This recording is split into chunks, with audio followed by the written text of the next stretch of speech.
All right, hope you all having a good one. Let's go. How's it going? Boy, I was not in a happy place yesterday, but I think I'm better. I was trying to rush, but that's how it goes. Hope you're all doing well. Daioh, Pork, good to see you. Definitely first in my belly. Coffee, how are you doing? Yoshi, hope you're having a good one. Uh-oh, Semi. All right, hold on. We got two streaks here. That's like a combo of 100. That's a combo of 100. Man, I don't know. Can we do this? All right, let's do it. Let's do it. Okay, but it's time to streak. First of all, oh, wait a minute. That just restarted that song. Combo 100 streak. The combo 100 streak should just be like one giant chungo or something. Okay. Let's go. Let's get to it here. Hey Jamie, how's it going? Used it last night sourdough to make pizza dough. Ooh. Making a personal pan deep dish pizza for lunch today. That sounds delicious. But in the meantime, we need a streak. So let's go. We're gonna do 45 first. Thank you, coffee. Oh,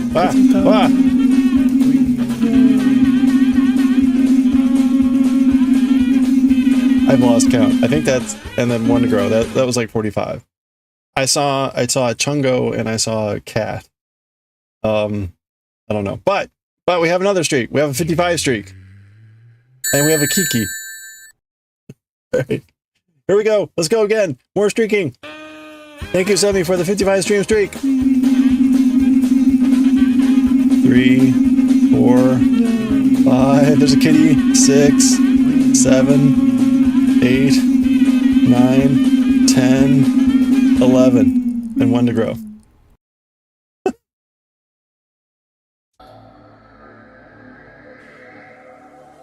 I can be the sumo chungo. Takes up the height of the screen and sound across. Yeah, probably. I need to. Whew. I really do need to get this automated. We saw two chungos. I heard them. I can hear them. Those are some good streaks. Yeah, I am definitely gonna need to automate that. Now I will point out. Pancake. Actually, hold on. Let me check something real quick. The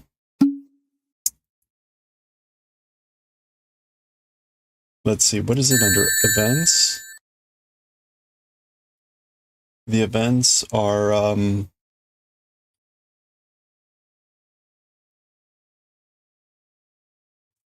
where is it? Oh, there it is. Gigantified. Okay, so it doesn't. Okay, hold on a second. All right, this is gonna get crazy. This is gonna get crazy. So hold on. Let me get the music back going here. I think I can do this. What do we have set as? Okay, message effects is 20.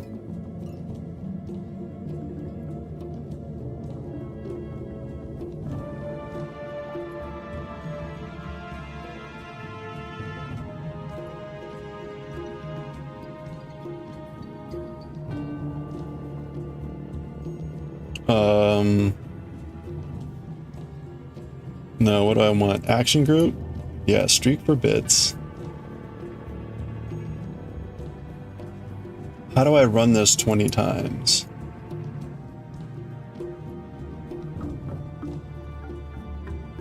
Oh wait, I wonder if this works. Okay.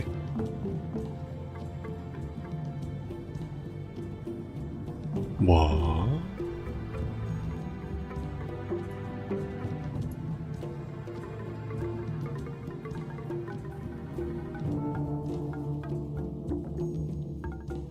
I wish to. Okay, is there a way for me to test this? Hold on.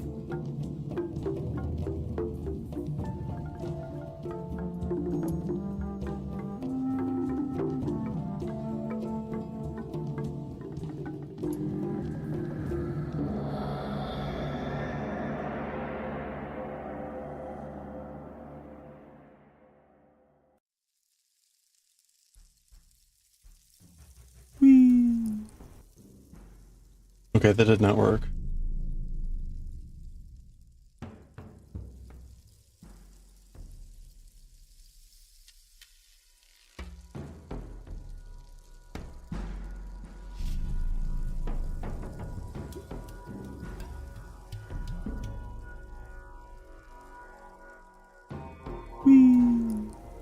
Okay, that's not working.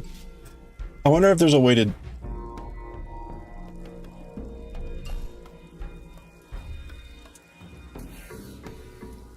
Okay.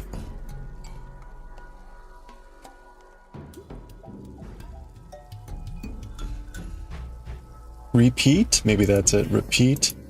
Yes. Repeat. 20. Okay.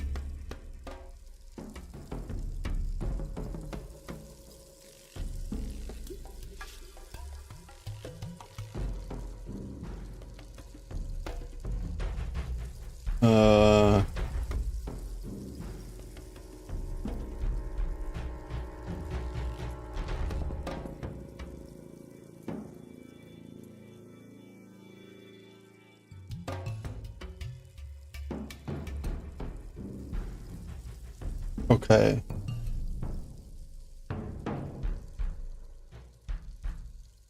Okay. I think this works.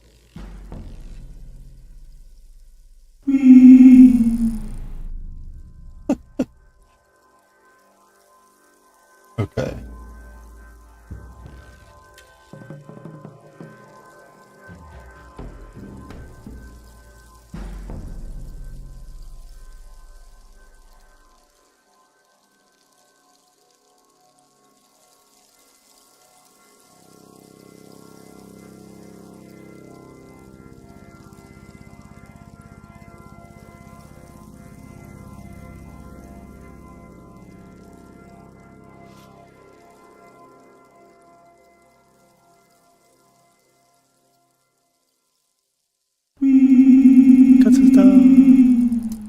Okay.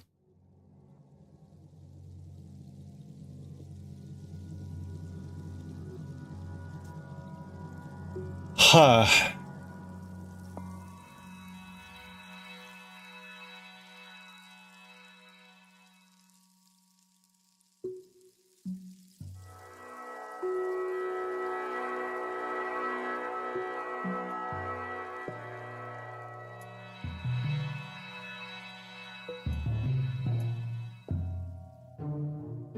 Need to put on a slight... That is a slight delay.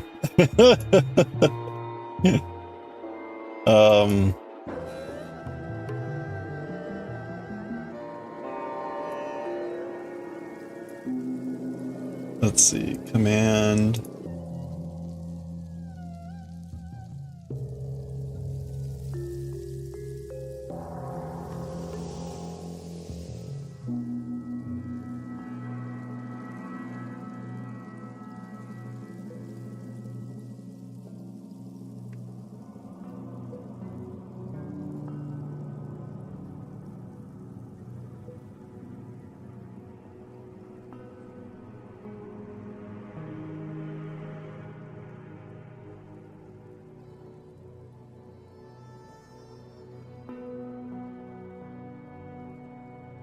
Okay, so I mentioned that if you cheer any bits, the you will get the equivalent number of streakers. If you do the power up a message effect,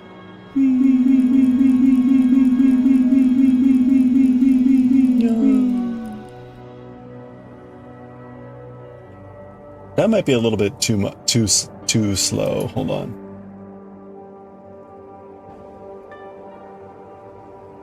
It needs to be like 0.15.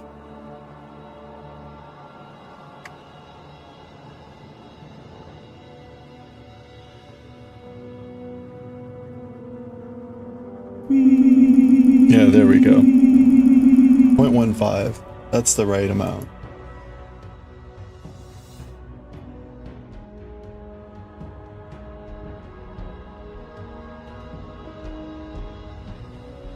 Okay, let me add the last one for the on-screen celebration. Repeat.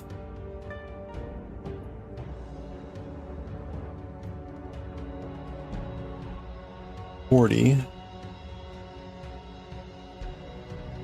Do you type? No. If you cheer 1 bit, you'll get 1 streaker. If you cheer 100 bits, you'll get 100 streakers. If you cheer 1,000 bits, you'll get 1,000 streakers. And now if you do the gigantify the emote and all that stuff, it should trigger the equivalent number of streakers. But I'm doing the power up celebration still, so don't do that one. Which I don't see anyway. Command, no, repeat. Command.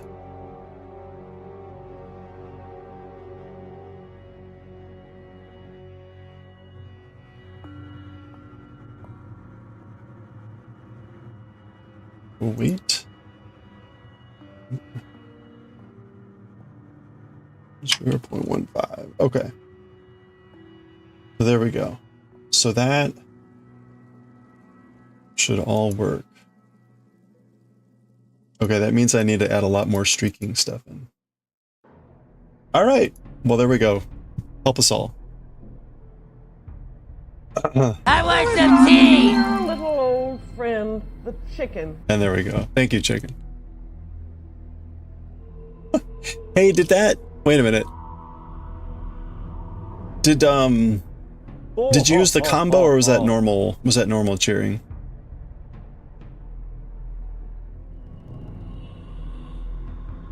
Or did you do both? Normal cheer. Okay.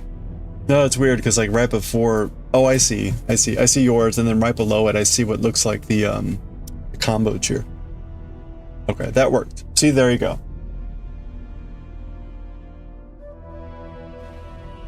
Thank you, Chick. Hope you're doing well. Again, heaven help us all.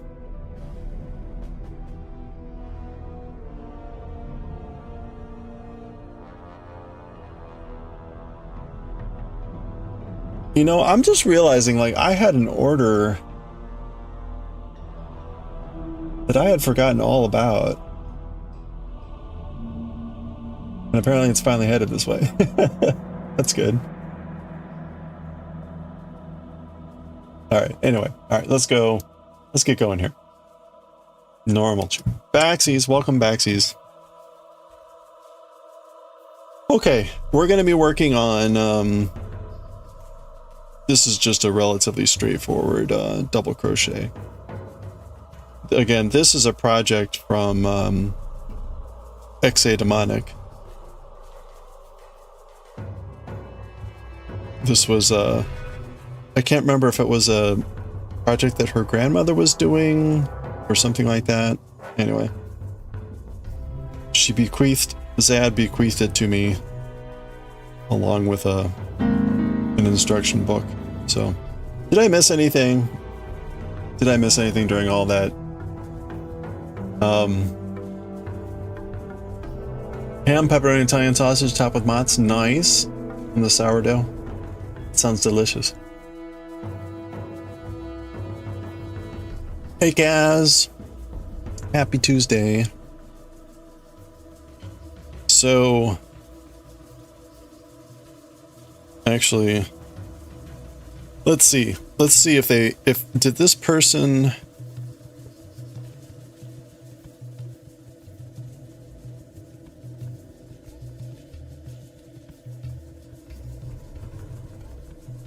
it looks like they tried to start.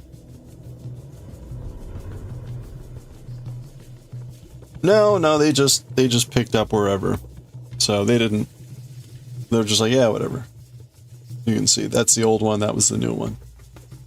Okay, so I'm not going to worry about it. We're just going to go. We're just going to punch it. Punch it, Marge. There's probably like maybe one other person in this chat that has a chance of remembering that commercial.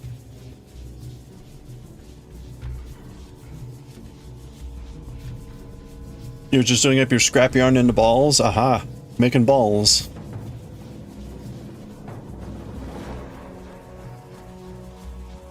I am unballing I'm doing the reverse. I am turning balls into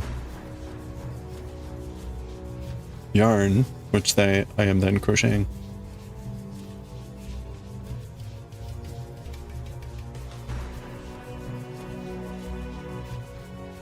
So I posted the picture of the sleeves that I blocked last night.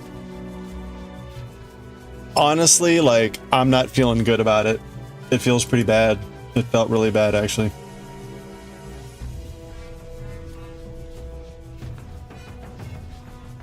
So,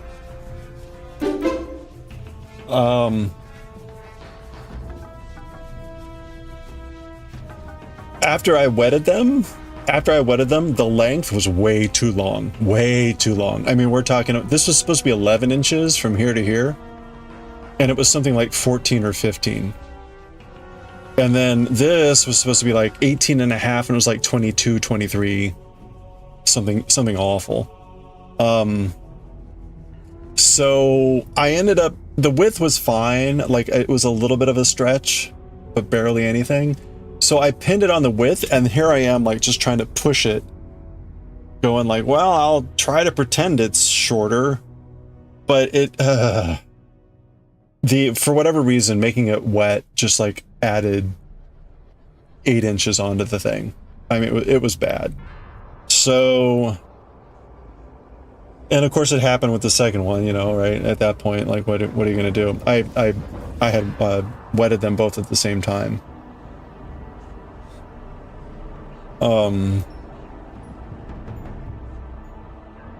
So we'll see. Honestly, I'm pretty sure they're dry now. I think they're dry now, because it's damn dry in my place. One of my I have a hydrometer or whatever. It says like 38% humidity. It's pretty dry in here. So I'm pretty sure these are dry, but I put a fan on them. But yeah, I was not happy with the way that, like it seemed like a waste. Like I'm not actually sure why I did this. Hey, Gambit Mojo. Well, there's my feet, so you can get an idea of how big those are. So maybe you can figure out what those are.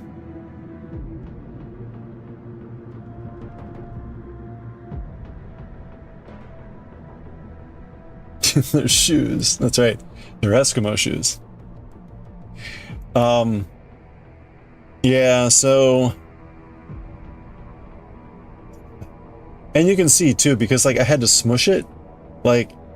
It's just that I don't know. I don't think this went well at all. So we'll see.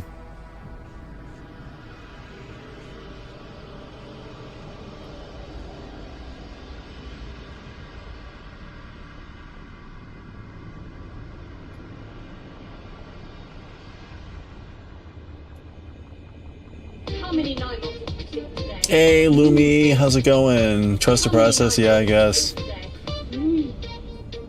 How many night walks? This is what you do. This is what you do. This is what you do when you're done with a knitting project. You block it. You wet it and block it. Apparently. Lumi, thank you so much for the raid. How was the stream? How was the arting? Hey, if you're not on Crown of Luminary, click on that heart icon. Give a follow and check out the next stream. Sometimes playing a variety of games, but also often doing art and like cross stitch and fun stuff like that. So check out the next stream. I don't think I did block the gauge swatch. I don't think I did.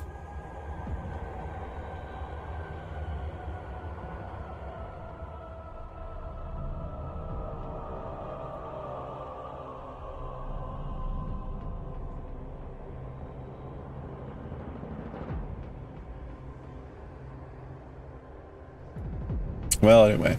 So there we go. We'll see how it goes. Now on the plus side,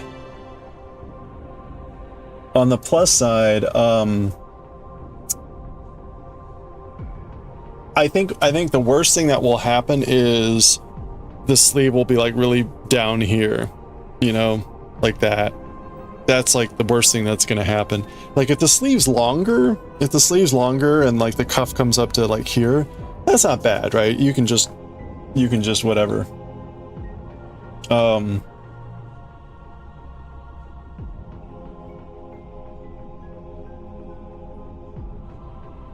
You haven't blocked your sweater, you gotta find the blocking mats you bought a while back. I would, right, if you don't need to, like if it looks fine.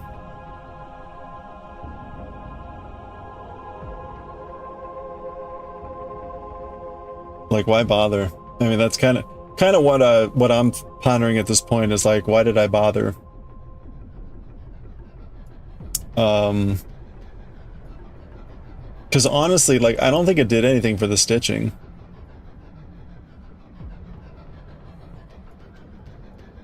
Anyway, whatever. Highly disappointing. Highly disappointing. Hey, well, thank you for the follow. I appreciate that. Welcome.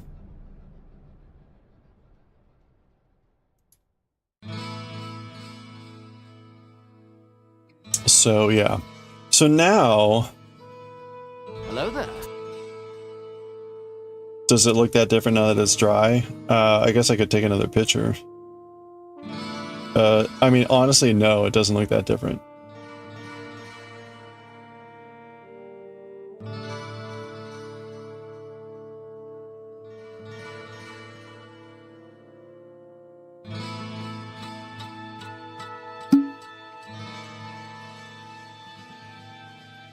I mean, I could go check it out. Take another picture.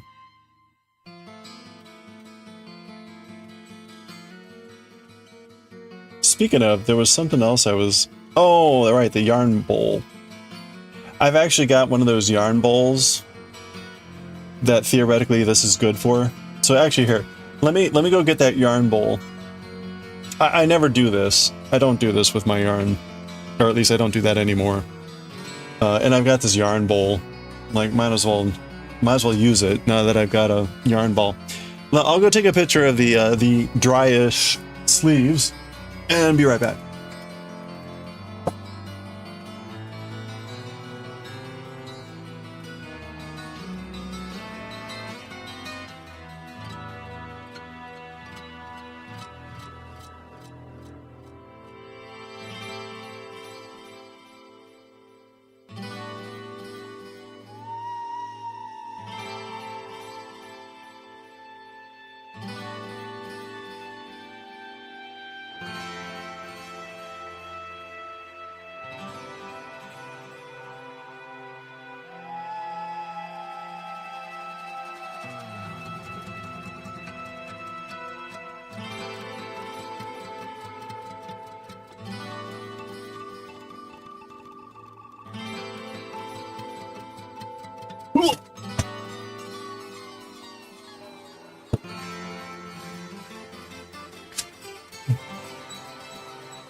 Ah.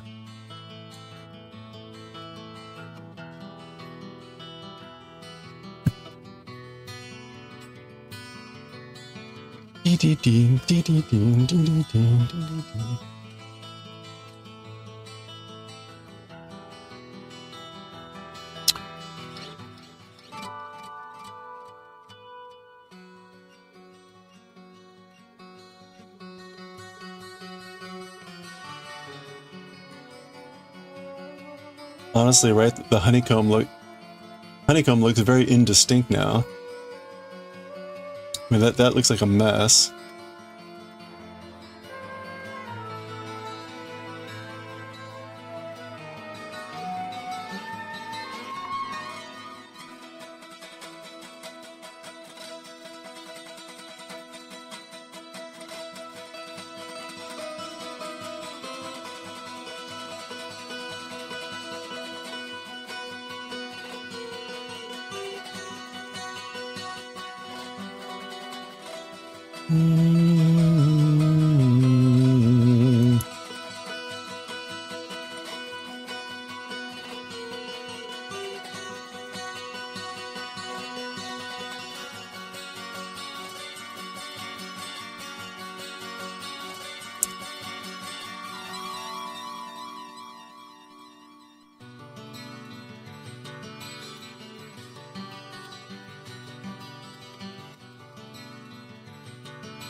This is what they looked like before.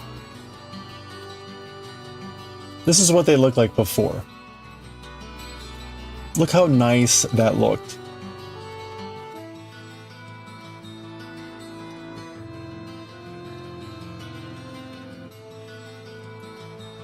This is what it looks like now.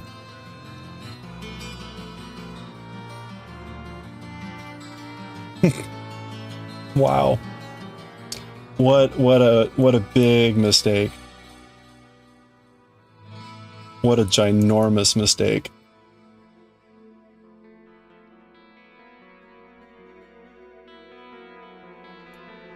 I shouldn't have looked at the before picture.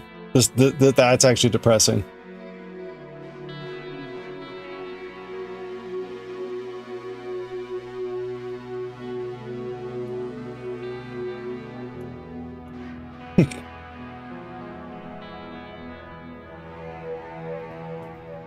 Oh well, live and learn, right?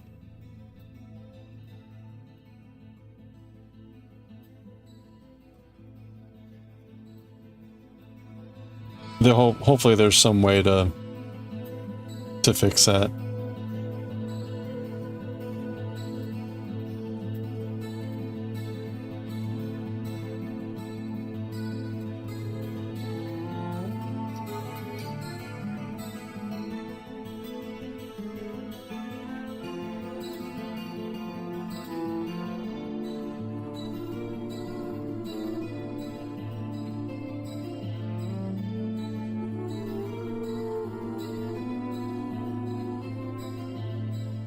Maybe once I get it off the board.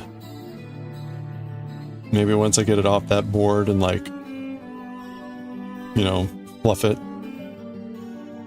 Maybe it'll spring back and look better. Because right now, holy crap, man.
Ah, all right.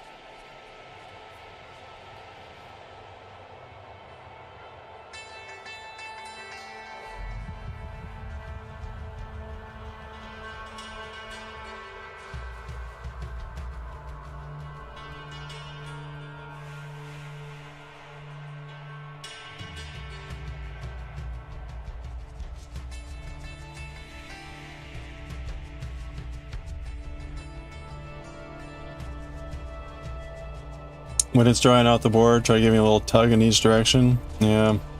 Well, I'm hoping that, yeah, if I like sort of just like, you know,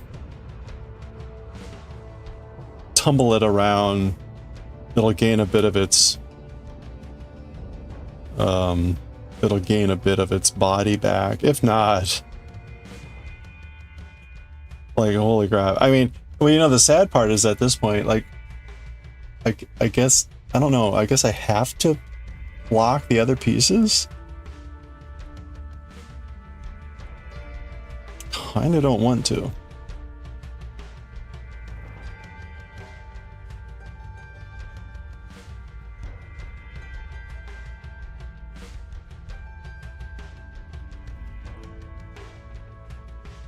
Alright, what's going on here?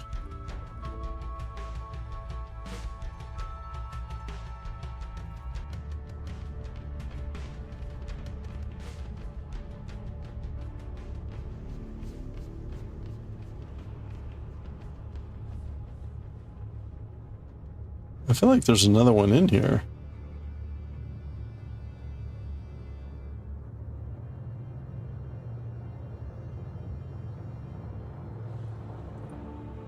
Alright, what's going on here?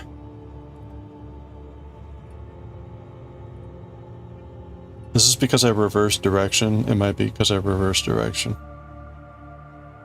So do I need to try to do like another one in here?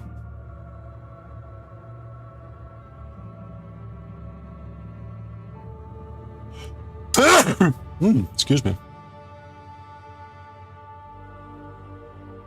Well, I definitely need to do an extra one there. All right.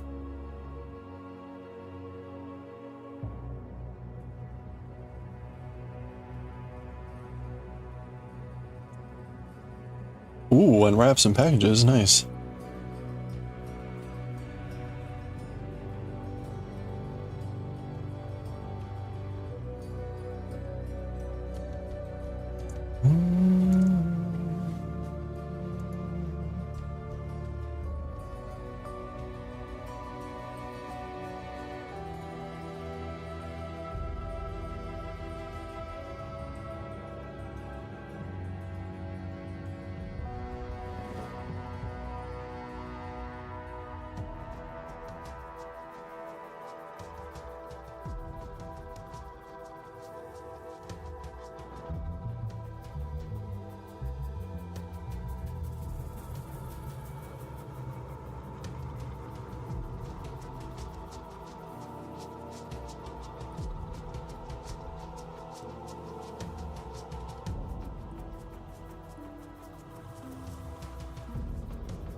Everything I read, okay. Hey, did you get your book?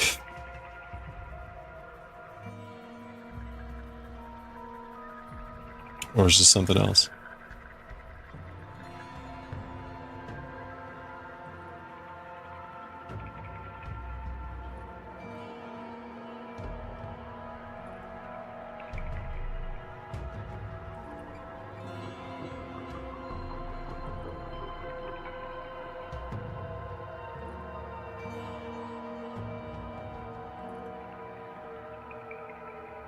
Oops.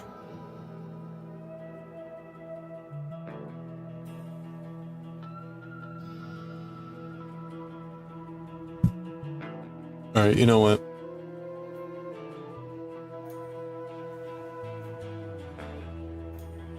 There.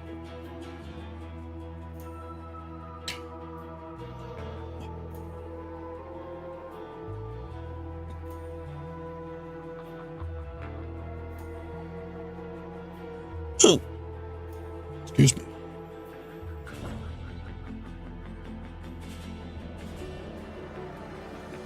All right.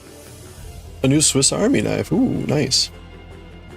What kind of Swiss Army knife? Nope. chestnuts, nice.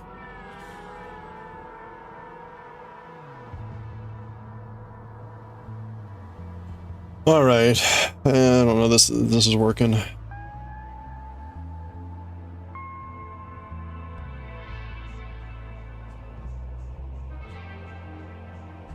All right, what's everyone working on? I need to think about something else other than how crappy those sleeves look right now.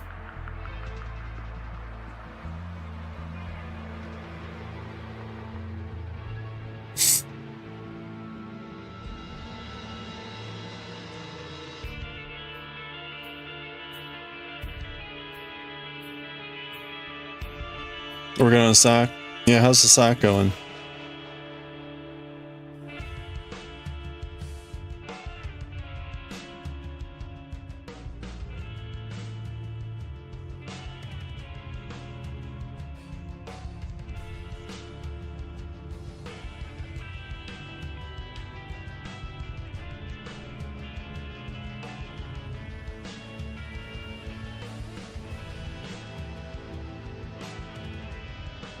Trying to make it through the days. Yeah, I haven't heard what I take it it's not going well. Is she still in the hospital? If you don't want to talk about it, don't.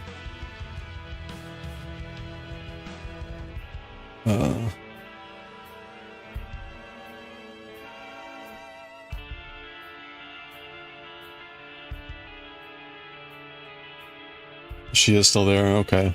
I'm sorry to hear that.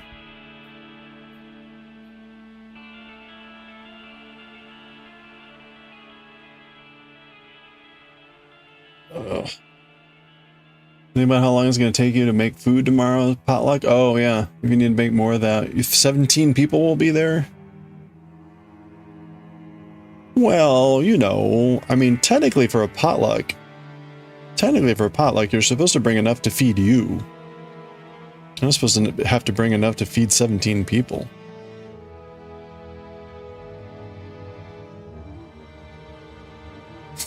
I'm also contemplating how to unbind off on a bind off row. Oh, so you can rebind and use a different bind. Oh, yeah, good luck. I mean, it should theoretically be possible. What is a potluck? It's where basically everyone that attends brings food, or should bring food. And typically it's only what people bring is the food. Not if you're Filipino. All right, hold on. We got another stream streak here. All right, Jamie Farmer's got a 7 streams watch streak. Jamie Farmer, thank you for the 7 stream streak. Let's go, streakers. A lot of extra time there. And one to grow. Thank you, Jamie, for the 7 watch streak. Is that you're supposed to bring enough for everyone, or everyone just brings way too much food? Or everyone brings way too much food and you still eat it all? Hey, Mimi! Yeah, so a true potluck is literally where the only food that you have at the event is what people bring. There will be other potlucks where someone might, you know, still make food as kind of like the catch. Because right, again, there will be people that show up and bring like a box of crackers. And it's like, really, you idiot. I mean, right, I said that happened earlier this year. We had a potluck with my neighbors. I'm the only one that made like an actual food dish. Everyone else brought like a salad. And I'm talking like just lettuce. And crackers. And it was like, so no one brought actual food. Anyway. But that, again, is the risk of the potluck. You're gonna be making marzipan for the first time tomorrow? Ooh! Are you? What are you gonna make the marzipan with, or in? Or is it just gonna be marzipan? Marzipan. Does anyone remember Homestar Runner? Marzipan? You're also like that? Bring all the food? Typically bring a casserole salad and everyone brings a dish, or should be enough. Yeah, right? Should be. People ask you today if you're going to go to the department Christmas party. If the food runs out, it's not enough. People should bring, yeah, that's right. You should bring enough food that there's leftovers. But that's the thing, right? If you bring enough food to feed yourself, like if you ate that entire dish, or you couldn't eat the entire dish, then you should be good. But that's the problem, right? If someone brings like a bottle of soda, it's like, well, okay, that doesn't count. That's a net negative. That's a net negative on the food consumption. Like liquids do not count to the food amount. A salad is marginal. Salad is marginal. Just because everyone will take a little bit out of guilt and then no one will eat it. And so that really doesn't count either. So anyone that brings salad or just drinks to a potluck is a net negative and is relying on everyone else to have brought more food than they can eat. Anyway. Not even, well, you can bring crackers and cheese. It just better be a shit ton in crackers and cheese because, again, if you can eat all of it, you have brought negative amount of food to the potluck.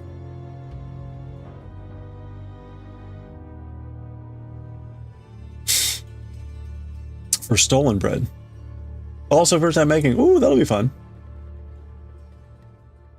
Unless you can eat the entire set. Well, see, that's the other problem, right? If no one eats your dish, then again, you've brought negative food to the event. You are going to attempt to consume more than other people have consumed of your food.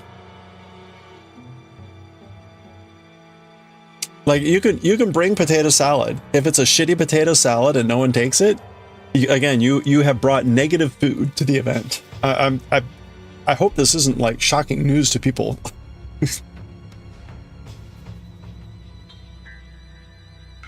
Broccoli bacon salad. See, that might actually get eaten. Bring a lettuce. Yeah. Well, see, that's the thing. Someone is inevitably like, I'm going to make something healthy. And then the problem is that no one wants to eat the healthy thing. Or again, they'll take it because just like everyone else, they're like, oh, like I should take some salad. But then they don't actually eat it. And again, all you've done is you've brought less food to the event, and you're now going to consume more than you provided. Potlucks need to be like a net donation of food. Otherwise it's also like I hate to say this because I love deviled eggs. Someone will inevitably bring deviled eggs to a potluck, which is wonderful. But that is also a net negative thing, because even if you bring like 3 dozen eggs or something like that,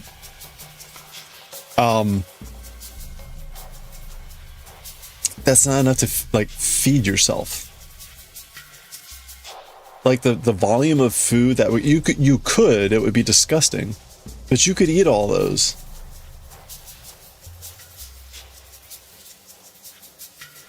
Anyway.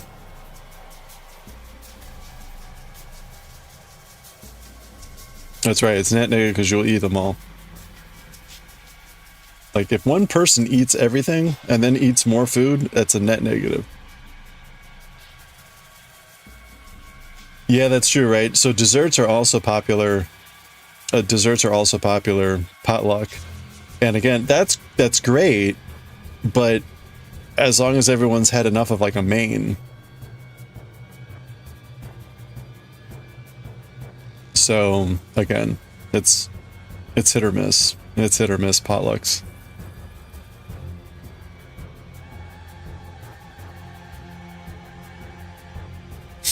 Wednesdays are usually your sushi day. Oh no, so you're gonna have a potluck in lieu of sushi day?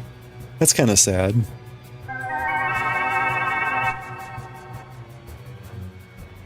Hey, Teal Galaxies, how are you doing? How is the co-working?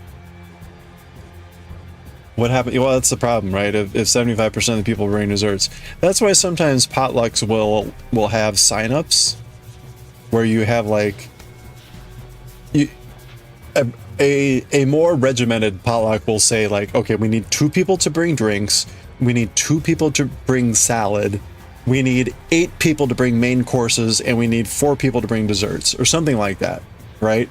If you know, then you can and you have sign up slots. So that someone can't be like, oh, I'm gonna bring salad if there's already 3 people bringing salad. Like, no, that's enough salad. Bring an actual dish. You bring chicken or tofu, whatever it is.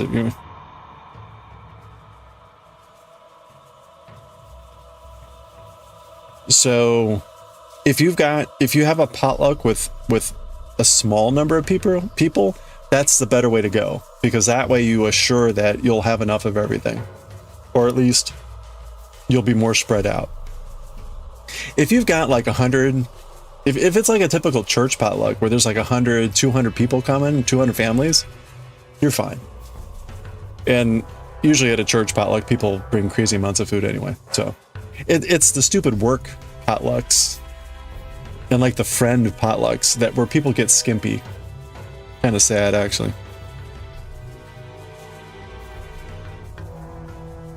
Anyway, pulled chicken, a bowl of spiceless pulled chicken. That sounds horrible when you put it that way. Spiceless pulled chicken. What did you pull it through? Or themed? Yeah, like green, St. Patty's Day or something. You're doing good? Excellent. I'm getting caught up here. Co-working is good. You got a gingerbread man done today. Oh, yeah. I take it that was crochet or knitting? Or did you make a actual like edible gingerbread man? That's a good system. It's a bit more predictable about like making sure that you're not going to be like, well, shoot. All desserts. I'm not going to get invited to the next potluck. Yeah. Oh no. It's not salad. You can't eat it all, and it's a main food. Not gonna cut it. No sauce. Oh, it was a crochet gingerbread man. Oh, fun. Was the icing or the decoration on the gingerbread man like embroidered on or something? Or like sewn on afterwards?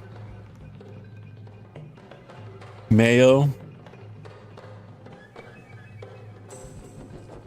You can make it like that what was it? Oh, the tartar sauce. The tartar sauce in that Japanese restaurant that was like 80% mayo and 20% eggs.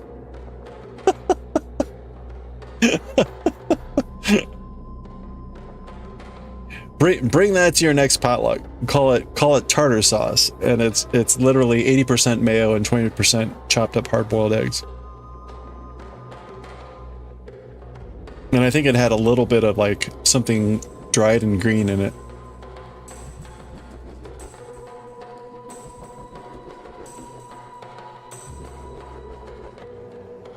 At your work, you would cook and people would buy crappy cookies. Yeah, see, exactly. Right. Yeah. You can do that once. You'd be like, okay, I can see how this is. I'm never going to participate in this again, you lazy Fs.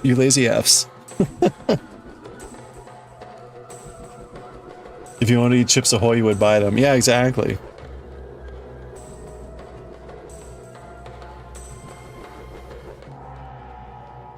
That's something that also happens, right? If you have a potluck, you can mandate like no store-bought food. Right? I mean, typically, right, if you're doing a potluck, you're doing it because people want to participate, etc. So if you got someone that's just like, I don't have time or whatever, then it's like, okay, do you really want to at least try something?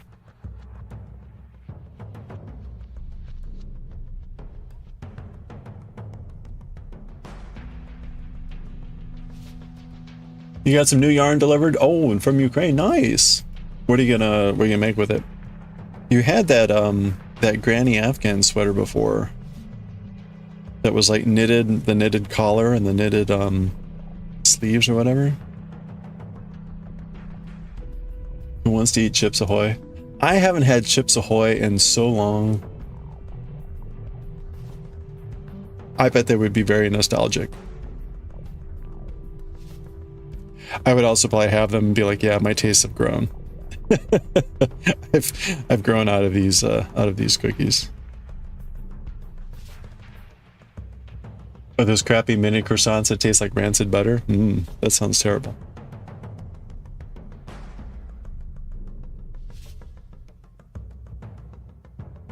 Crappy mini croissants. I don't know that I've had those. Maybe I'm fortunate. Chips Ahoy are good, but no, you need the chocolate icing. Oh, the fudge cookies, like the Keebler Elf cookies. You know, those in a glass of milk, like Chips Ahoy in a glass of milk, it's still pretty good. Kind of like Oreos. Although I would prefer Oreos. Gingerbread man, sewn on halfway through the process. Halfway. Made 2 halves, added the frosting, and single crochet both halves together whilst... Oh, okay. So it's a 3D, it's a 3D actual gingerbread person. I think gingerbread man, and I always think flat cookie. I'm sorry. Got it. So this is actually like a gingerbread person, not a flat Stanley, a gingerbread Stanley. It was not that. Oh, that's fun. That's very cool. Okay. At work, you told people that you were not going to the next Christmas party because of what happened last year when they ate your cake in 5 minutes and ignored you the whole party. Oh, good. You were happy you had the courage to say that. Yeah, good for you.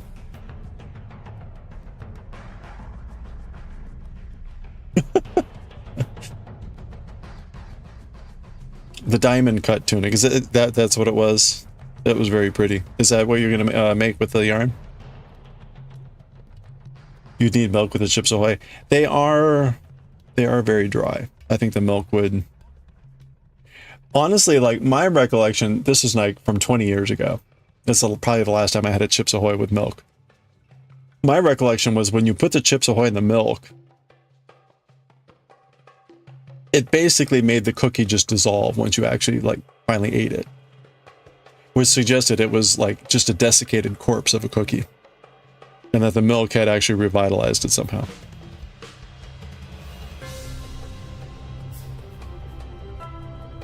Yes, okay. So gingerbread man, 3D living creature in yarn. Had to step away. All cut up after taking the project apart. Oh yeah. No, so I just the row started here.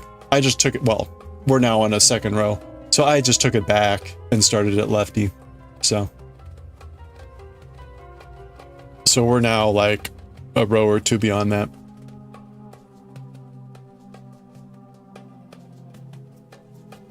Pretty brutal necromancy. You like it? Wait, for the gingerbread man or for the cookie?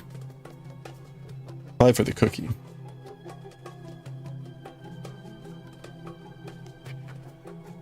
I just kind of assume that Nabisco is doing some unholy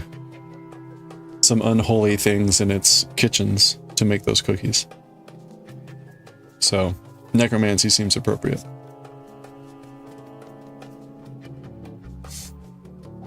They push back to get you to come to the party. Be like, uh-oh, what are we gonna do? No one's gonna bring actual food.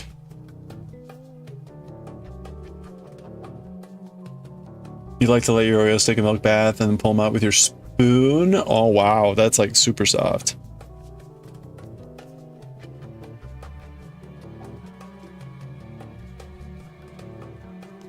For the cookie. Oh yeah, description was great.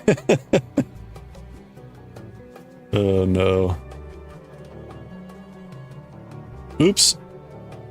Boy, I am not... This yarn is trickier than it seems. Oh, there it does it again.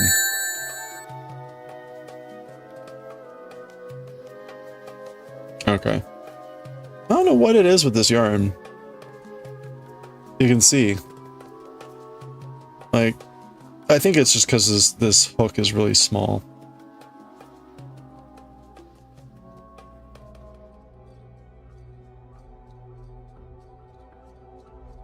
Yeah, this was a mistake to try with my other hand. Like it's not easy. Oh, and there it goes again. It's the same spot. Like I've now created a bad spot in the yarn.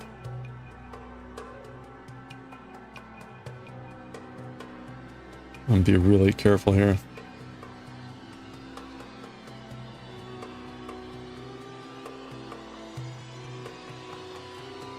Okay.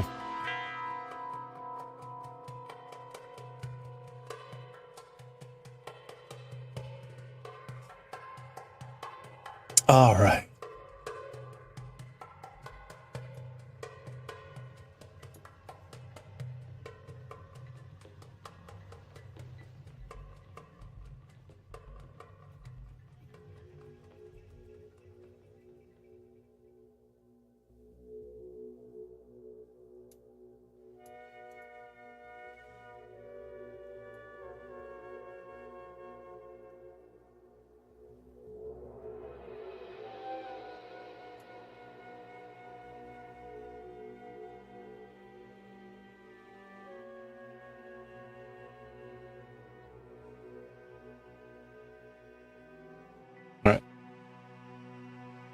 By the way, Pork, thank you for the warning about the spam account. We had a stealth Discord spammer. I was surprised that they're able to join without like a message. I'll make over the holiday break, I will look at putting some stuff into place on Discord to try to minimize that stuff.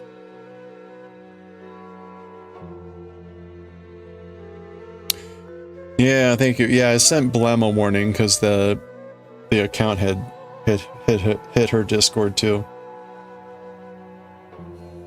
No message in your channel either. Yeah, that's sus. Like, how does that happen?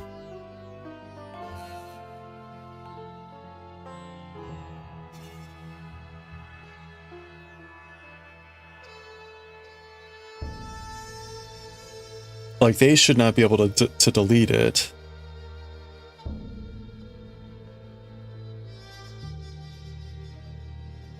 Yeah. When I looked at the person's account, it said they had found my Discord through my invite link. So, because it said, right, it had the link, the one that I posted that I created. So they use that, but somehow not triggering a welcome message, which is, I don't know, maybe I don't know. This is weird.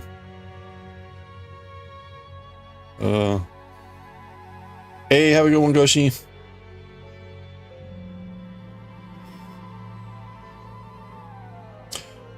Hey, if you get a chance, Goshi, let me know when your department's holiday party is, and we can have a party of our own. We'll have a party on stream or something. We can make food and then just eat it ourselves, which is like the best part. Hey, no worries. You deleted your link from your Twitch page. It'll be invite only going forward. Yeah, I've thought about that. Like, make people actually like request it.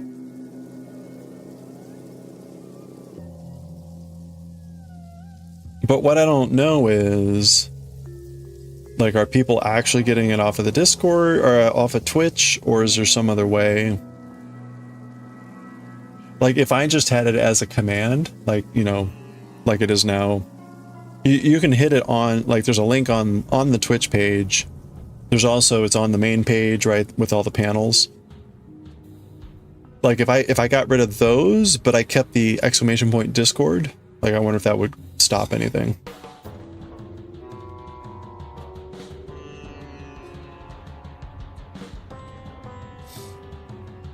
Yeah, that's right. Crash their party, fart in the vents. That's a good one. Classic.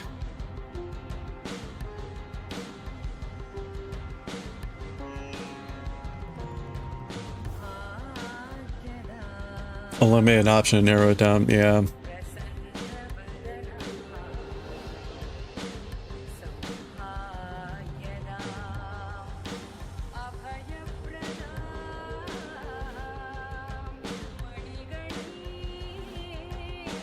Given your recent issues, more than happy to eliminate. Yeah, that's a good idea. Well, I was, you know, Corn had said like, hey, I should get rid of the ability for people to use everyone, add everyone and at here. And you can do that, but you have to set it for every channel. You have to set it for every channel. And it wasn't trivial to do it. It's like, ugh, I don't have a half hour, you know, to just go through all the channels and like add this to them. So I did it on general, which seems to be the one that everyone's lazy, the spammers are lazy about. But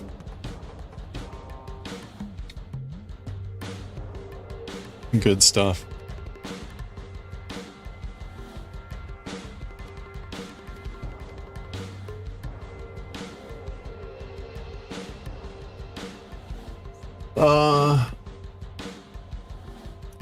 This is ending up to being a big section.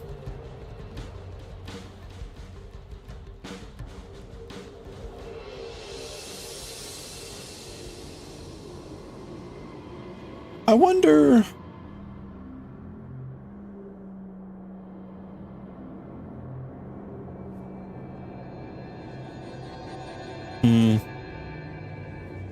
Yeah, I don't know. You need to rebuild your Discord. Oh, you already done the work for that. Okay. Yeah, I never really did anything substantive.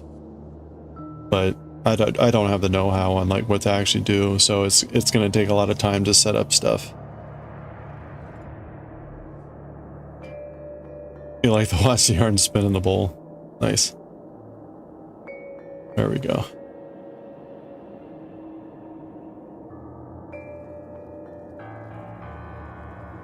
Oh, man.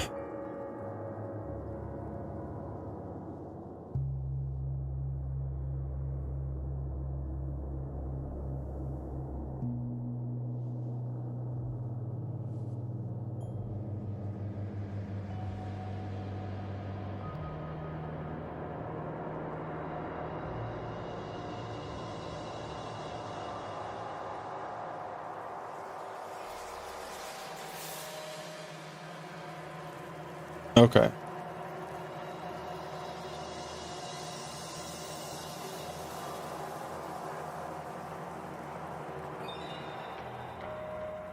It really does look like they went and did like another one. Yeah, I think they did. Either that or I don't know how they did that, which is very possible.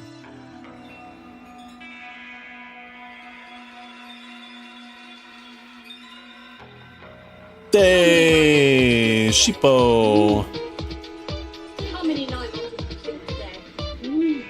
Hey, thank you for the raid. Welcome in, everyone. How are the doggies doing? Sculpey raid, bro. How are you doing? Good to see you. Welcome in. How are the doggies coming along? They were looking wonderful. Hey, if you're not already following the amazing Shipochi, click on that heart icon, give it a follow, and check out the next stream. Usually sculpting, but recently finished off this amazing artwork.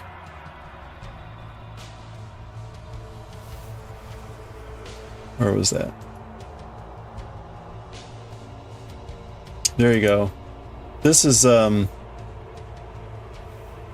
Sheepa just finished that recently, so really incredible. Go follow now. Click on heart icon. Check out stream. Currently doing sculpting. Usually doing sculpting. Sometimes playing Hades, or at least talking about Hades. Dog's going well. Got a ton of fluff on one done today. Hey, nice. Bah. I'm just losing. I'm here losing rings. Well, I hope that continues to go well. They're looking so cute.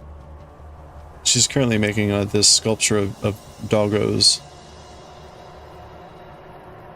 I am finishing a project from a friend. This is XA Demonic. But just get used to using your finger for all sorts of things. Yes, get used to using your finger for all sorts of things. You need to go back and play Hades 2 again? You haven't had the chance to play it in weeks? I haven't played it since the beta. Like, I made it to the end of both directions in the beta, and then, like, I haven't played it since. So, I haven't seen any of the final stuff.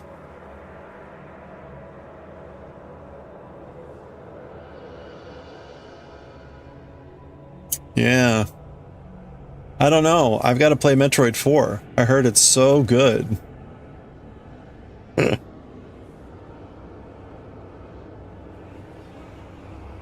Did the ring loss not work? I don't know. I think I don't have any more rings to lose.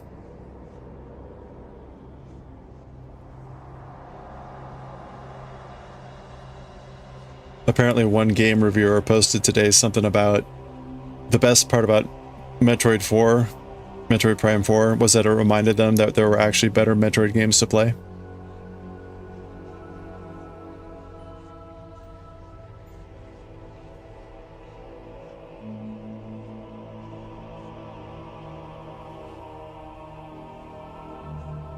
Don't stab yourself with a needle? Yeah, no worries. It's not sharp enough. If it were sharp, I would be stabbing myself everywhere. Apparently waiting was the call. They changed the story ending to something that didn't give people the ick. Oh, really? What was the... No, don't tell me. Well, there wasn't really an ending in the beta, right?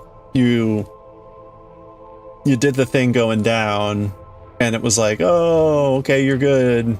You're good for now. And then you did the thing going up, and it was like, oh, this is as far as you can go for now.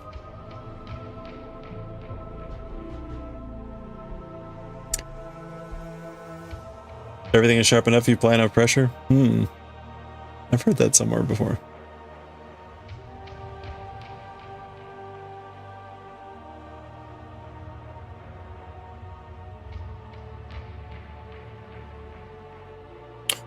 Well, hey, thank you again. Now here's the real question. Can you tell where I picked up?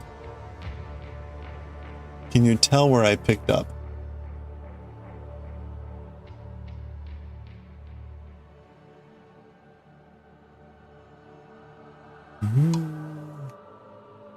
People didn't like how the main story ended, so they switched it up and people are happy now? Still haven't seen the new ending. Okay. Well, hey, I'd be curious. Curious once I actually get to sit down and play it, like, to see kind of what the original was. And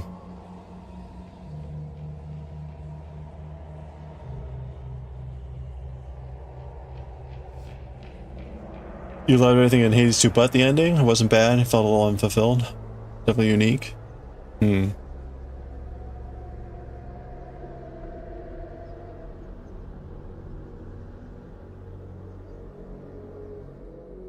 Oops.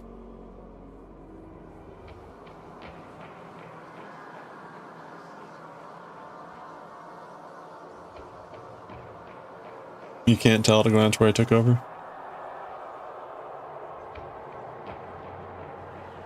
I think generally, like, if you looked really hard, you might be able to figure it out.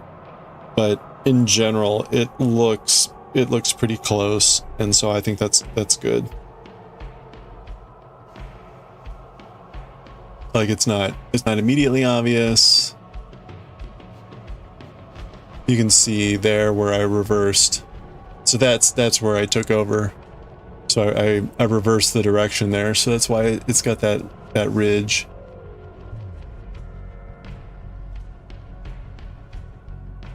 You over here still putting moves on how dear man?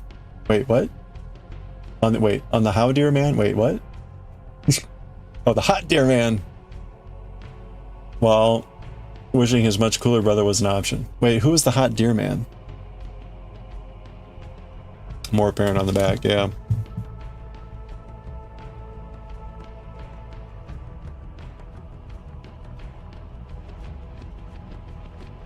Even then, I bet if I stretched it, it would be...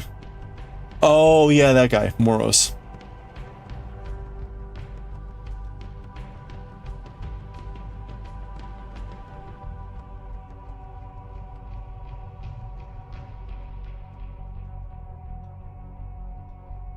You're a Than simp.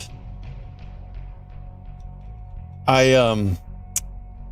had picked up the shirt that's got Hypnos on it, and who else is on it? It's this wonderful lavender shirt, and it says something like, "I'll sleep when I'm dead," or "There'll be time for sleep when I'm dead."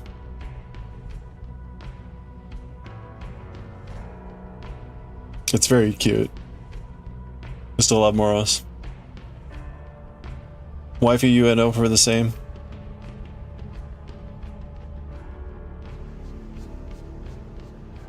Moros is fine, but Than is finer. You saw that on Fangamer, yeah. It's a beautiful shirt. I will say, like, I was very sad when Fangamer shirts became, like, what? 30% more expensive?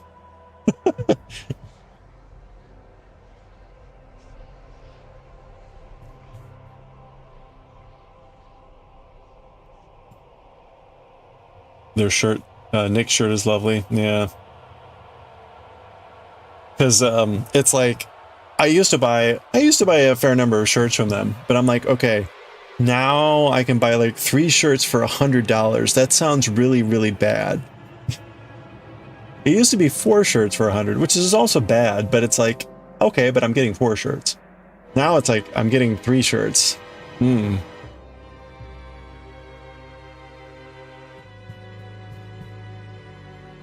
Yeah, but yeah, well, yeah, exactly. It's like, it's already a luxury. It's already a luxury item, right? But then it's like, you want a 36 for a shirt? Like, Like, maybe once in a while, but I am now not like, I'm gonna buy a bunch of shirts. Thanks, capitalism. Yeah, bastards.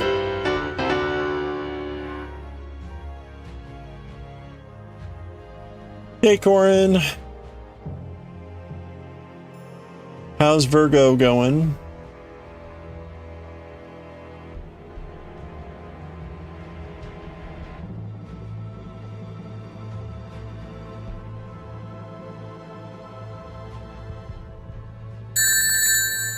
There's the rings.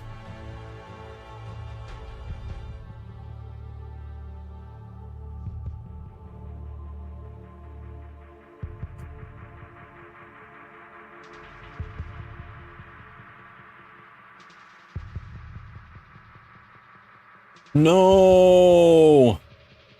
What the hell is this thing? Chicken, take it back to your market and complain and get all your friends to complain. That's the only way of getting good chicken. The only way of getting good chicken. You know what? This is a sign. This is a sign that we're going to switch skeins here. I was just thinking, like, how much longer am I going to go with this? And look at this crap. Look at that. Ugly.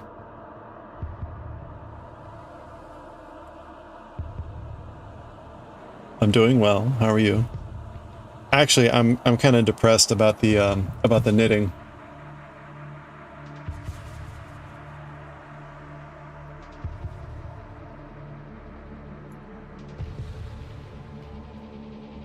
Cut it and rejoin it. I don't think this is wool. So, I'm depressed because here's what my sleeve, this is what the sleeves looked like before, and this is what it looks like now that I blocked it. I mean, that's it on the blocking thing, but like, it actually like, wow, look at the definition, look how beautiful it is. Now it's like, oh, look how dead and horrible it looks. So I'm sad. I'm very sad.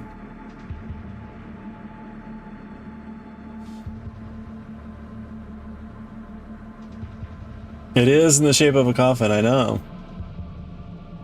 Was the light the same? I mean, it's the same spot on the floor.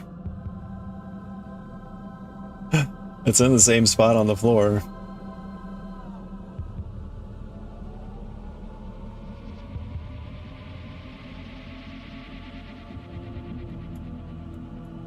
What was the light source? My room light?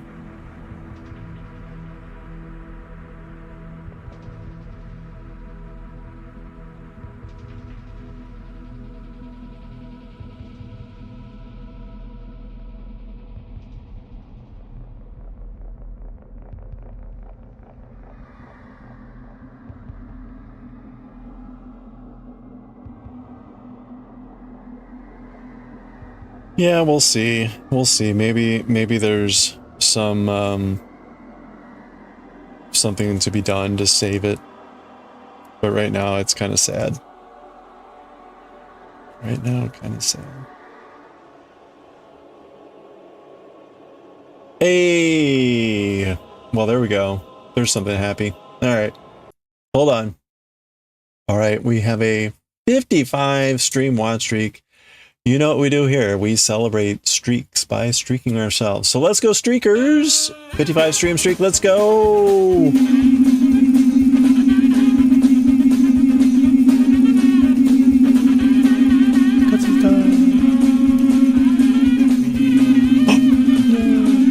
You got one of each. And one to grow.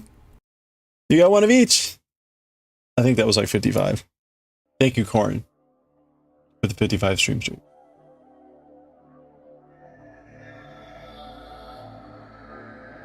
By the way,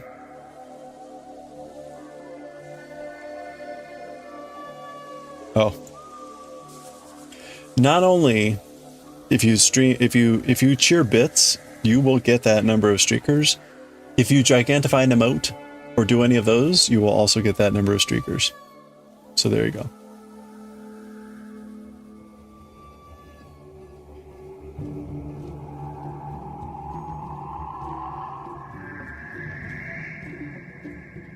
Full first-person shooter?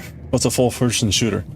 You're just about at 50 streams and you haven't had one outside of pity. That is rigged. That is rigged. I need like a button cam. I'm just kidding. I know.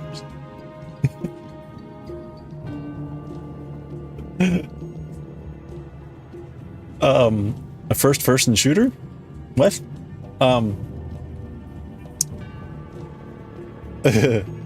Yeah, I need like a camera so you can verify that I'm actually just spamming the same button. Like, yes.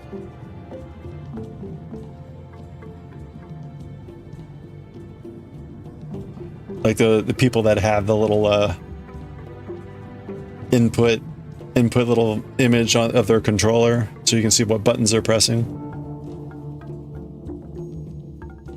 Okay, here's the we're gonna switch. Where are my skizzers? Screw this crappy join.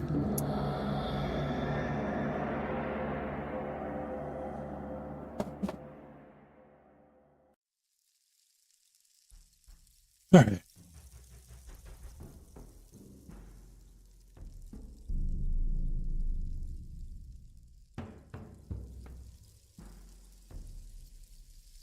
How do I want to do this?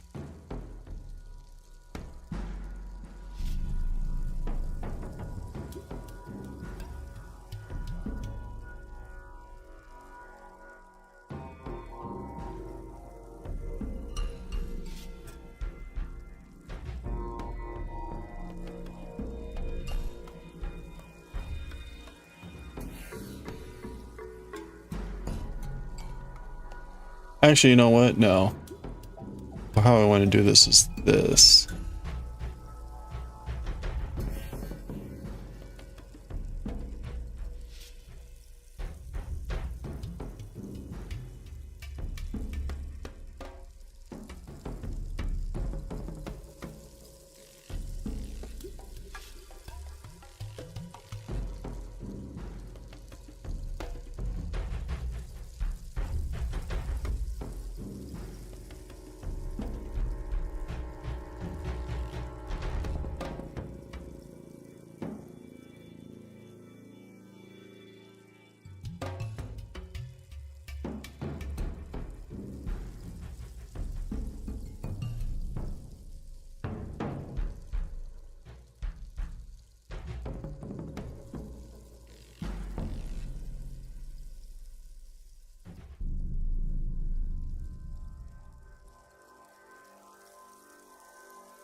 Oh, ha, ha, ha, ha. All right, there we go.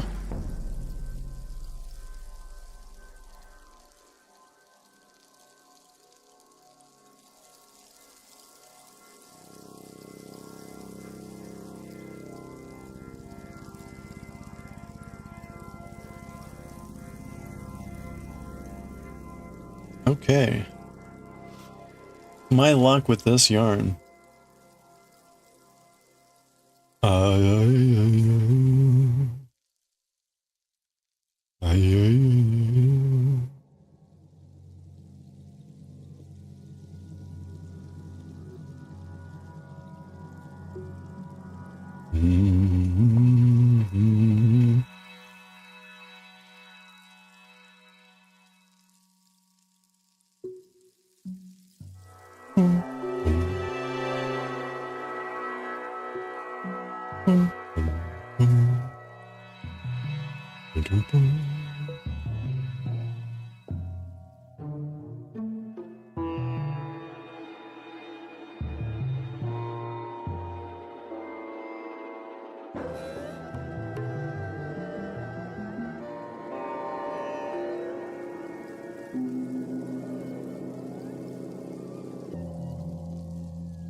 All right.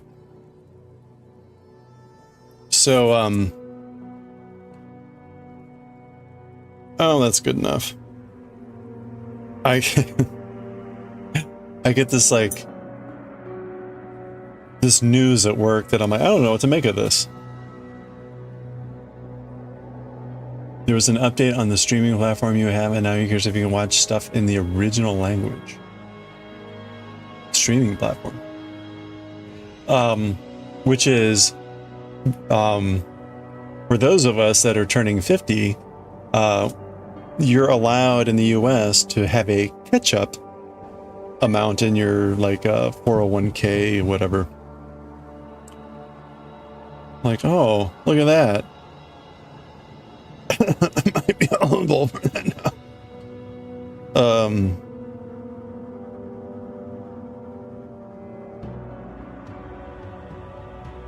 Like Heinz Investments, kind of. Basically, they let you invest in more ketchup. It's like Heinz 64 instead of just 57. You cannot. Hey, Jura. Pancakes. How are you doing?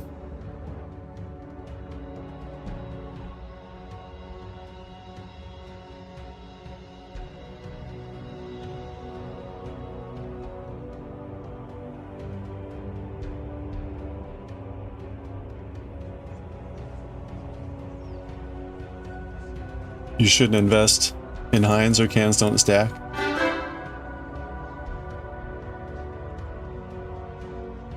pancakes makes you happy when you see it.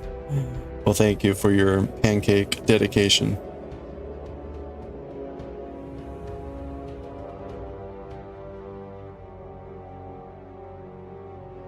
Oops. I hope you're having a good week.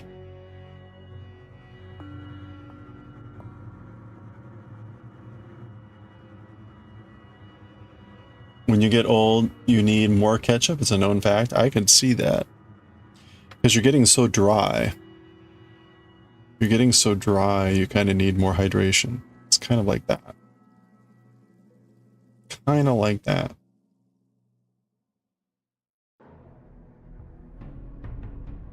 All right. Let us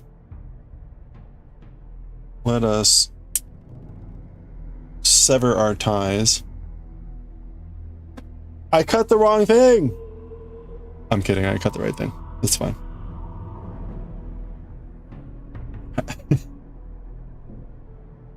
What's this going to be? It's just going to be a big blanket, I think. This is a project that XA Demonic sent me from, I think it was their grandmother who passed away and didn't. This is like a leftover project, and it's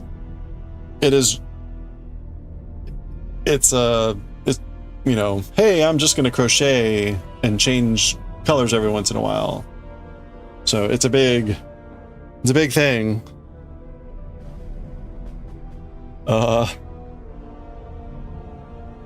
So we'll do a bunch of crochet, and then maybe I'll probably finish it off and then like donate it as a baby blanket or something.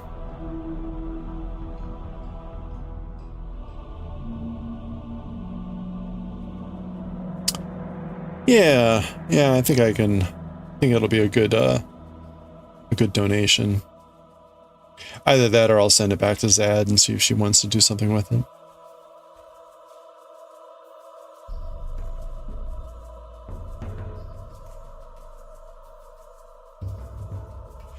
I was, so we're currently, right, we finished the sweater. We finished the pieces of the sweater, and I've been, I blocked the sleeves last night, and I'm very depressed about like where it is right now. So,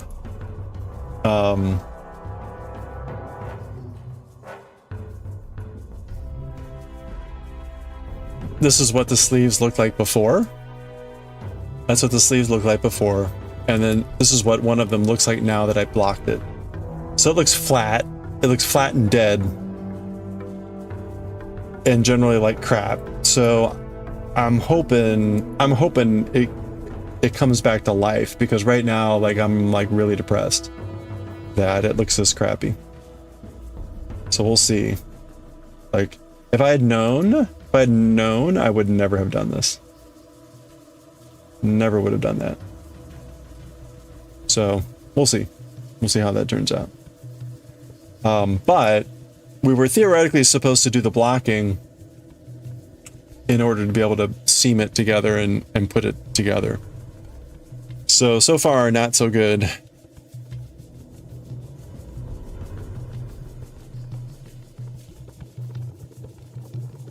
So far, Sag.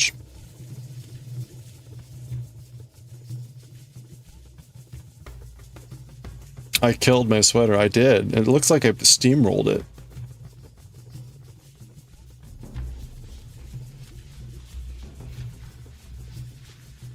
It looks like I took it to a WWF match, and they threw it to the ground and did one of those, like, you know, body checks on it.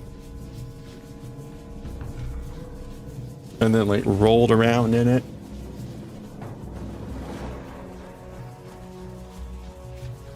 Used it as a loincloth.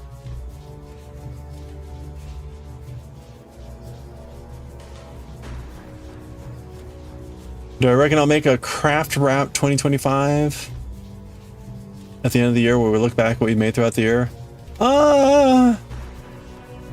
Maybe? Can I call it, instead of a craft wrap, can I call it a crap raft? Just switch craft wrap and make it a crap raft. That would be more appropriate. let's do a crap raft of what we did in 2025. Pork crap raft. That's right. I know that guy. Pork crap raft.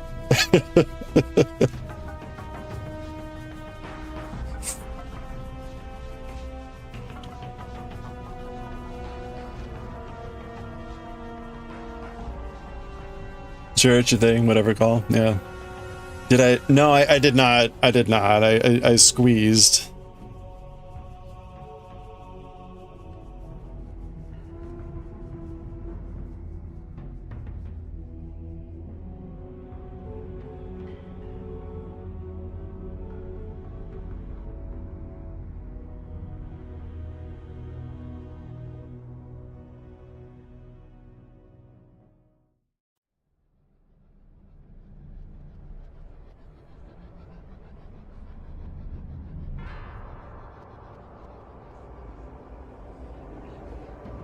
I probably ended up squeezing too hard. Be cool to bring back the things you made. Start to see what you achieved throughout.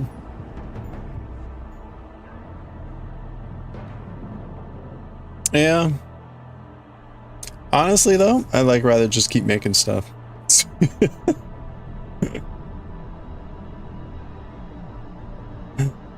maybe like look at just at the pictures or something. That way I don't have to drag everything back out. I mean, some of that stuff I've given away. A lot of the stuff I've given away, so I wouldn't be able to pull it out anyway.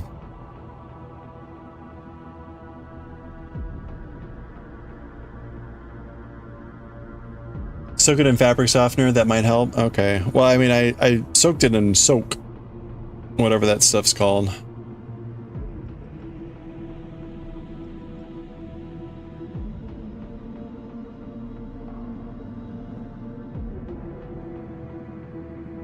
Oh, okay, yeah, not necessarily in person, okay.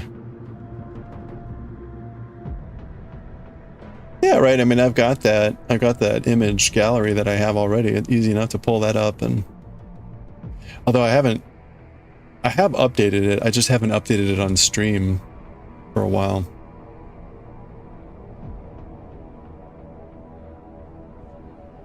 That blanket, oh, that's right, yeah. Grabbing that blanket, bringing it down. This too.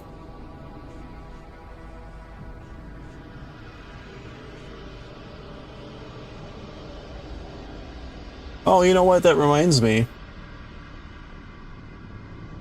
I did want to. This is the first hat that I made. This is the first cable thing that I made. Which, you know, looking back at it, it turned out pretty well.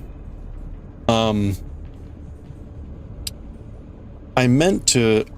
The top did not turn out well. Like I tightened it, and then when I sewed it in, it loosened up. So I need to go back and fix it so it's not got such a huge air hole on the top. But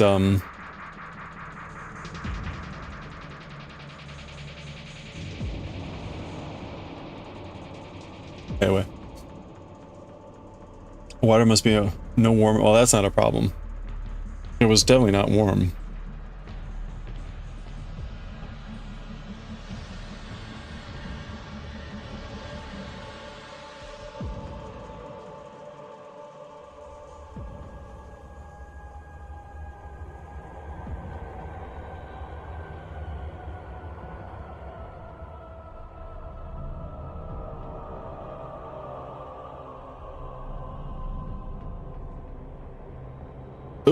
Oh, what's going on? What's going on? Ah, we're fine. This yarn has been very subtly tricky.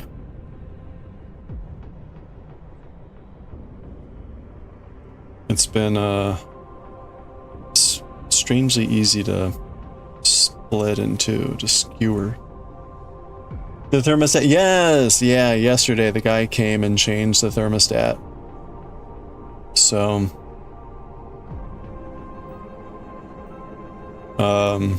it was only $200. Only $200. I ended up giving him, he mentioned, I was, okay, so I was like, crap. I had forgotten to go to the ATM to pick up some money. So all I had was like, I didn't have any cash. So I was like, crap, I wanted to give him something. So I'm looking at my shelf. I'm like, I can give him a bottle of gin, but that seems a bit weird. But he mentioned, he noticed all the Japanese books, and he mentioned something about like, hey, I'm seeing a lot of Japanese stuff. So we talked about that a bit. And he said his son was learning Japanese. And so I was like, oh, so your son is like, is he still learning Japanese? How's that going?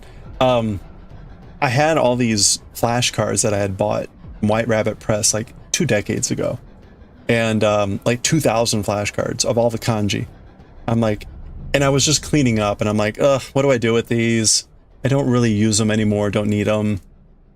Although I could use them, I'm like, they're just taking up a lot of space. I mean, the box is huge. So I gave those to him. I'm like, hey, way to say, you know, a small way to say thanks if you want to give these to your son or whatever. I'm like, and don't feel obliged, you know, pitch them if he doesn't need them or use them or whatever. Although I should have said, go sell them, because it turns out I looked on eBay and you could probably sell that whole set for like 100 or 150 bucks. But like I said, I don't use them anymore. So it's like, they weren't doing me any good. Anyway. Where's all the hot air supposed to escape if I don't have the hole at the top? Oh, I know. It's like a hot air balloon. But it's a little bit too big. A little bit too big. Dro, why do you have an angry cat? It's perfectly normal for it to look wrong when it's wet. Well, that last picture that you saw, that's now when it's really mostly dry. So I'm gonna take a look after stream, and it's really dry in my place, so I think it's already dry. Maybe I'll wait till tomorrow. I'll give it another day, and then okay, Happy Fruit looks better. I'll take the Happy Fruit. Thank you. I'll give it another day. Although the murder cat there is kind of my mood right now.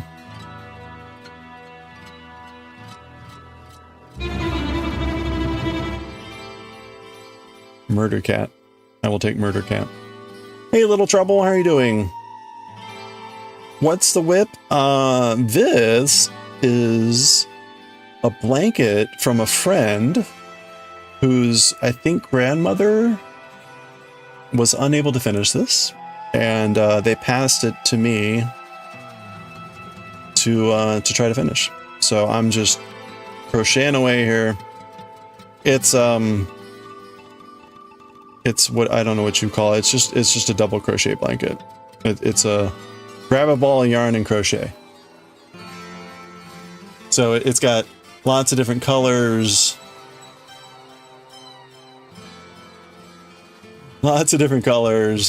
And you know, it's not very wide, so if it strikes me as like a baby blanket, it's very long. You only know US stitches? Well, so do I, so it's a double crochet. Whatever that is in UK, I don't know. Is that treble crochet?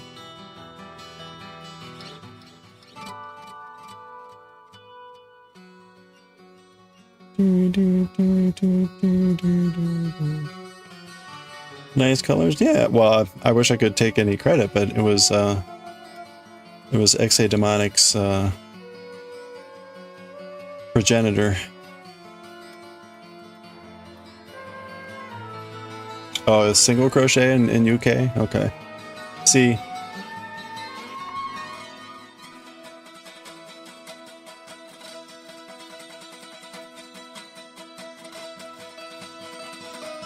Don't hold you to it. No, it's okay. See, it's like, it's kind of the same way with music. If you're familiar with music, right? The UK terms for music notes is pretty crazy.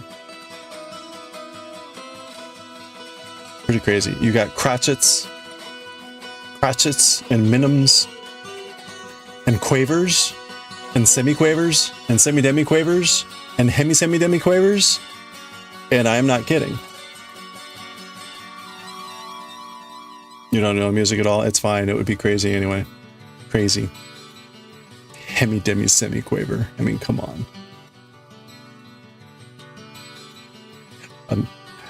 I'm kidding, not kidding. Like that is true. But you know, it's just terminology. Whatever. I do like the idea of having crotchets. I'm looking at all these crotchets. Crotchets, I think, are the quarter notes. And anyway, you just step backwards. Hey, you know, I still use miles and pounds, so I can even throw in a stone here and there. Little Trouble, are you working on any projects right now? You got any whips? Oh, so we just finished this sweater over on the left, knitting. I'm currently blocking the pieces and trying not to be all depressed about it. And in the meantime, while we're waiting for that to be ready, picking up this crochet project, which has been... And I'm just noticing somehow I have like perfectly hit the color pattern here, which is like really bad. I need to figure out how to like get out of this. Uh-oh. I need to desync this.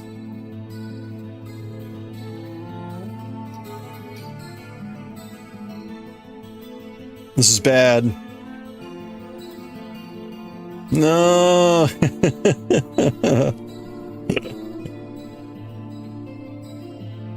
It's too coordinated. No. It's not color pooling. It's like color matching.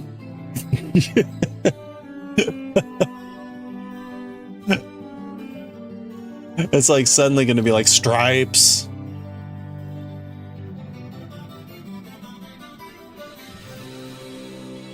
Crap. It's fine. It's fine.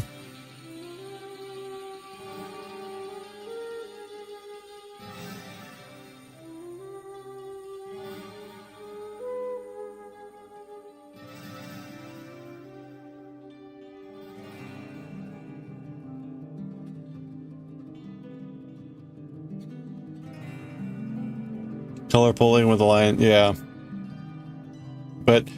But this is worse than, I mean, color pooling sounds like, oh, you've got a big blob of blue all together somehow. No. This is color syncing. This is like perfect synchronization. Pool sounds like, oh, how pretty a pool. No. Color catastrophe. Everything's crap forever. I am left-handed, yes.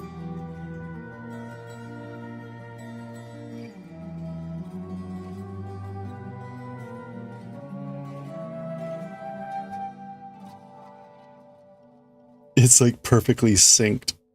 Damn it.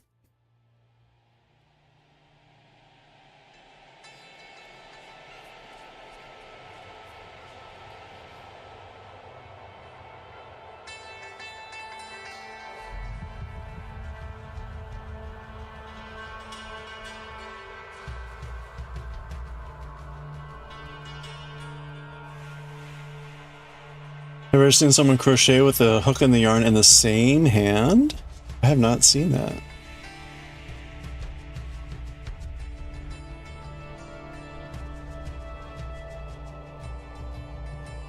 That sounds challenging, but I guess if you've always done it that way. Uh-oh, wait, what the hell is this? All right, what are the chances? What are the chances this is gonna pull out? Ooh. Magic. You saw it the other day and blown away? Wow. Love to see it, yeah. Yeah, it's of course hate to see it when it's like, nope, that's a knot now. And you've made it really tight. Like, no. That deserves the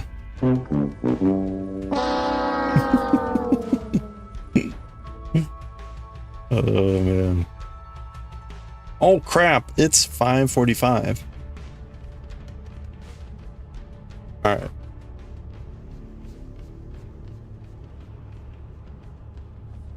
Man, look at this.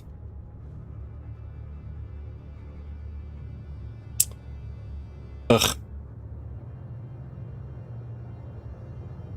It's perfect.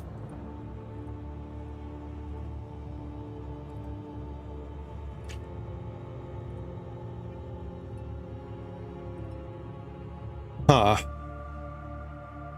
I'm stuck. I'm stuck here. Like I would need to change. I would need to change yarn.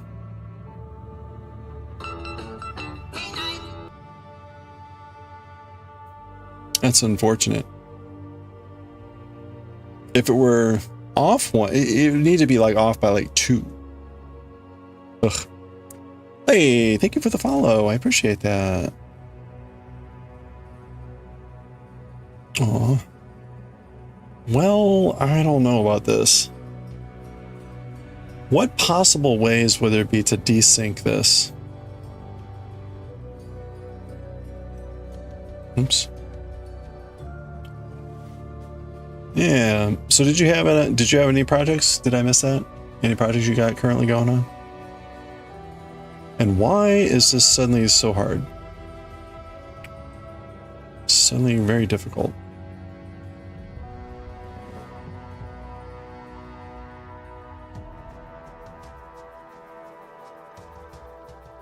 Oh, that's why. It would help if I actually like put it in the right hole. Again, the classic problem with crochet. Classic problem with crochet is sticking things in the right hole.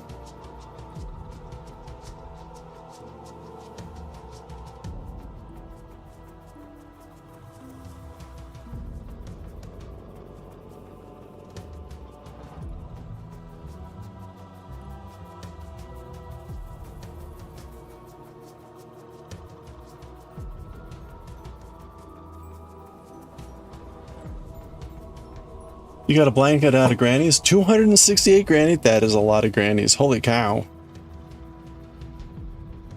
It's a classic problem. Yeah, I know. Exactly. It's a classic problem with a lot of things. What hole am I supposed to put this in? You're not that good at sticking in the right hole. I know. That's like the hardest part. Like, is this the right hole? Wow. Are those, you know, usually you make the little granny and then you put another layer on, then you put another layer on. Is it 260 of like 3 layer or like 1-2 layer?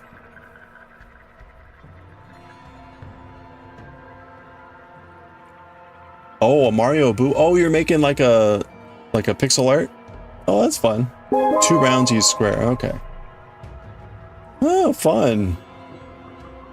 That's a lot of boos, or a lot of squares. Anyway. Hey, Lavender, how are you doing? I'm doing well. How are you? How's the patterning going?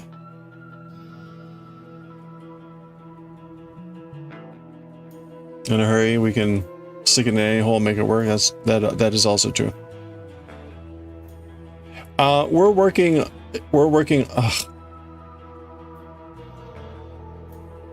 ugh, look at this yarn. We're doing a crochet blanket, which is a continuation of a project from a friend. But right now, like, I'm in a color sync problem. My colors have like lined up in a bad way.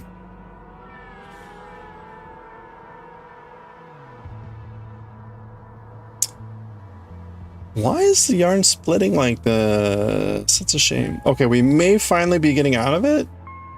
A little bit.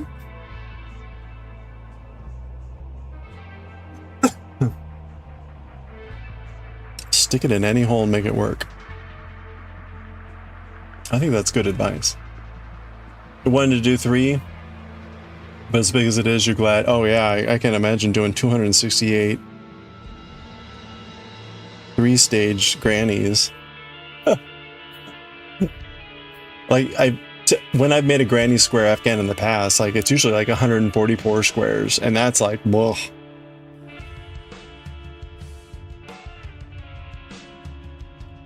You good? Mostly? Try not to get sick? Oh yeah. Yeah, I know, this time of year is... I'm always paranoid. Like we've got a music performance coming up this Sunday, and I'm just trying my best to hang in there. Like, don't get sick this week. Just wait till next week.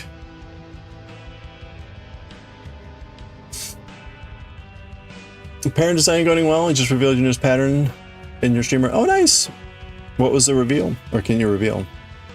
Or do you have a link? Yeah, it's funny. It was just perfect. It was absolutely perfect. Like, really? Come on.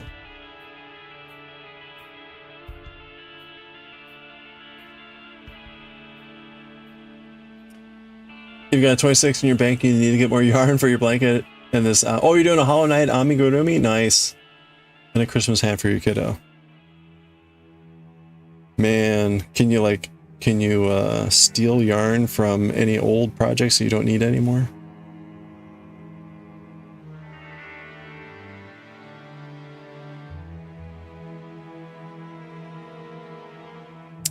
Anniversary is the weekend, you have a market next weekend.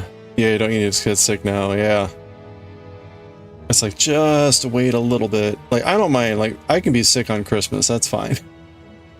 I don't have to be singing in front of people.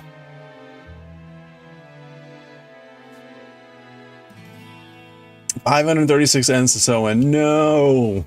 You haven't been sewing the ends as you're going. Sorry. Oh no. It is revealed it goes to pattern testers on Thursday, be released on Monday. Hanukkah Buddies set. Oh, fun. Well, who are, like, what are the buddies?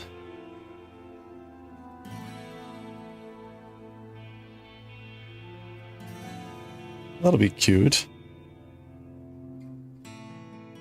Hmm?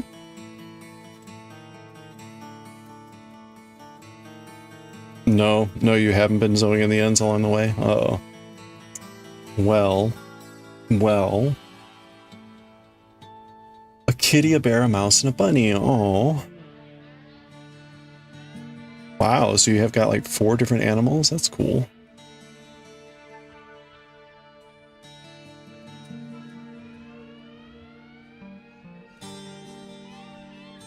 Alright, we're mostly desyncing here.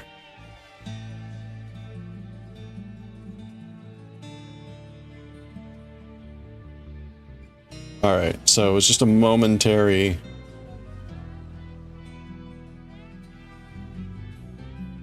Hopefully when I go by the 3rd time here, it won't hit again. If that happens, I may just have to stop with it. This yarn is cursed.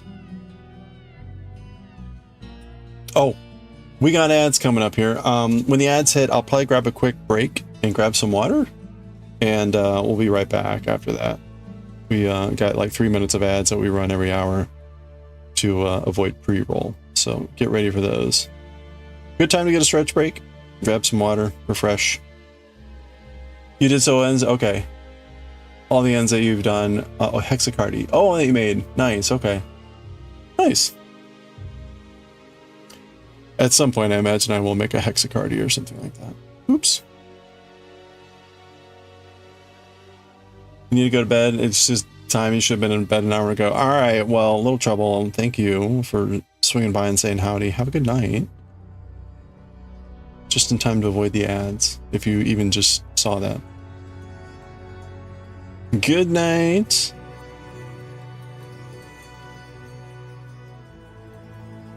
Okay. I'm gonna go grab some refreshment. I will be right back. We'll probably read some Jujutsu Kaisen soon, but we'll see. I'll be right back.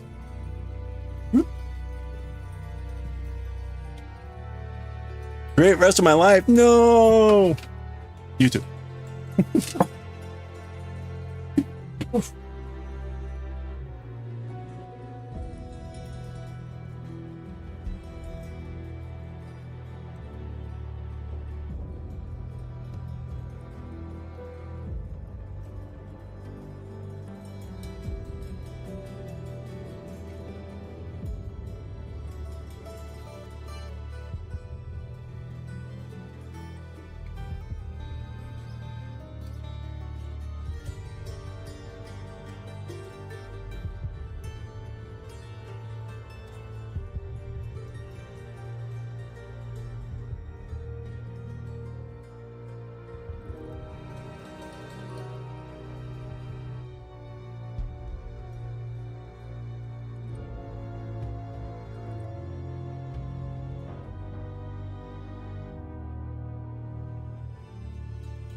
All right. It's almost 6. All right, here we go. Boy, I spent, I don't know, 4 hours today going through a 3,000 page document.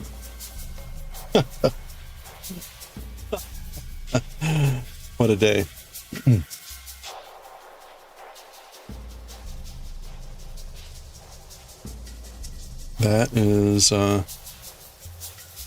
That is bureaucratic legislation for you.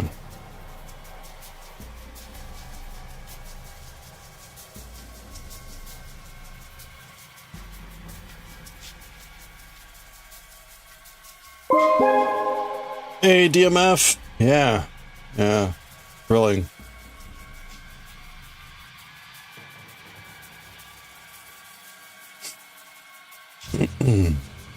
All right. I'm going to get to the end of this row and then, actually, no, it's already 6. We got to read Jujutsu Kaisen. Who am I kidding?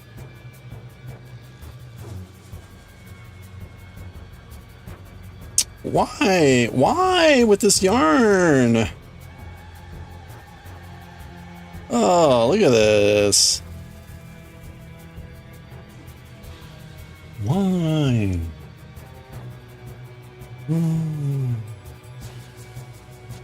All right, there we go.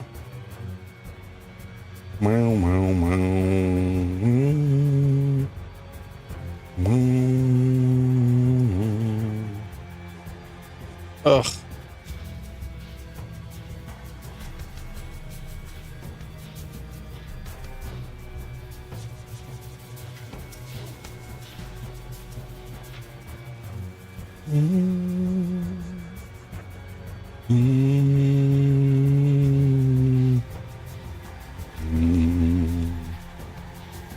Oh my goodness. Why is this yarn so easy to like only hook 80% of it?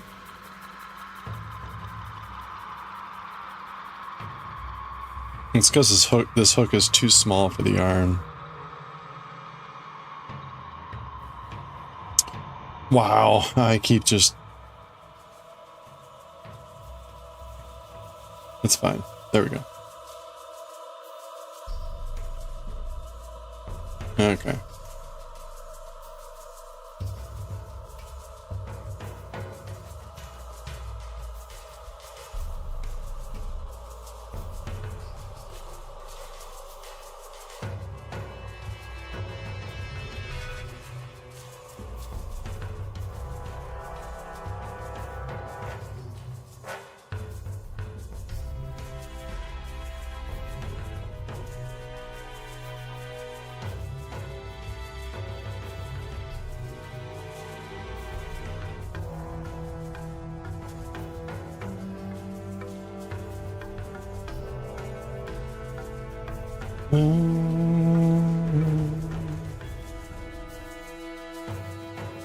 Okay.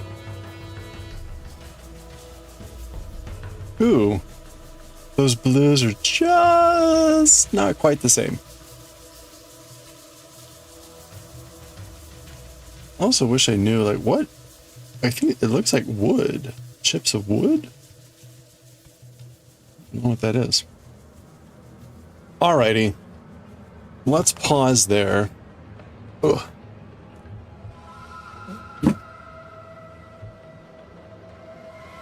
Ho, ho, ho.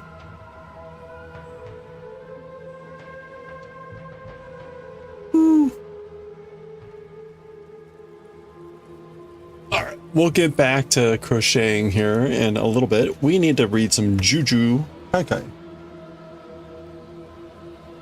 So. Hey. Let's get going. Some Jujutsu Kaisen. Jujutsu Kaisen. Ah! That would be the wrong... That would be the wrong overlay. Infinity and beyond. Okay. We're going to read some Jujutsu Kaisen. And we're probably going to read some Azumanga Daioh. And then we'll get back to some crochet. And we'll be watching some Julia Child. Hopefully. Okay. I think we're all... No, we're not all set. Azumanga Daioh, Jujutsu Kaisen. Volume 25. This is chapter 221. We're almost at 222. Look at that. Jujutsu Kaisen in Japanese. Now, Azumanga next. Crochet and Akira later. Switch to writing and reading. Okay. There we go.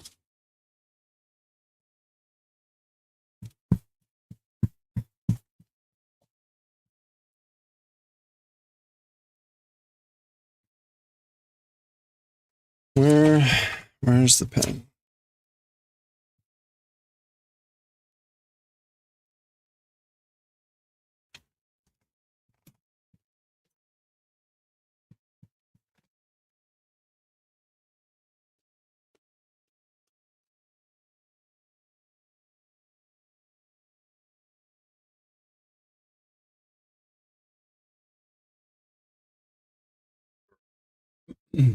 Okay.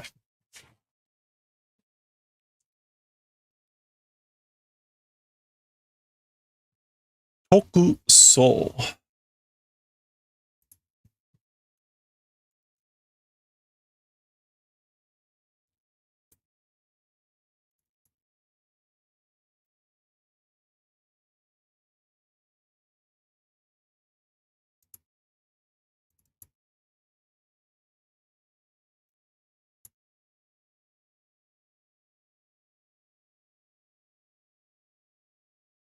Okay, here we go.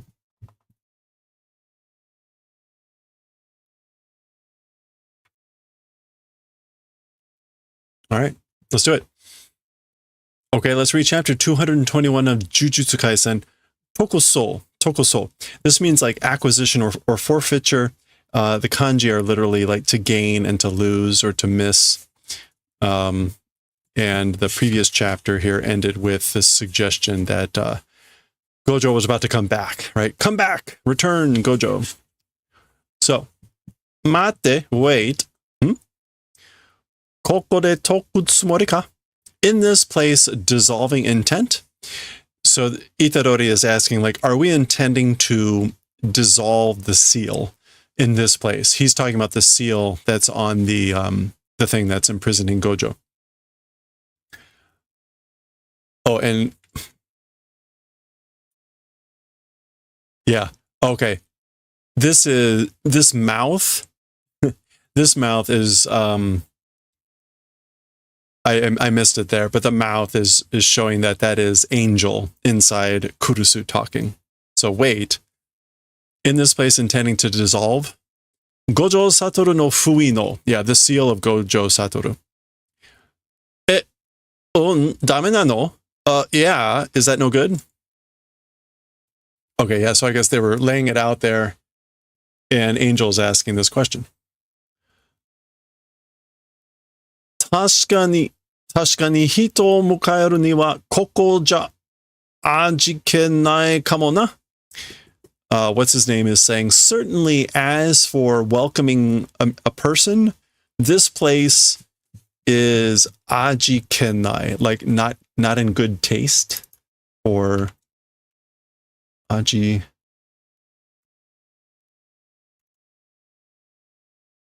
wearisome, insipid. This place is kind of like weary, probably, you know? Hollywood. 少しかっさりつけしようか? Origami aru? Okay, so he turns around and says, like, a little bit chain, shall we make? Origami? Paper folding exists? Like, can we do some paper folding? And you can see he's making the little link with his hands here, motioning to her. And right, this is what he's talking about. Kasari, sorry. Oh no, kazari is decoration. Shall we decorate a little bit? Like origami. And so I mixed this up with kusari, which is chain. Anyway, and you can see Okari, welcome back. So he's thinking maybe they could like try to decorate this better. Koyu waka no tsukuro. This sort of like rings making. So he calls it a waka. Yeah, these sorts of loops. So janakute. That way is not. Like, that's not what I mean. It's not that. Oh, man. Okay. Kokumon Kyo no naka de wa butsuri teki jikan wa nagarete nai toyu. So again, this is Angel talking from the mouth. As for inside the Hell prison, the Hellgate prison, physically time, as for that, not flowing. It's that sort of a thing. Or it's a thing called that. Or they say that time doesn't flow, or it's not flowing physical time inside this thing. Huh? Okay, so the response to that statement is like, Tsumari, what that means is, Gokumon Kyo no naka de wa jikan no keika ga genin de gashtari orosui suru koto wa nai. So what that means is, as for inside the Hellgate prison, time's passage as a source, dying of hunger and doing things like that, and maybe even like dying of old or growing old, orosui, or senility, going suru, as for that event, not existing. or infirmity. Yeah. So basically, again, and keika should just be passage, like, yeah, the passage of time. So again, inside the gate, inside the prison, the passage of time as a source, doing things like growing old or growing senile from age, or dying from hunger. As for those events, they don't exist. So you can't do that inside. 本人が自死を選ばない限りはね。The person, the original person, self-suicide, not selecting limit. As for that, So basically, as long as the actual person doesn't choose to kill themselves.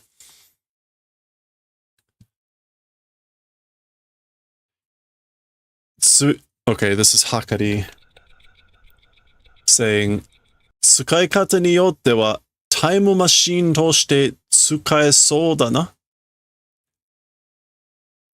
To the way of using, as for that way of using, as a time machine, seem to be able to use it, isn't it?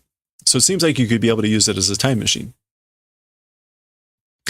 そういうものではないというお話だ.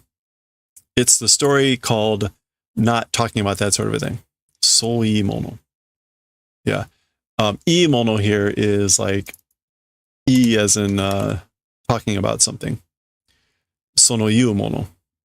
So as for that sort of saying thing, it isn't that sort of a story. Basically, I'm not talking about that. And again, that's Angel talking. 物理的時間が流れていないから、ハロウィンからの19日間の五条悟がどう感じたか、私たちに理解することはできない。Okay, so physical time not flowing. Because of that, since Halloween's 19th, or I guess the 19 days since Halloween, which is when he got sealed, right? The Shibuya incident was in Halloween, and it's now like the 19th of September or November. Gojo, how doing feeling? To us, understanding doing event, as for that, it's not possible. Okay. So because physical time isn't flowing, for Gojo Satoru, in the 19 days since Halloween, what has he felt? It's not possible for us to be able to understand. Again, Angel explaining this. It literally is like, how has he felt? Do kanjita. We don't know. 一瞬のように感じているかもしれないし, in the manner of an instant feeling, probably. Probably, maybe, feeling in the manner of an instant. 逆に100年以上待ちぼうけを食らっている状態かもしれない. Or maybe the condition of eating and waiting more than 100 years, conversely. So maybe it was feeling like it was an instant, or conversely, maybe it's the condition of like machiboke, which is just going to be like waiting forever. Yeah. Like sort of, again, like eating as though you're waiting in vain for more than 100 years. Or being made to eat that feeling. And we get this background with the twisty clocks. Boom. Sonde. So I guess that's Kurusu saying this. It's like, so then, and this is Angel responding, 私が懸念しているのは五条悟の精神状態だ. Me, 懸念, as for the thing that I'm doing, 懸念, fear or worry. So as for the thing that I'm worried about, it's the state of the mind of Gojo Satoru. His seishin jotai. Jotai is like condition of his seishin, his mind, his spirit. This is still Angel talking. 彼は Gendai Saikyo no Jutsushi Nandaro. As for him, the current generation's strongest sorcerer he is, right? Gojo ga moshi sakuran shiteru yona koto ga areba. Okay, so this is Ieiri or whatever her name is. She's chiming in saying, Gojo, if sakuran shiteru yona koto ga areba. If there exists the event in the manner of doing sakuran, which is like being disordered or being chaotic, being confused. So again, basically Gojo, if he is confused or deranged, konna samai kukande, in this sort of a narrow space, meaning like the physical location. Ui no tokono wa hijou ni kiken. As for dissolving the seal, as for breaking the seal, it's exceedingly dangerous in this sort of a narrow space. Tekoto desho. It's that sort of thing, right? That's what you're talking about, right? So, それは確かに, as for that, certainly, so this is what they're imagining, I guess. Dangerous da na. Okay, certainly dangerous, isn't it? Dangerous.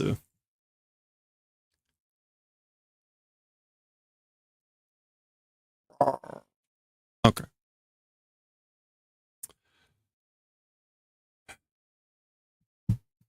Okay, so we get this on the next page. So it looks like they're at a quarry or something here. All right, what do we got here? This is Saitama Ken. Okay, so that's Saitama Prefecture. Kiroko Kozan, the Kiroko quarry, mine mountain. Kozan is going to be like a mine. Yep. Okay. Jujutsu Kaisen Daioh Shurenjo. And this is the what do we use to call this? The curse technique technical school. So this is the Jujutsu Kaisen High School or whatever. The technical school's number 4 like training ground. Okay. Tsutakata. That's just him booking it. Tsutakata. What is actually Tsutakata?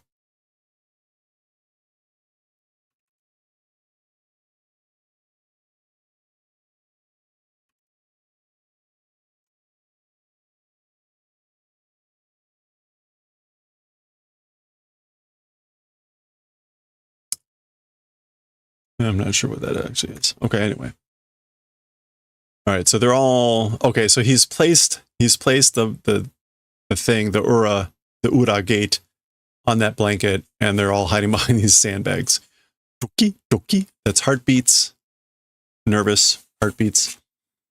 There's Angel and Kurusu. Remember her technique? Doki doki. Heartbeat heartbeat. Shake! Salmon! Okay, it's been a while. This is Toge. Go watch some of the early episodes about this guy. G. Okay, so she's doing her thing. Presumably she's breaking the seal.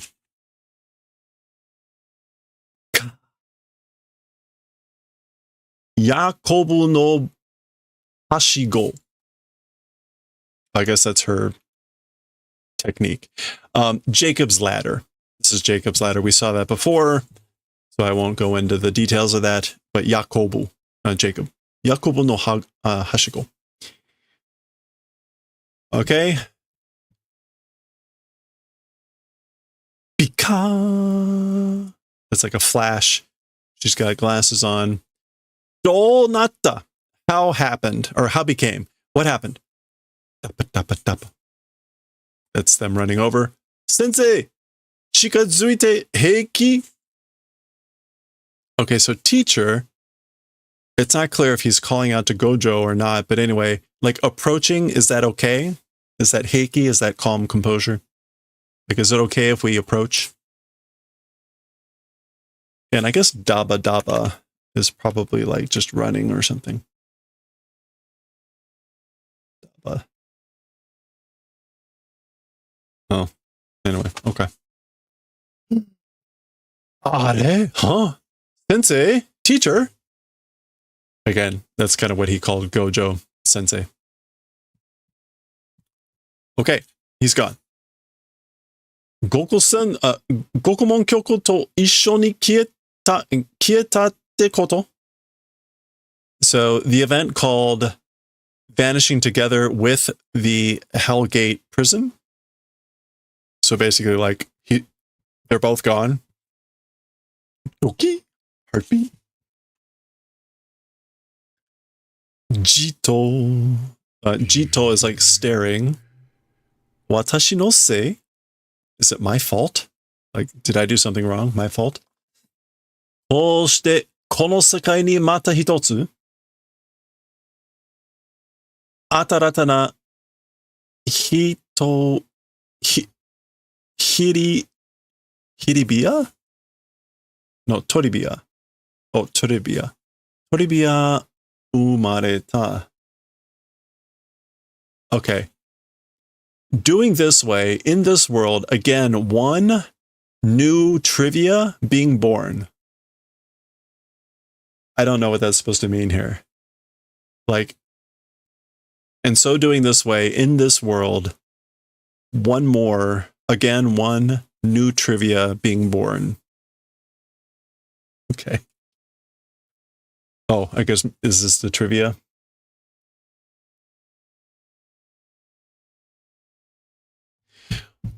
Gokomon Kyo Ura ni Tenshi no Jutsushi o ateru to Gojo Satoru goto kieru.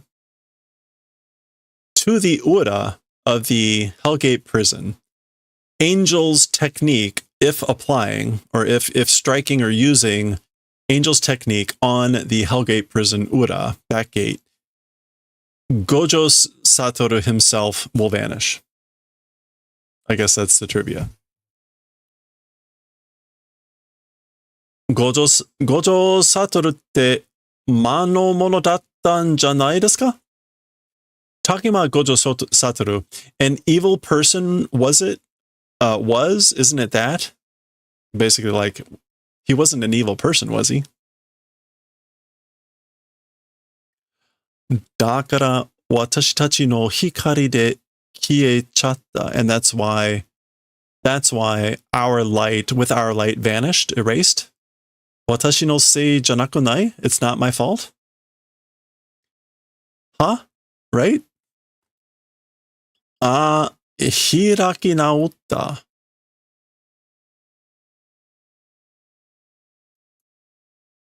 Oh. Hiraki naosu. To become defiant? To become serious? I guess because she's trying to, like, say that it wasn't her fault and that maybe Gojo was evil and that's why. And that's why he's saying, like, oh, becoming serious, becoming defiant, turning on us. Ma Gojo no seikaku wa sonna mon da yo. Well, Gojo's, like, behavior, as for that, it is that sort of a thing.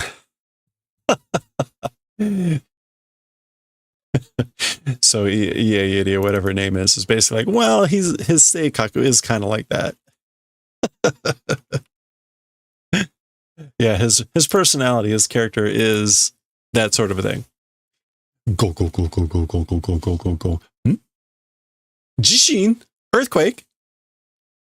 Kono taimingu te guzen jane na yona. With this timing, a coincidence it isn't, right? Basically, like, there's no way this is a coincidence with this timing. All right. Saishinbu wa 8,000 metru no Nihon gai ko.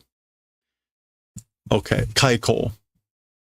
As for the deepest part, I guess, of the earthquake, as for the deepest part, 8,000 meters of Japan's sea, like bed? Kaiko?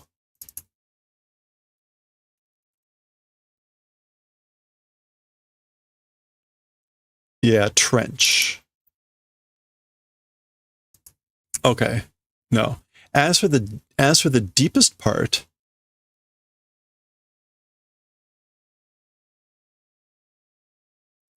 Japan's like an ocean trench of like 8,000 meters.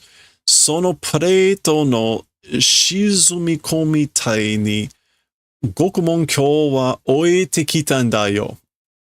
Okay, this is Geto talking, Kenjaku talking. So he's saying placed on purpose as for the Hell's Gate prison in a sinking band of that plate in this trench.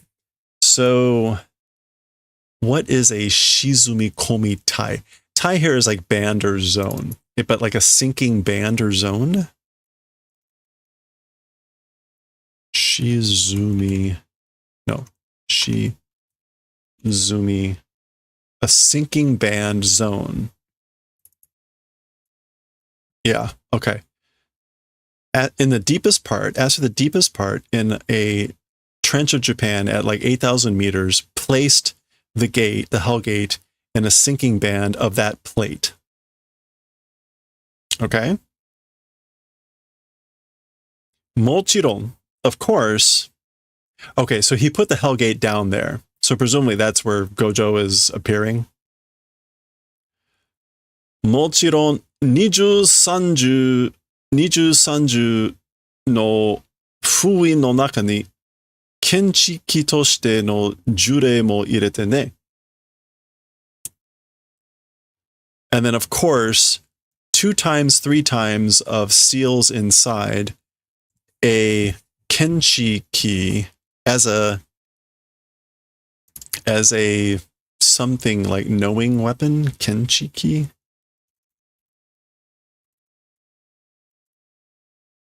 Oh, as a sensor, as a detector.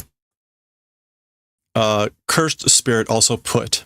So, of course, I also placed cursed spirit or cursed spirits as a sensor inside seals of like 3 or 4 or 2 or 3 times. So again, this is him talking. Horikonda tengen kara ura no koto wa kiite ita kara ne. The possessed or taken Tengen from him, from Tengen, who I had taken or taken over. As for the event of the Ura, the back gate, heard about because that's why. So he heard about the plan from Tengen, and that's why he did all that.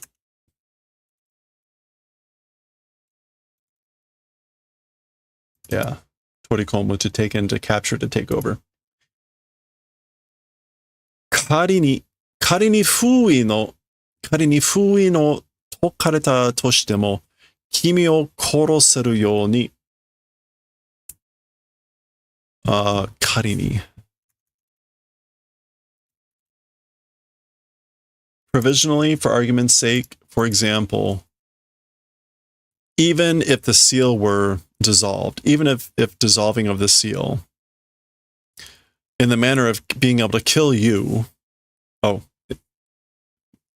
okay, so he's probably already talking to Gojo. Yeah. So, yeah, he's explaining this to Gojo because he says, in the manner of being able to kill you, that has to be Gojo, and indeed.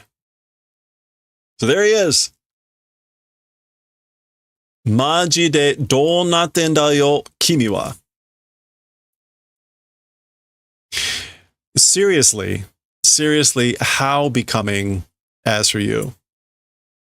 So in other words, he did all that in order to kill him. And he's like, and seriously, like how is it coming this way with you?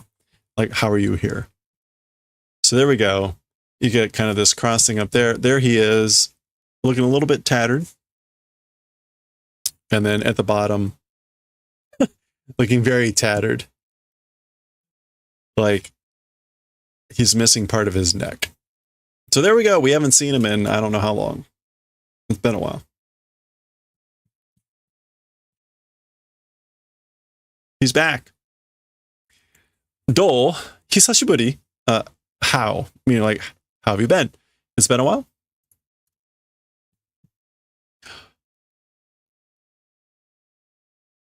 Okutsurogi? No. Yeah, okutsurogi.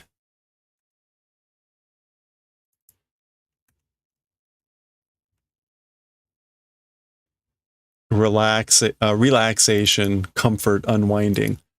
Itadaketa kana? Like, were you able to receive relaxing? I wonder. Basically, like, did you have a good rest? Omae-sa. Oh, ha, ha, ha, ha. Don, this is very inappropriate timing. You.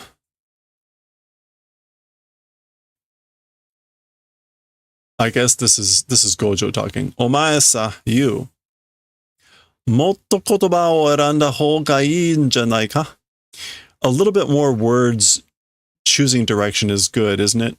So like you should choose your words all the more or all the more carefully, I guess. Ima wa no ki wa da zo. Ima wa no ki wa zo. This is something about like now is the last.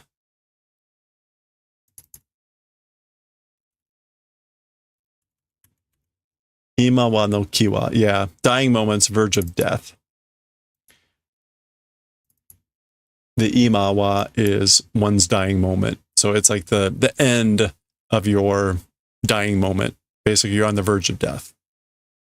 Okay. Moving. Things happening. Or is that a yo? It's an Bow. Okay, something happens. Zaza. Sliding. Wait a minute. Okay, there's... Oh, is this what's her name? Oh, no, it's Sukuna.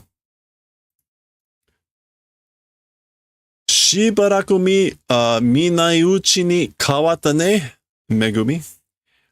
Been a while not seeing in that period changed, haven't you, Megumi? So you've changed since I haven't seen you. Or since last I saw you, Megumi. So there's Sukuna and Megumi there. Jiri.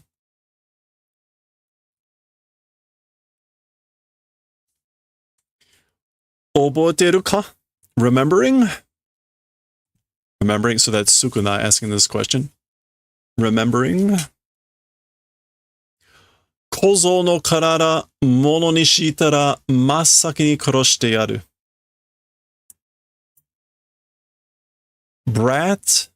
Brat's body, or boy's body, when due towards the thing, like, I guess, very first thing, we'll do the favor of killing.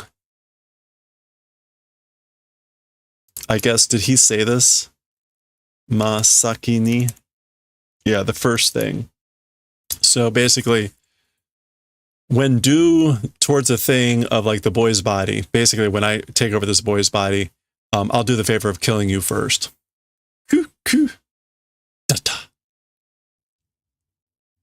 Kochi no kozo ni natte shimatta ga?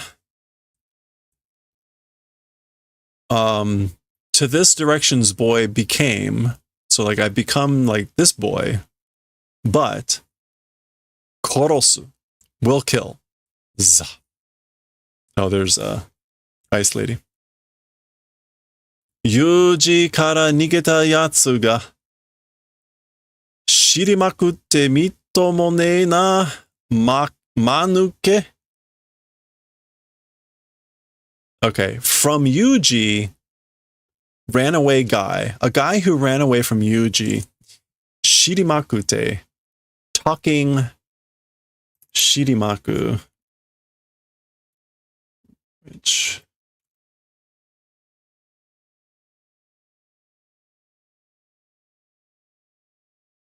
okay, I'm not quite sure what to make of shirimaku.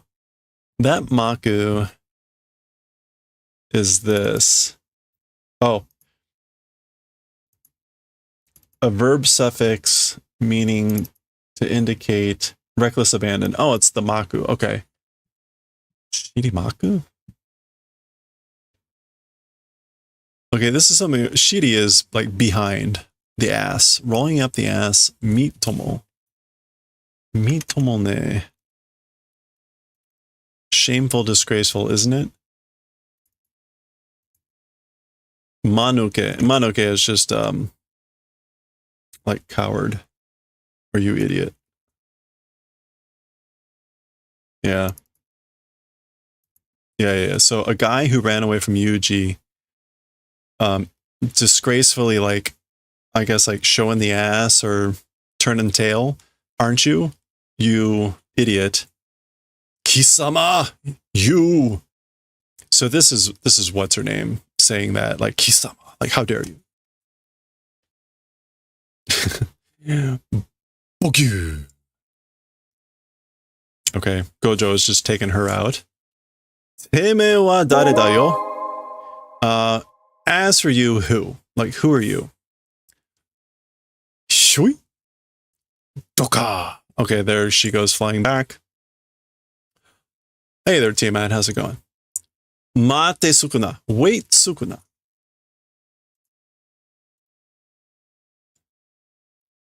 Kare to tatakau mae ni watashi to yakusoku wo hatashite morau.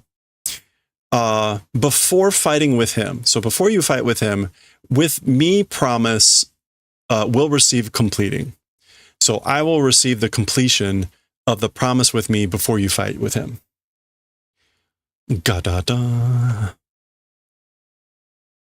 And here's Gojo acting all silly. Sukuna-sama to aro okata ga?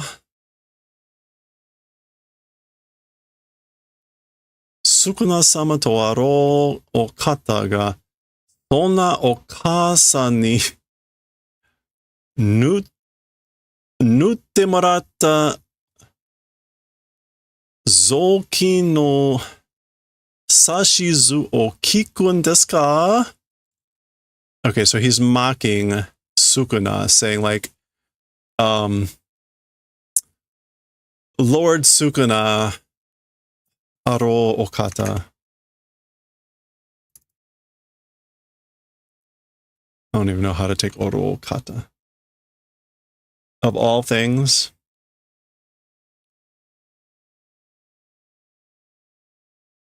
No, that's not quite it.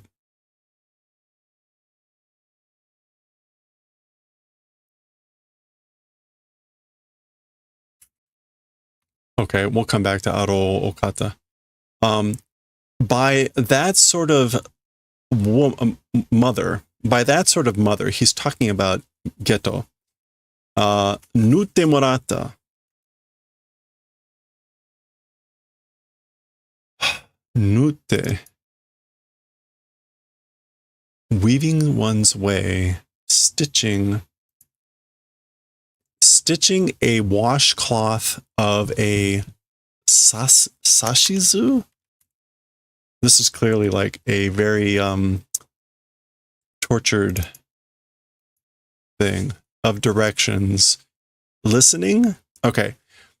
I guess this is like, Lord Sukuna, how could it be that you're listening to that sort of a mother who is, I guess,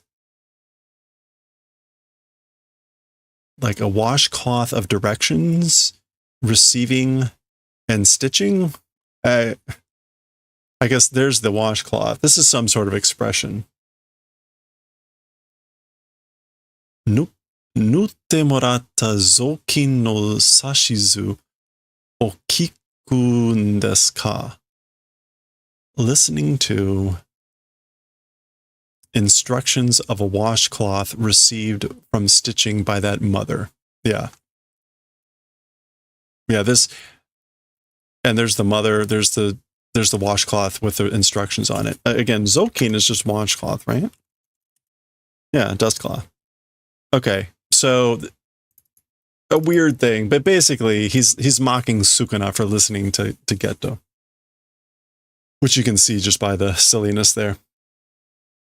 まあ、僕としても、スクナと戦う前にやることをやっておきたい.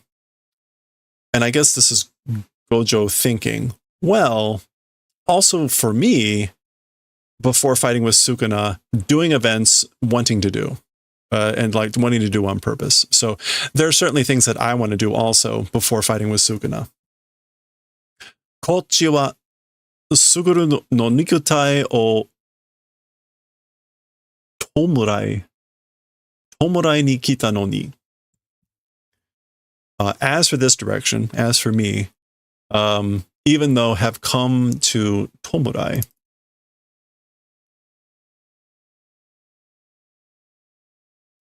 Hello there. oh, okay. To mourn for the physical body of Suguru. That's Geto.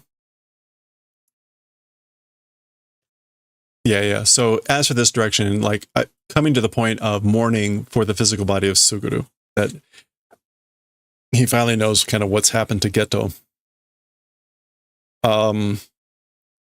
何かしらの縛りだとは思うが、ここまで少ながスグルの中のやつに寄ってるとはな。めんどくせえ。Okay. Okay, so 何かしらの, which is just like somehow.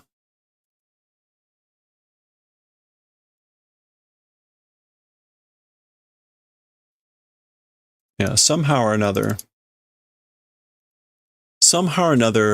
as for with like a binding, thinking that, but to this place, Sukuna, to the person inside Suguru, that's Kenjaku, as for like visiting, you know,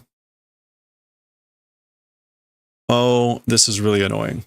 Okay, so somehow or another, a binding, as for the thing called a binding, thinking about that. But to this point, Sukuna is like, as how could he be visiting or be whatever, yoteru, with the guy inside Suguru?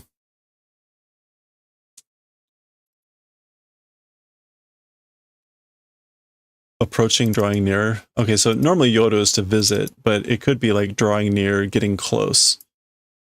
Like he seems to be, or how could he be getting close to the guy that's inside Suguru?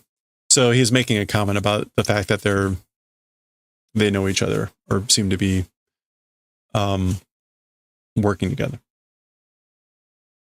Okay, there's Sukuna with no response. 絶対的な強者. 絶対的な強者. Like absolutely a strong person.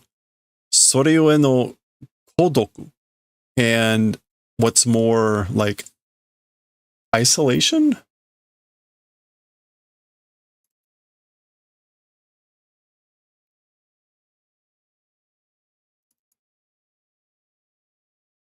Yeah, and for that reason, isolation. So, like, absolutely strong, and for that reason, because of that, isolation. あなたに愛を教えるのは, as to the one teaching to you love. So these are the words of Yorozu, right? As are the ones that will like do you that will teach you about love. いいだろ. It's fine. It's good. はあ、たく、今何日だ? So this is Gojo just saying, huh, unbelievable, mataku. Right now, like, what day is it? 11月19日. So November 19th. じゃあ、12月24日、4日でいいだろ? Well then, 24th of December is good, right? Gush, gush. That's him like scratching his head. Ha ha. Romanticism? Like romanticism? He laughs like romanticism. Oh, Ibu. Eve. Ibu. Ibu に私たちが予定を合わせるなんて気色悪いな。On the 24th, on the eve of Christmas, on the eve, we, like, making plans together is kishoku warui, gross, isn't it?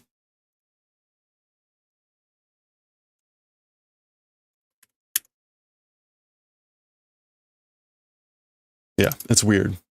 It's weird. Making plans on the 14th together, or 24th. 命日が2つもあったらややこしいだろう。命日。Death anniversary, even 2 if it existed, would be yaya koshi.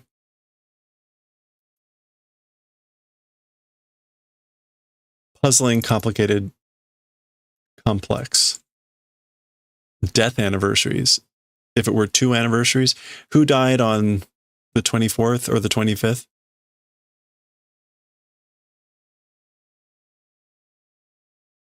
It would, anyway.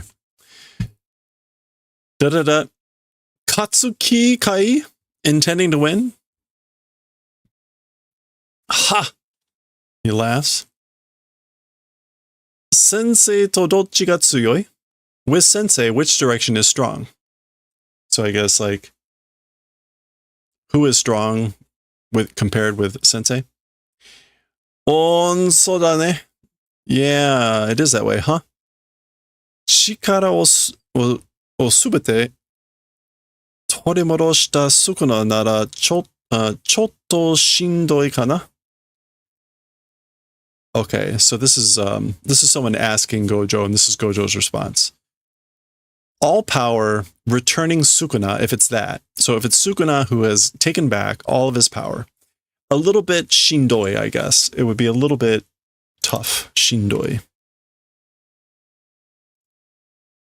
A little bit worrisome, bothersome. You know, I guess. Makechao, will you lose? Would you lose? Katsusa, I'd win. Katsusa.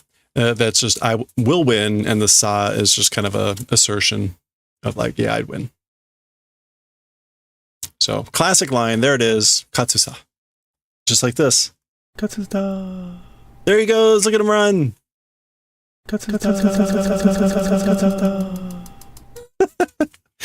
That's the end of the chapter. Gojo Satoru me! You bastard, Gojo Satoru. That would be, what's her name, having been blasted through the wall. All right. That is the end of 221. Next time we'll have 222. And it looks like, you know, a little hors d'oeuvres of fingers. We'll see how that will go next time. All right. What do we have here? That's Azumanga. All right.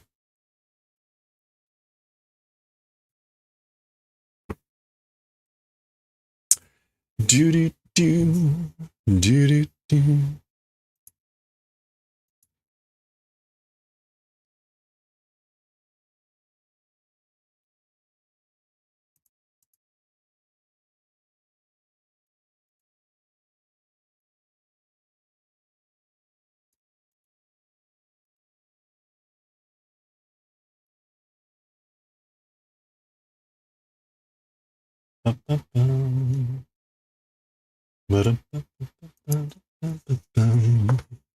Okay, let's try this chapter again.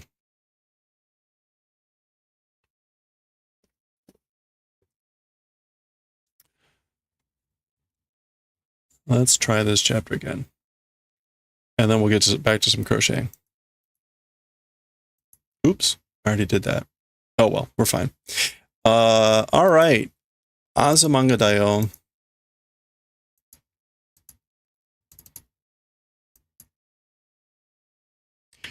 It's amazing that the big fans of Jujutsu Kaisen have the attention of like 2 seconds. Volume 3, Chapter 2.2, Part 2.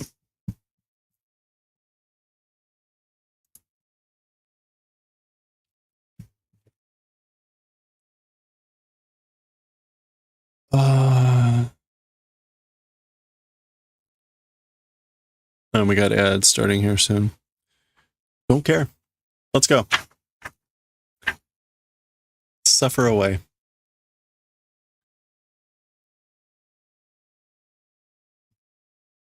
Okay, here we go. All right. Okay, let's finish off Chapter 2, Part 2, Volume 3 of Azumanga Daioh, Chapter 2, Part 2. Daioh, Great King, the Great King. というわけで、我ら三人は忘れました。What that reason is, or with that reason, as for we three people, we forgot. So from the previous chapter, Yomi was asking them about a purinto, a form that they were supposed to fill in. And all three of them, Tomo, Osaka, and Kagura, had forgotten the form. Koitsura, these guys. 私なんかプリントなくちゃったよん. Me or whatever, the form became nothing. Meaning like it just went away. It's just not here. So that's Kagura saying this. Print, it just became nakunaru.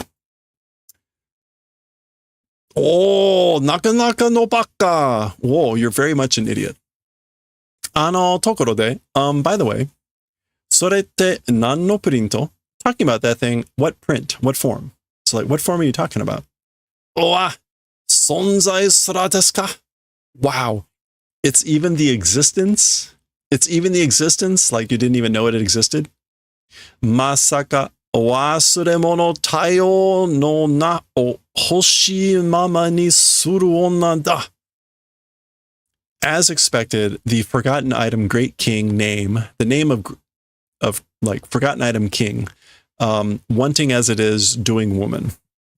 So as expected of the woman who does as it is, the desire or the wanting for the name of the like forgotten item Great King. In other words, she's the Daioh, the Great King, or Daioh, because of she doesn't even know it existed. Okay. Osaka Kokoro. The Kokoro, the heart, mind, spirit of Osaka. Ah, soda. Oh, that's right. Wasuremono toeba. Forgotten item if say. So now that you mention, or now that I think about forgotten items, Osaka ni kariteru MD motte kuru no wasurete ta. The MD, which I think is like music disc, that I borrowed from Osaka, coming and bringing back forgot. So I forgot to bring back the disc that I borrowed from Osaka. Yo, that's fine, it's good. Watashi wa kokoro ga hiroi kara yurushitageru de. That's fine, you know. As for me, the kokoro is wide, so because of that, we'll forgive.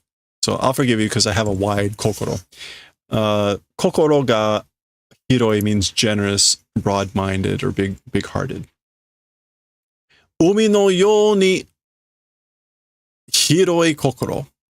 A wide kokoro, again, meaning like a generous heart, generous spirit, like the ocean.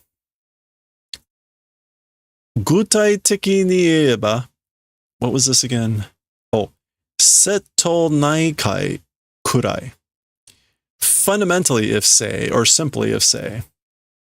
Yeah, if I say it basically, it's to the extent of an inland sea. So like the ocean, but if I say it fundamentally or basically, it's like to the extent of a inland sea, a seto nai kai. We looked up some of these last time. Bimyo ni semai na. That's like subtly narrow, isn't it? So the whole joke here is, right, she's saying it's like wide like the ocean, but then she says an inland sea, which Tomo's like, but that's kind of narrow, isn't it? An inland sea. Anyway. Demo tako tomo mo, でもタコとかも住んでるねん. But octopuses and things like that also are living there. 嫌な心だな. That's a no good kokoro, isn't it? Like, that doesn't sound like a good kokoro. 嫌な心, like a bad kokoro. Again, this was Osaka kokoro. All right. Gimon. Gimon, which is a doubt, question, problem, but more like a doubt or suspicion. Chiyo-chan te ya yukai sarehen no? Okay, that's right. So yukai is to be abducted. So, like talking about Chiyo-chan, abduction, like, will it not be done? Aren't you going to be abducted?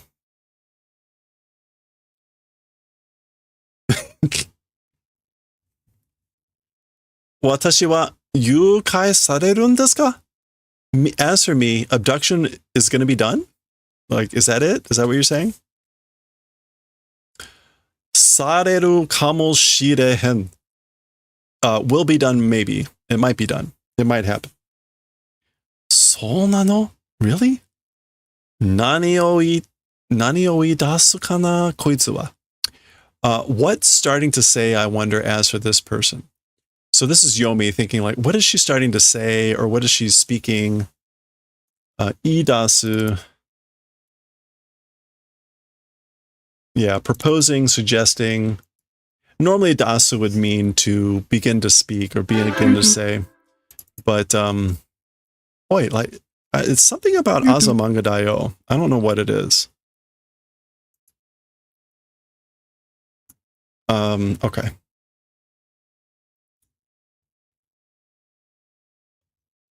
Idasukana. So again, like proposing, speaking, suggesting, etc. Like, what is she doing as for this person? She's talking about Osaka.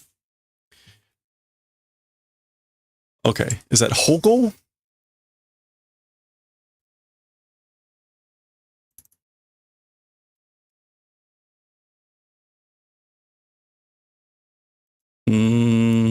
No.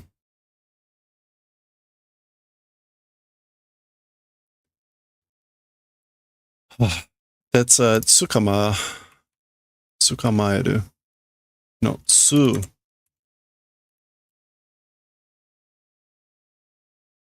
Yeah, it's Ho. Did I say Hogo or Hoko?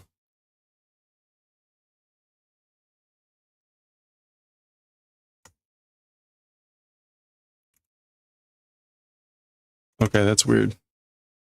Tsukamae.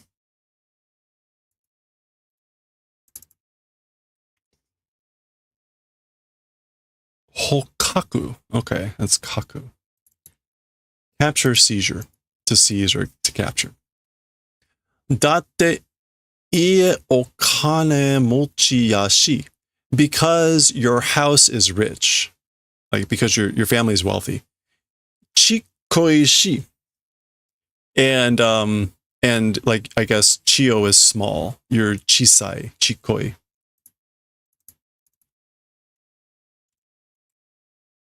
Yeah, very small. Slightly pejorative. Neraware yasu so ya to omowahen ka?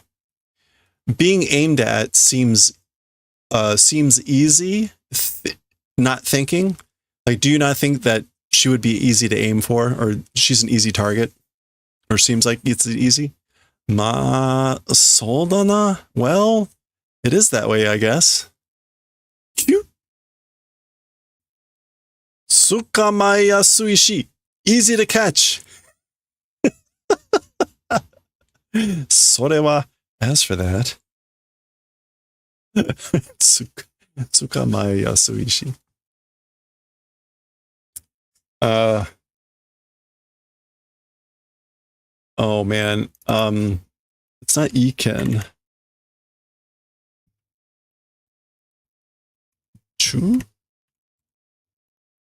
Chuken. Yeah, faithful dog. Faithful dog, Chuken.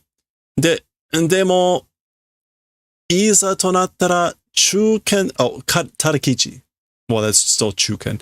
Tadakichi-san ga mamotte kureru desu. But if it becomes Izato, okay, when push comes to shove, when the necessity arises, Mr. Tadakichi will do the favor of protecting. So, if need be, Mr. Tadakichi will protect me. Yeah. Ban! Like, bang. Tadakichi-san wa uttaremashita. As for Mr. Tadakichi, shot. Wow, it's so horrible. Chio-chan. Chio. Ja, watashi wa dou sureba? So she's on the verge of tears here. Well, then, ask for me how if do. Meaning, well, then what should I do?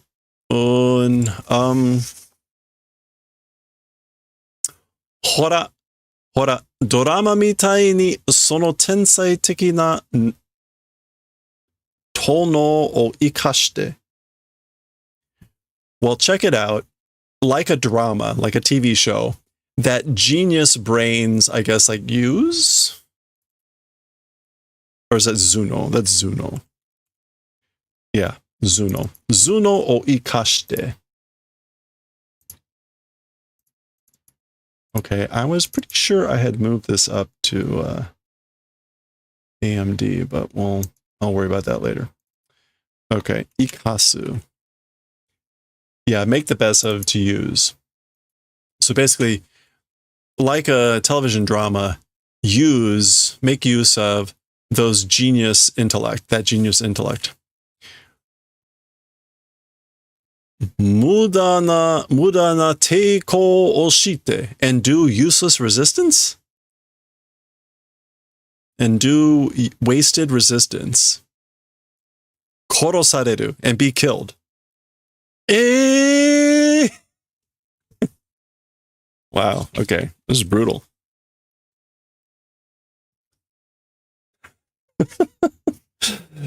Okay, hirai? Hirai? Flying.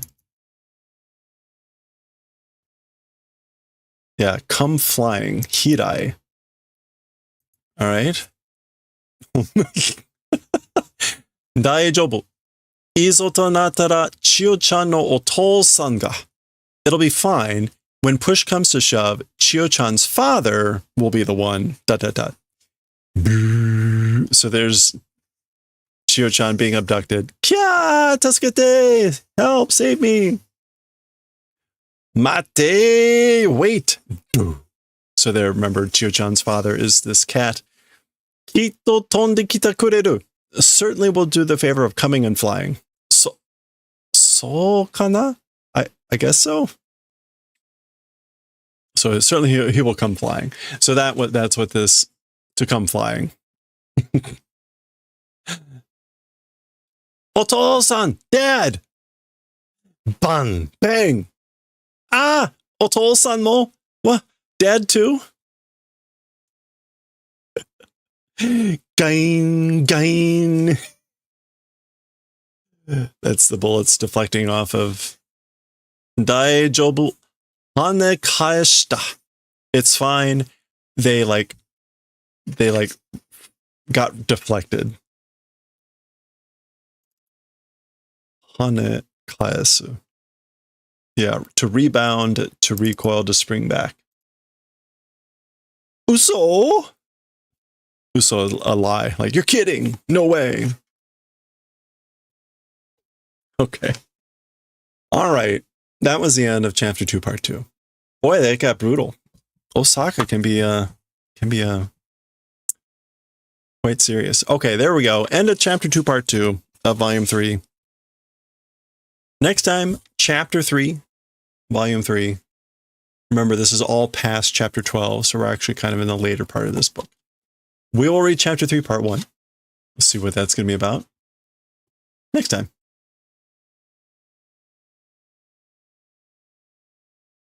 All right.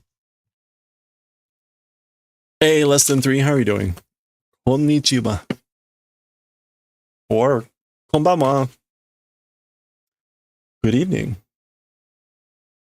All right, we made it. Somehow we made it.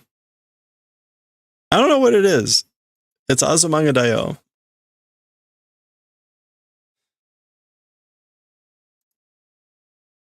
All right. Oh, hey, by the way, if you didn't already see this, I got nominated for Best Hobby Stream in the Friendo Yearendo Awards. If you go to the nominated channels and you look, wait, this is like smaller streams. I got nominated, which is a great honor. In fact, under Best Art Stream, I see a couple Mokos, right? There's Barry's Books. There's some of the Smiley Sloth is there. I'm sure there's some other ones that I'm forgetting. But if you go under all the way down, Best Hobby Streams, look at that. There we are. Look at all the hobbies. If you want to, you can vote up for 2 people in each section. Please consider voting for me. You got 30 days to vote. So there we go. Hey, Manuru, how are you doing? Good to see you. Konbanwa, well, konnichiwa. Okay. Do. Oh, well, thank you for making the comments. I appreciate that. I had to laugh about the names. Mukashi no namae. Like, yes. Yorozu. Now I know the other reading for that kanji. Okay. Let's go. We're going to watch some Julia Child and do some knitting. Crochet. So, don't forget, we're listening to some Julia Child here, listening for funny statements, such as... But just get used to using your finger for all sorts of things. Okay. Get used to using your finger for all sorts of things. Okay. So, let's go. Is made possible by a grant from Safeway stores. Here is a head of lettuce before, and here is a head of lettuce after I've gotten through torturing it. Stick around and see what we do to lettuce and other vegetables today on the French chef. Torturing vegetables. Wait, that's a good one. And here is a head of lettuce after I've gotten through torturing it. Okay. So, vegetable adventures. And here is the head of lettuce after I've gotten through torturing it. Stick around and see what we do to lettuce and other vegetables today on the French chef. Welcome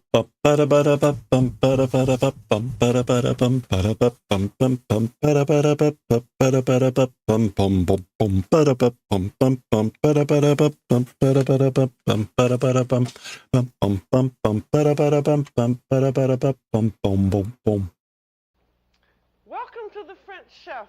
I'm Julia Child.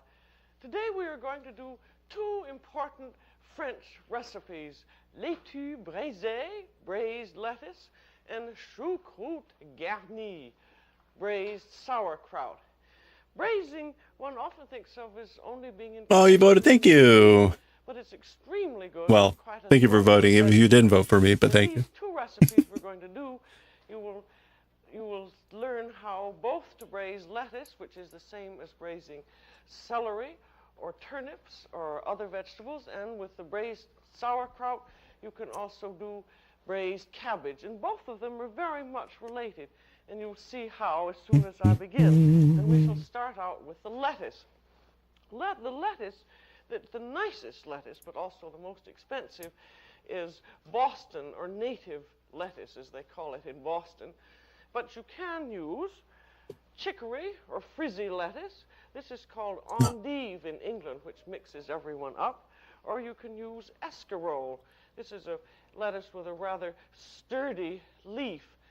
And if you're going to use either of the lettuce, you trim it and you wash it first. And I'll show you how you do that. You want to buy the lettuce with a little bit of a stem on it. And you want to trim the stem off to make it nice and clean, taking a little knife. And leaving on a little bit of it because you want something to hold on to. And then to wash it, you take 2 lettuces at a time and just pump them up and down in a basin of cold water to get rid of the sand. And you want to do it gently because you don't want the leaves to separate. And then we have to blanch it so that it will turn out like this.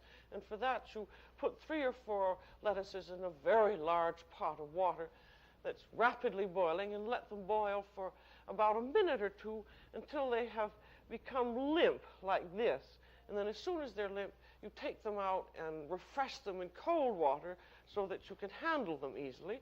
And then you want to squeeze all the water out. So hold it like that and then just squeeze gently with your hand because we want to get all of this liquid out because we're going to put some other liquid in when we braise them.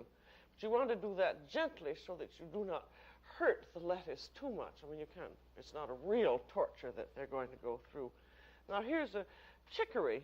And you see after braising, that is much bigger. There's your little Boston lettuce, and then here is your chicory. So you can see that for about the same price per lettuce, you have much more to work with a chicory, but the taste is less fine. You see, I'm just squeezing it sort of with both hands, but I'm not squeezing it so hard that I'm making it burst. And then, when you have your lettuce all squeezed, I'm going to put this fresh lettuce I think this out was of the before way. salad spinners. And also that. Then you're ready to start into work, but I'm going to first make the braising base. And I'm going to cook it in a low casserole. I'm going to set that over heat, and we're going to put in a little bit of oil or butter. I'm using just some plain cooking oil there. And then we're going to put in some blanched bacon.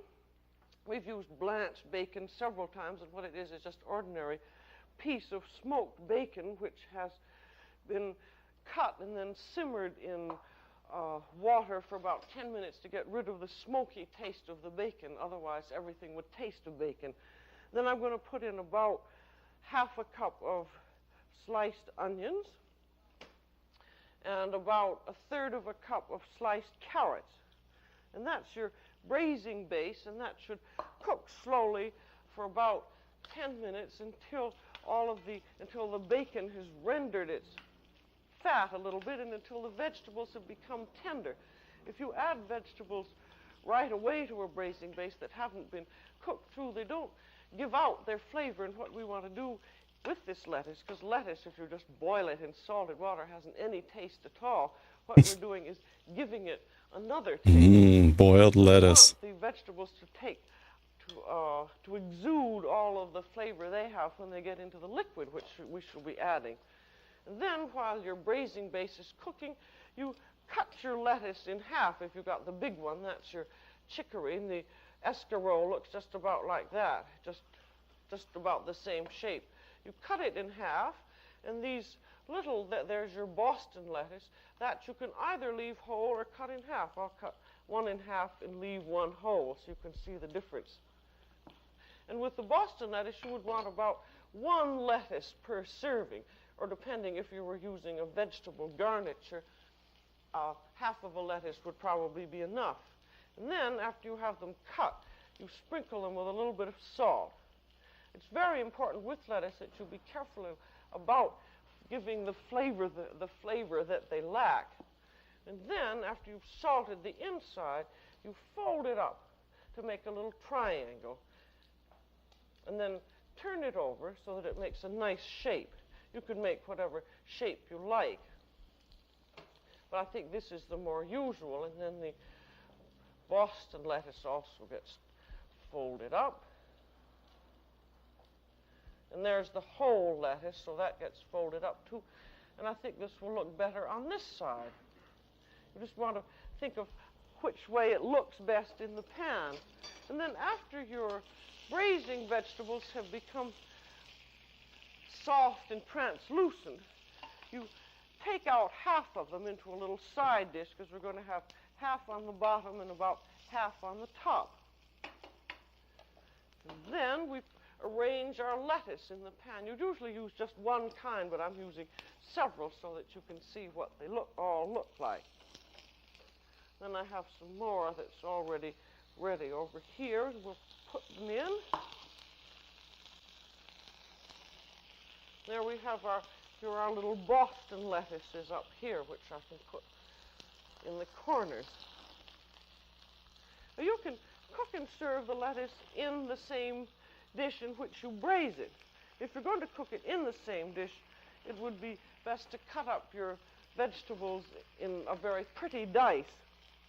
Then arrange a piece of bacon over the top of each of these, because the fat is going to give flavor as it braises. Ooh, that's hot. And then put the vegetables over. And then we're going to put in our liquids. And now you can use wine if you'd like to, white wine or white vermouth. I'll put in a little bit of white vermouth, about half a cup. Acans. Now in this kind of a recipe, the proportions are not terribly important. Just watch the method, because you may find if you do it yourself, Oh my gosh, this yarn! or a little bit more of that.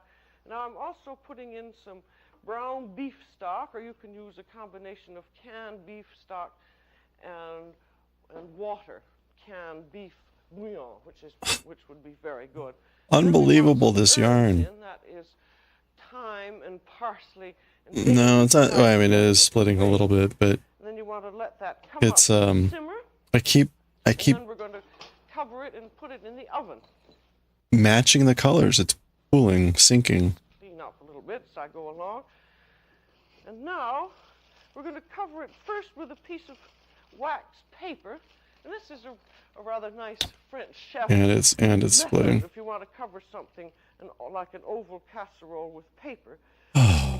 Fold it in half, and then you fold it in half again, and then center it there, and then make a little crease along, and then just tear where the crease is. Either tear it or cut it with scissors, and then you have roughly the right shape. It doesn't naturally have to fit exactly. You see, then that covers nicely. And then, as I don't have an oval top for this, I'm going to use a piece of aluminum foil,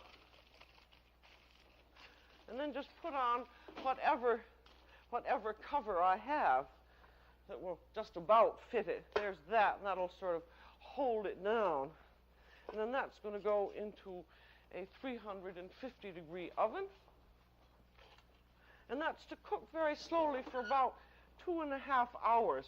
Of course, the lettuce will be tender within 1 hour, but the whole point of the braising is that there is an exchange of flavors between the lettuce and the braising liquid. And so now here is exactly the same thing, which has been in about 2 hours, and we'll see how it looks and what we have to do with it. Now there's our cover and our 2 pieces of paper.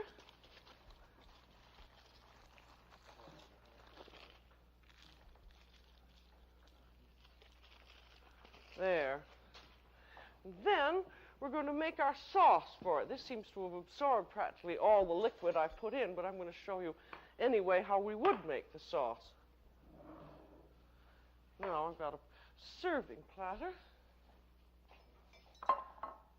And in this case, because we didn't cut the vegetables up in a very neat fashion, I'm going to take the lettuce out and arrange it on a platter, and then make the and then finish the sauce.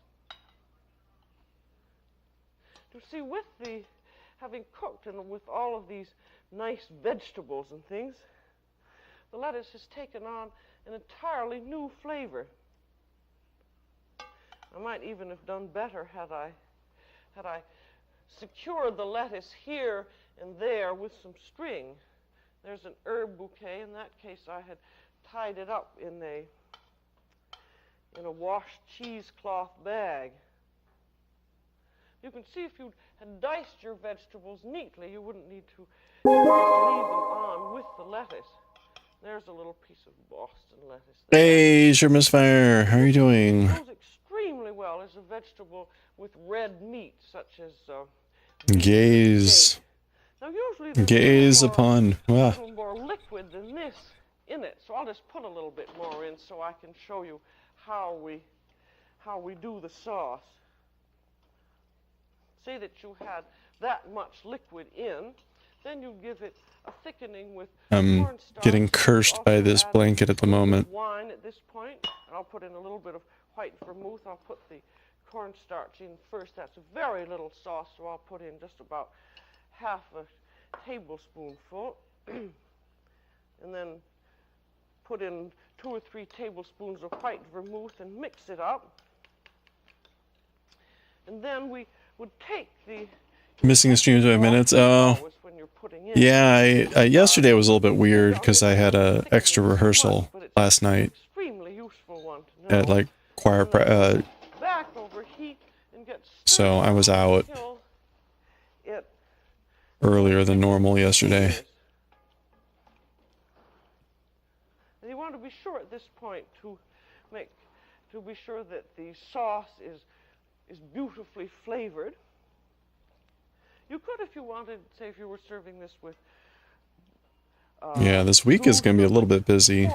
I'll have a rehearsal tomorrow night too. That's normal. White wine, or you wouldn't have to use any wine at all.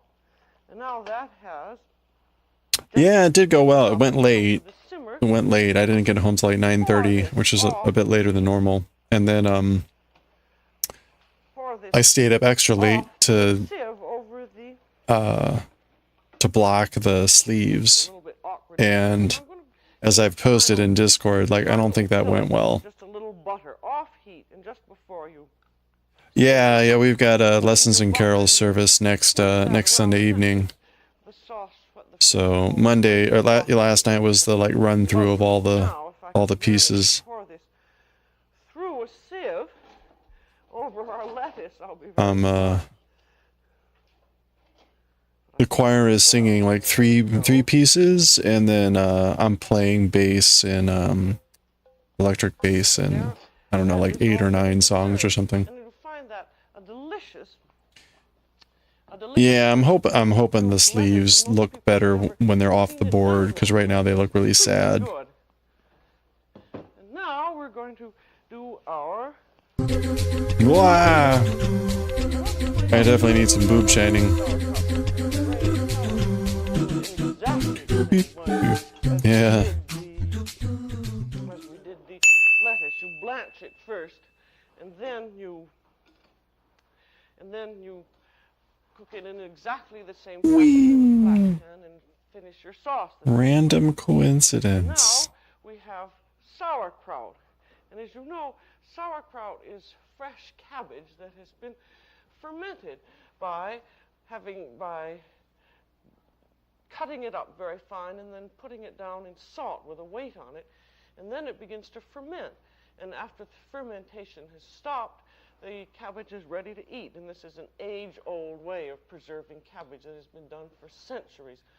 And in France, when you get your sauerkraut, it's just always fresh in a barrel. I haven't seen any around here lately fresh in a barrel, but I got some kosher sauerkraut, which comes in a jar. Sauerkraut. It has to be refrigerated. It's nice and fresh.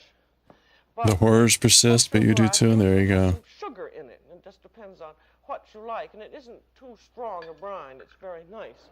And now, what were the dark things in there? Method of sauerkraut.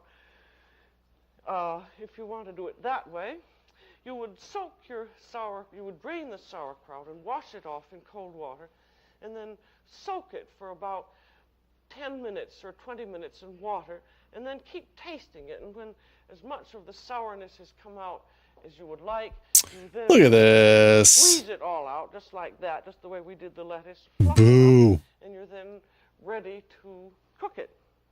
I like it, frankly, with most of Still the processing sourness the horrors of being out, awake. but it still is very different than fresh cabbage, even Oh. if you have taken out. You want to... Because it Here's the is horror of lettuce. being awake for you.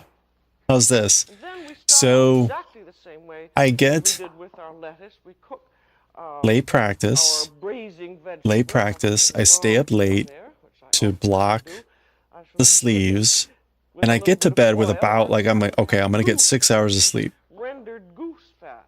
And then we want some bacon. I wake up, my alarm, my house alarm is going off, which is this horrible whistling sound, About 4 ounces of bacon. And this again is blanched which bacon. is frightening in and of itself because That has it's likely a false alarm, render it but you fat. never know. So I grab something Vegetables and I run downstairs. I look at the alarm and it says the basement window, which, given where my basement window is, that would be really unusual. about a third So I head downstairs, well, I turn off the alarm and I head downstairs and I look, and of course it's fine. how you like it. And then you allow the Okay. vegetables to sweat. I look at the clock And that means that they cook and very guess what time it is? slowly in a covered saucepan. This is Like 4:35. make them cook slowly. I get up at normally at Cover 5 the o'clock. pan and let it cook for So I'm about like, 10 minutes. well, Because shit. while you're doing I'm that, not going back to bed. you're I mean, sour if it were like sauce, midnight, I could have gotten back to sleep, whatever. So I'm like, well, I guess I'm just getting up. It's 4:30. So I got a really early start to the day today. And then we have another period of Oh my sweating. gosh. What a day. What a way to start the day. Have a heart attack This running. is what adds the flavor to things. And you want to stir it all around to get the sauerkraut covered with the fat and the vegetables. That explains the early morning. Yeah, pretty much. You cover it and I'm let not it normally up wet that. I again. mean, I'm normally up at like 5. Adds that, as the French say, My rings. to the My flavor. sanity. And then after that has I am normally up at 5, but 10 minutes. that was unfortunate this morning. You can, if you in Alsace. I was thinking like, oh, it must be 2. It must be 2 or 3. Like, I'll get a couple hours. No. Sauerkraut entirely Like, in dry it was, white it was just wine, like a perfect. Like, because even if it had been 4, I could have been like, cook it in. oh, I'll fall. Well, that would have been bad too, because I would have like fallen asleep like I'm putting in probably after about 45 minutes and then half like there. And been then horribly jerked awake at chicken 5. stock. Anyway. And you can use canned chicken stock. I think some Ugh. kosher canned chicken stock is extremely good. And you want to cover it so that it's just what we call Yeah, it's not a great way to wake up. just to the I mean, flour. That means that you can just it could have been worse. Like, there could have actually been someone in the house, I guess. up to But the top.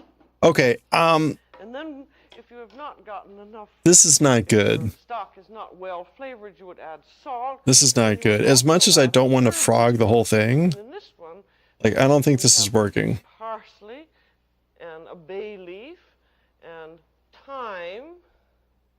For whatever reason, this yarn is just like completely synchronized. I'm sure that if you ask your grocery store, they can order them some juniper berries. And juniper berries are what they flavor gin with.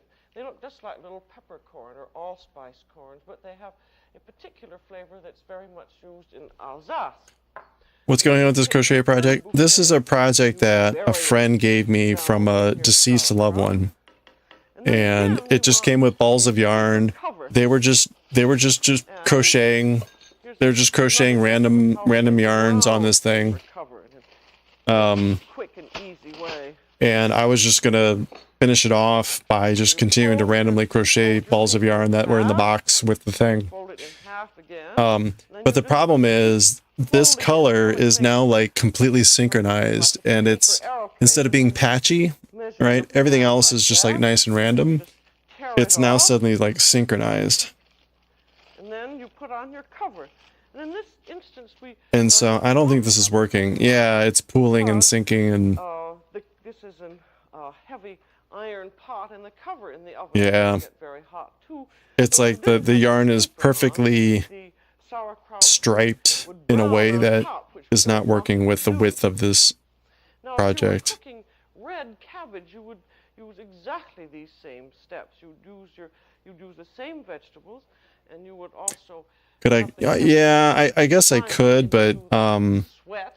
the yarn is synthetic, so If you want the cabbage to stay red, you would put in it would be annoying. wine, and you also want something acid because acid keeps red red. Use it as a border yarn. You know what? I don't know why. Actually, Use red wine. that might be sauce. good. You know what? Ow. Thank you. In Yes. other words, think of sauerkraut So, and cabbage is exactly the same. It's already quite large. And then this is going to go into a 350 oven, and it's to cook. If I just did a border now, Come back I think in we about could probably half just an end it. hour and take a look at it. And if it's cooking So let me do too that. fast, turn Let the me, oven down to about 325. What would you suggest as a border? Sauerkraut. Anything different? Between 3 and 5 I'm gonna go hours. back. It depends on the quality of the sauerkraut. I found that this kosher sauerkraut cooked in about 3.5 hours, and it was delicious. But what you have to do is you taste it all the time that you're cooking it. I mean, after about, it takes at least 2.5 hours, and then begin tasting it, and it's supposed to have a lovely, deep, delicious flavor. There's an easy border, the 11, it's easy. Perfect.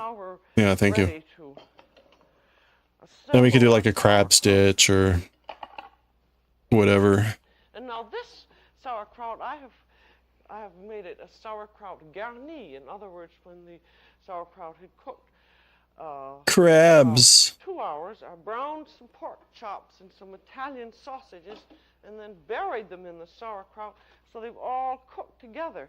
And that is an extremely nice way to do it because you get even more flavor in your sauerkraut. Now, there are pork chops. I also have a bit of ham, which goes Pork nicely, chops. that sort of You get all that flavor in your sauerkraut. accompaniment.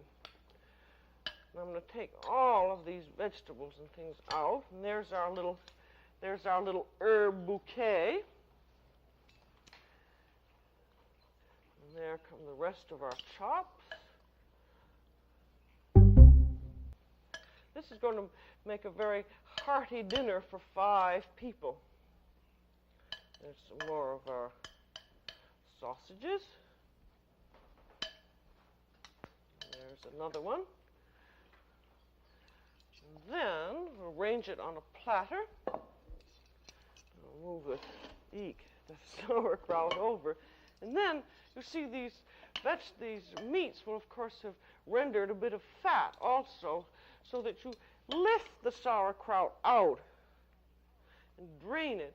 And then after you've lifted it and drained it, you can then take the grease off the juices. You see how that really is cooked down. That was 1.5 quarts of sauerkraut, but it's cooked down to be not an enormous amount. I think, too, you'll find that if you cook sauerkraut in this way of the squeezing and Love washing sauerkraut. of it, that if you have people in your family who are not particularly It is related to crab stitch, okay. they're going to like it very much indeed. There are Hold on a second.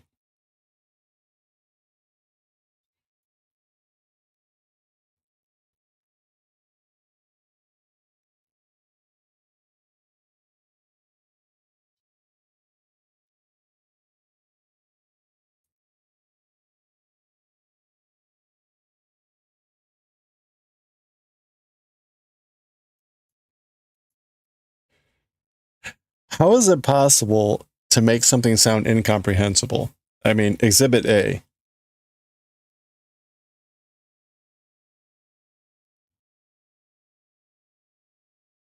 So, hold on, how do I mute this?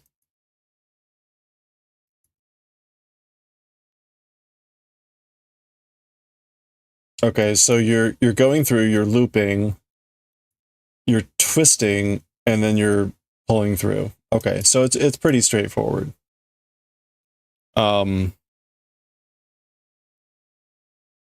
Right.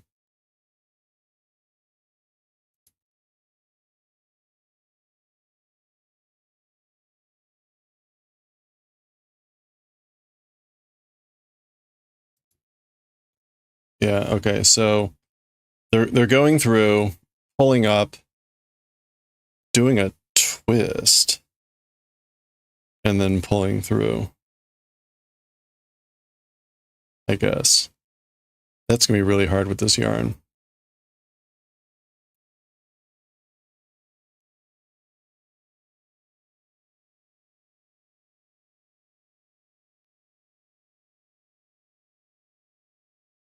I might, I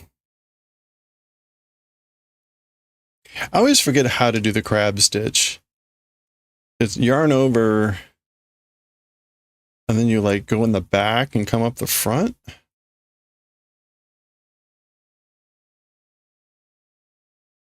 Oh, I forget how you do the crab stitch.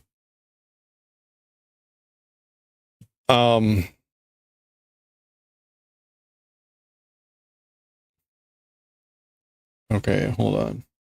You go through, pull through.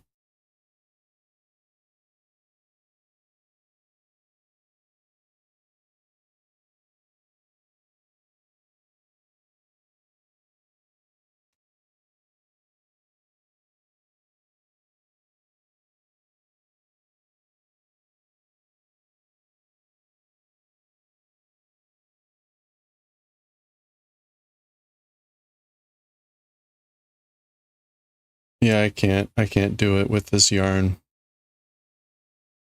All right, I need to switch to a bigger hook probably.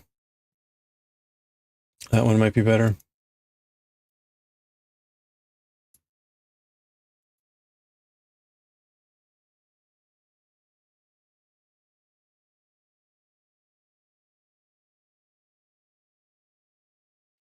It looked like they're also skipping.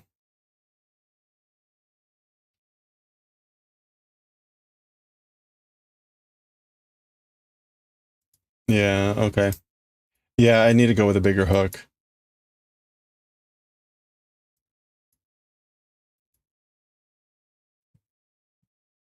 I think that's a big thing because I was going with a really small.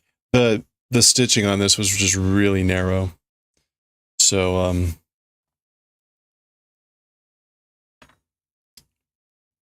you know what I'm gonna do? I'm gonna take off this whole row as well. As much as I don't want to do that.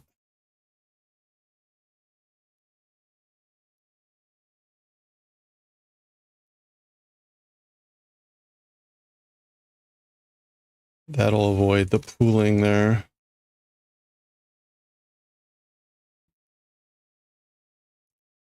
Now I wish I had like waited to the whatever, but it's fine.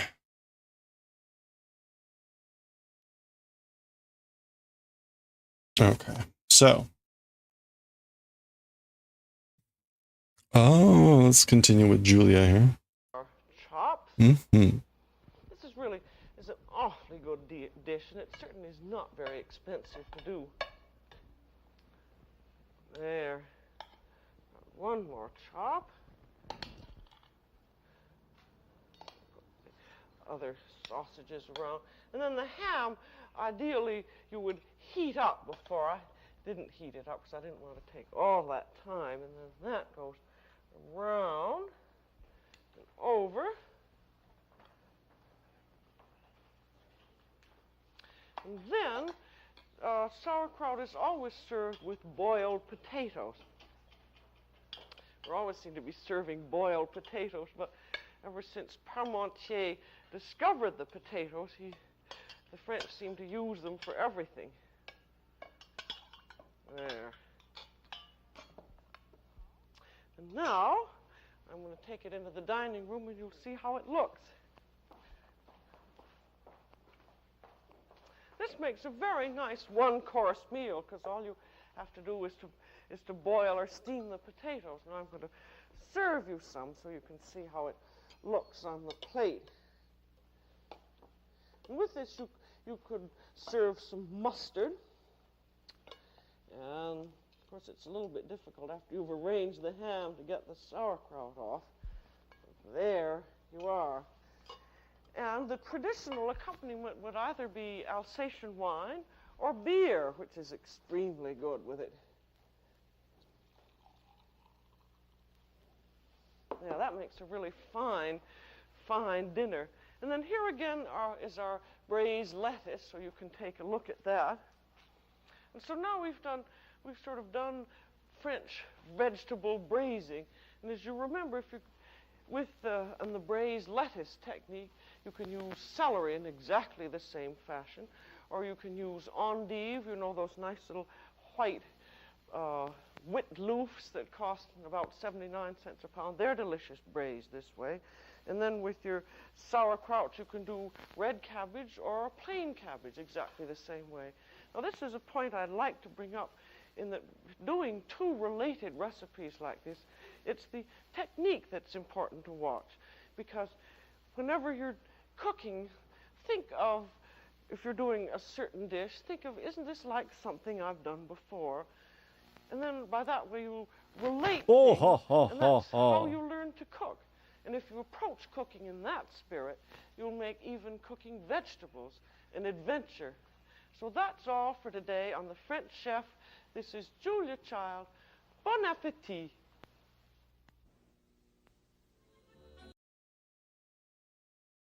Viewers.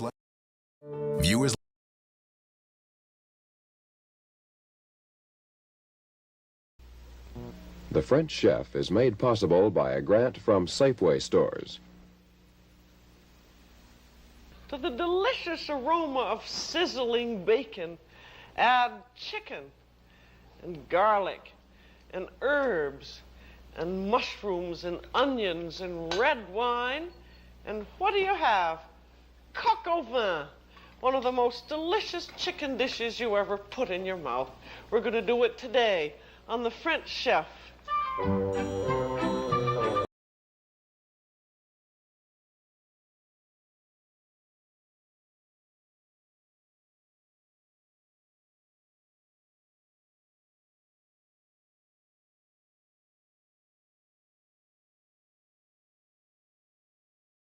Welcome to The French Chef.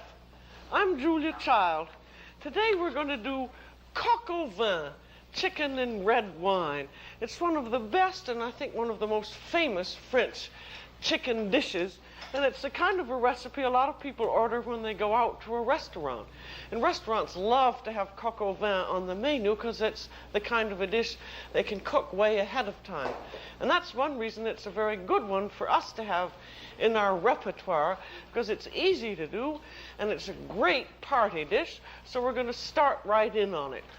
We have our chicken here, which is a frying chicken, and it is going to brown in bacon fat. So I've got these little pieces of bacon in here which are rendering their fat, and this is blanched bacon. That means that it's been cut up and then simmered for 10 minutes in water and then drained, and it's simmered so that you remove all of the bacony, smoky taste. And if you didn't remove it, everything would taste like bacon, and it's supposed to taste like chicken and red wine.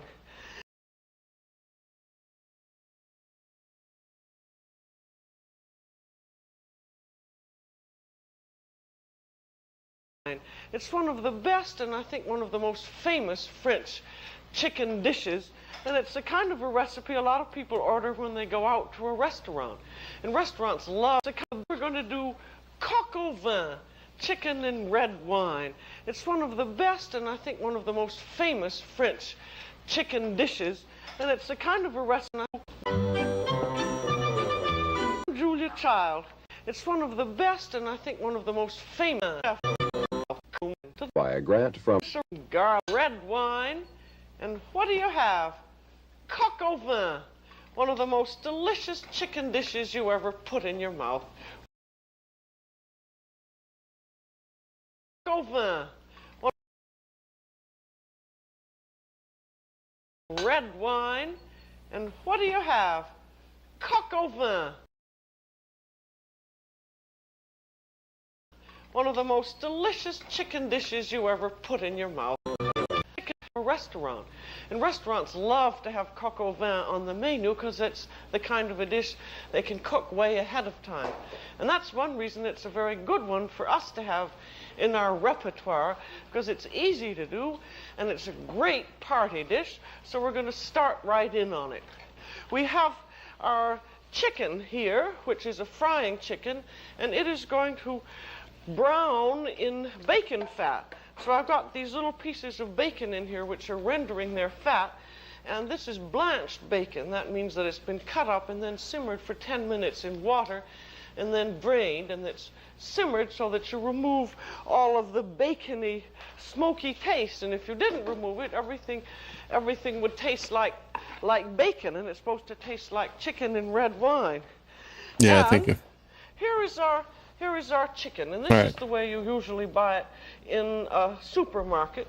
It has been just sawed apart rather than disjointed, and that's one reason that it makes it inexpensive to buy. They have a great big machine, and it just cuts the chicken down the backbone, and then whish, whish, and it's cut into 4 pieces. And it makes it rather hard to brown and rather hard to eat, because you have here the wing and the breast section. And when you turn it over, you have all of the ribs and a little part of the backbone, and it's very hard to brown because it's you know, sort of curved that way. And so I think it's a very good idea to fix it up at home. You don't have to fix it up at home, but it makes it easier to brown and easier to eat. So this is a frying chicken, I guess I said, and we want to make the wing a nice piece to eat, so we will cut a little bit of the breast off with the wing. So you just come right along the carcass there, and then you find your ball joint and just cut right through it, and then just scrape the meat from the bone there. You've got a littler knife. It's good to have quite a selection of knives, and be sure that you have good sharp knives, because you just can't do anything in cooking if you don't. The end part of it you can just peel off. It peels very easily, and there you have your nice little wing piece with the breast attached, and that makes one perfectly good serving. And then you have your breast here. There's the breastbone there, and those are the ribs down there. And we've taken all the meat off the ribs, so we can just take a big kitchen shears and just cut that right off. See, so now you've got a nice one-serving piece of breast, and it doesn't have all of that rib cage hanging on, which makes it much harder to brown. And now we have our drumstick and our second joint. And these we want to separate, and you can tell how to separate by taking the 2 ends of it and wiggling it and feeling where the 2 join with your finger. And then you just take a knife and cut right through that. Well, it should cut easier than I think it's easier on this side. There. Now you have your drumstick. Now there's your second joint, and then this again, because of the saw treatment, has a big piece of back on it. And you can remove that if you like. I think it's a good idea. Big piece of back. And to do so, you just take a knife and then cut just against this backbone here. Now none of this you have to do, but I think it makes a prettier chicken, and it's much easier to eat. You know, a lot of people get awfully mixed up. They don't know how the chicken is put together, and they get sort of confused when they have this piece of back. Now here, you see there is your ball joint there, and that you just again cut right through. And then you can just pull it apart, and there you have that little piece of back, which is of no use at all. And that, but I mean, it is of use if you want to use it in your stock pot, if you're making it's so pretty. Sauce. So there we have breast, we have 2 drumsticks, and we have 2 second joints, and we have our 2 wings. This was a breast cut in a different way. And so now we're going to brown them in our bacon fat. And the important thing is, when you're going to brown anything, is that it be perfectly dry. And either take a towel or paper towels and dry each piece off, because you're not going to be able to brown any kind of meat if it is damp. And I'm going to use one of these electric frying pans, because I think they're rather fun, because you can cook any place in the kitchen where you have an electric plug. Now we put in our dried chicken skin side down. I should have taken the bacon out first, which I will now. Then the bacon will go in again after we have the chicken brown, because it's going to cook with the chicken and give more flavor to the sauce. And then in go 2 drumsticks. And there is a piece of breast. That's cut in the French way, where you cut the whole breast apart, sort of in half, crosswise. There's a little piece of extra fat on that. I know, we get all the pork fat. Sort of extra fat and skin. Pork is in all the good cooking Now, recipes. Another thing is, whenever you're going to brown anything, you want to be sure that your fat is hot. On this frying pan, I'm cooking it at about 360 degrees. In other words, if you're going to brown something, the fat is hot, but it's not so hot that it's going to start burning. And the third thing is, do not crowd the pan. If you're going to double or triple a recipe like chicken, you'd have to saute it in several batches. See, this is about almost a 3-pound cut-up fryer. And Knows what's good. We have 8 nice serving pieces, and this will serve 4 very hungry people, or 6 to 8 moderate eaters. And then we're just going to keep turning that until it's nicely brown. And while it is doing that, I'm going to start in on our onion garniture that we have. Now we're going to cook the onions, brown the onions in some olive oil. So I'm going to get that heated Make sure up. your fat is hot. Is that a good one? And we have Where was that? That was peeled about a onions minute ago. here. Moderate eaters. See, this is about a it in several batches. Recipe like chicken, you'd have a pan. If you're going to double or and the third thing, fat is hot, but it's not so hot that it's going to start burning. Brown something, the fat is hot, but it's not so hot that it's going to start. Frying pan, I'm cooking it at about 360 degrees. Okay. And now another thing is, whenever you're going to brown anything, you want to be sure that your fat is hot. On this You want to make sure that your fat is hot. 07. Where was it? 07. 20. Be sure your fat is hot. No, that's a good one. frying pan, Speaking I'm of, cooking it at about I need to use the restroom. Please 360 keep an ear degrees. out and let me know if anything happens while I'm If you're gonna gone. brown something, the fat is hot, but it's not so hot that it's going to start burning. And the third thing is, do not crowd the pan. If you're going to double or triple a recipe like chicken, you'd have to saute it in several batches.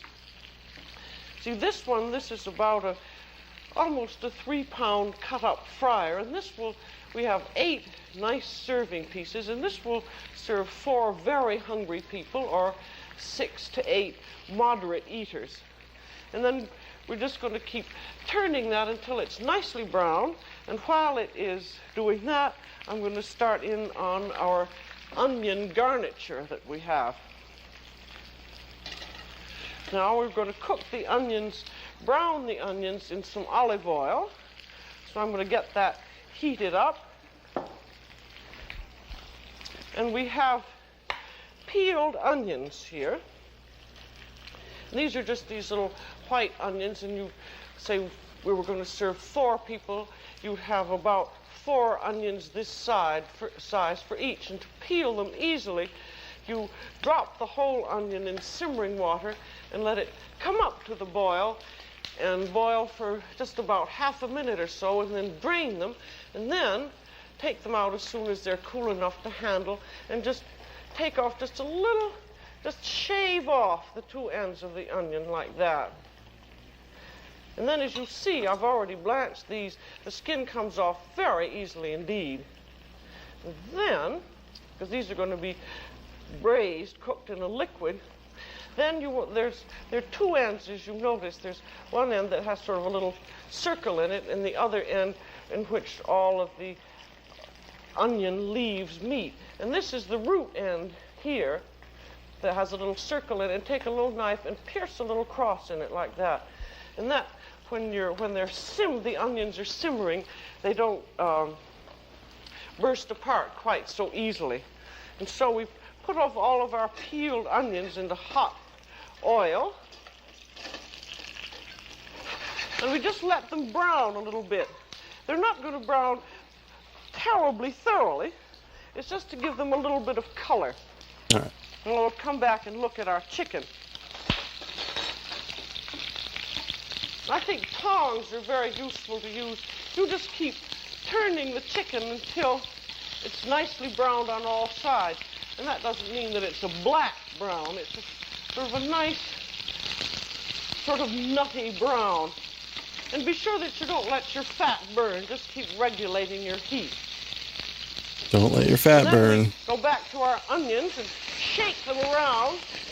You see, those are beginning to brown, but they're not going to brown. It's sort of be a rather spotty brown, which is enough.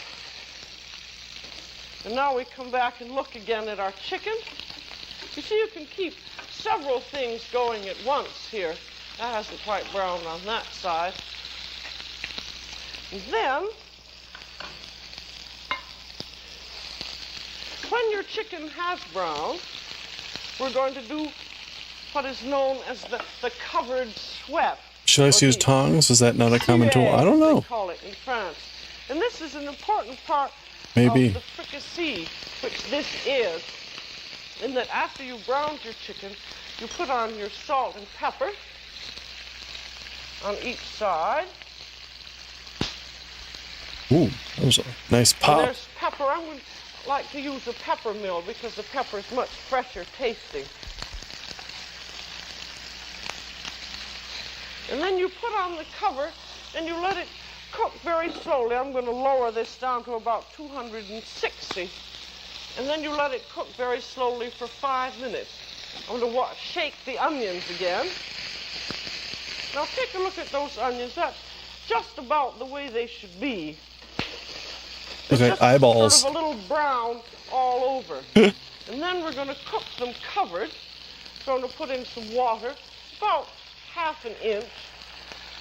And then they should have some salt. And we'll put in a little bit of butter too, because the butter always helps. Butter always helps. To give a little sort of added flavor. And then I'm going to put them on a back burner with the cover on. And they're to cook very slowly for about ½ an hour until they're all done. And whenever you have a recipe that includes onions, little small braised onions along with them, it's much better to cook the onions first and then add it to your casserole. Tongs is 1950s, okay. Just before the end, then you're sure that the onions are done. Interesting. Now, we will say that our chicken has sweated quietly for 5 minutes, so we turn it over on the other side, salt and pepper it again, and let it sweat quietly for 5 minutes more. And this is one of the great differences between the fricassee and the stew and the sauté. In the absolutely plain dry sauté, it cooks in an open pan, and in a stew, your chicken would cook in liquid from the start. You might have browned it a little bit first and then put your liquid in. But in the fricassee, it always has this sweating period which allows it to swell a little bit and become tender, and then the liquid goes in, and it gives a rather subtle but different taste. And then after this is done, its 10-minute covered cooking in all, then we're going to flame it in brandy. And this is something that you don't have to do, but it is rather fun to do so. But don't ever flame anything in brandy unless you're going to use a good one, like a French cognac, because otherwise you can get some of this awful rot gut stuff that says brandy, but it just tastes terrible and can ruin the taste of whatever you're doing. And so now when the brandy's gotten hot, you light a match and stand well away and let it flame. Now, I don't know if this does much of anything except make people feel good. because I'm not sure that it adds anything to the taste, but it's just sort of fun and it's part of the classical recipe. And then... Hold on. Not sure if this does anything but make people feel good. Let it flame. Now, I don't know if this does much of anything except make people feel good, because I'm not sure that it adds anything to the taste, but it's just sort of fun and it's part of the classical recipe. And then, after that is flamed for a minute or two, you just put the cover on, and that extinguishes the flame. And then, we're going to put in our red wine, and I've got to add the bacon again. There it is. I didn't know. I need to get just also, and then the bacon that we need saw first. We need an exceptional, and then we're going to put in about 2 cups of red wine, and this should be a nice, young, full-bodied red wine. It can be a Burgundy or a Côte That is so good. I very often use a California Mountain Red. It should be a dry, sturdy wine. And then we've got about 2 cups in there, and then I'm going to put in some beef stock. You can use canned beef bouillon if you want. And add it so that your chicken is not quite covered. And then counter per episode. We're going to put in that'd be tough. A teaspoon of dried thyme. I'd need someone else to work that. And 2 cloves of garlic. It would need to be a chat function.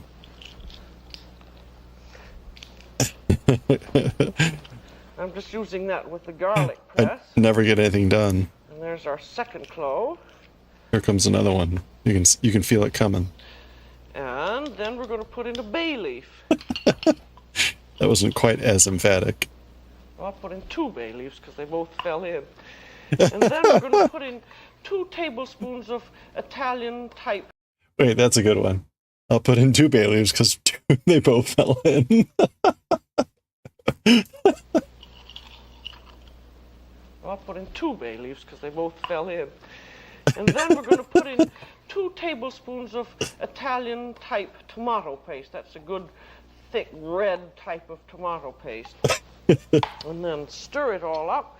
We want to be sure that the good ones here. Tomato paste gets nicely mixed in with the sauce. See, that's all there is to it. It isn't really very complicated, though. I think just the name coq au vin sounds as though it were.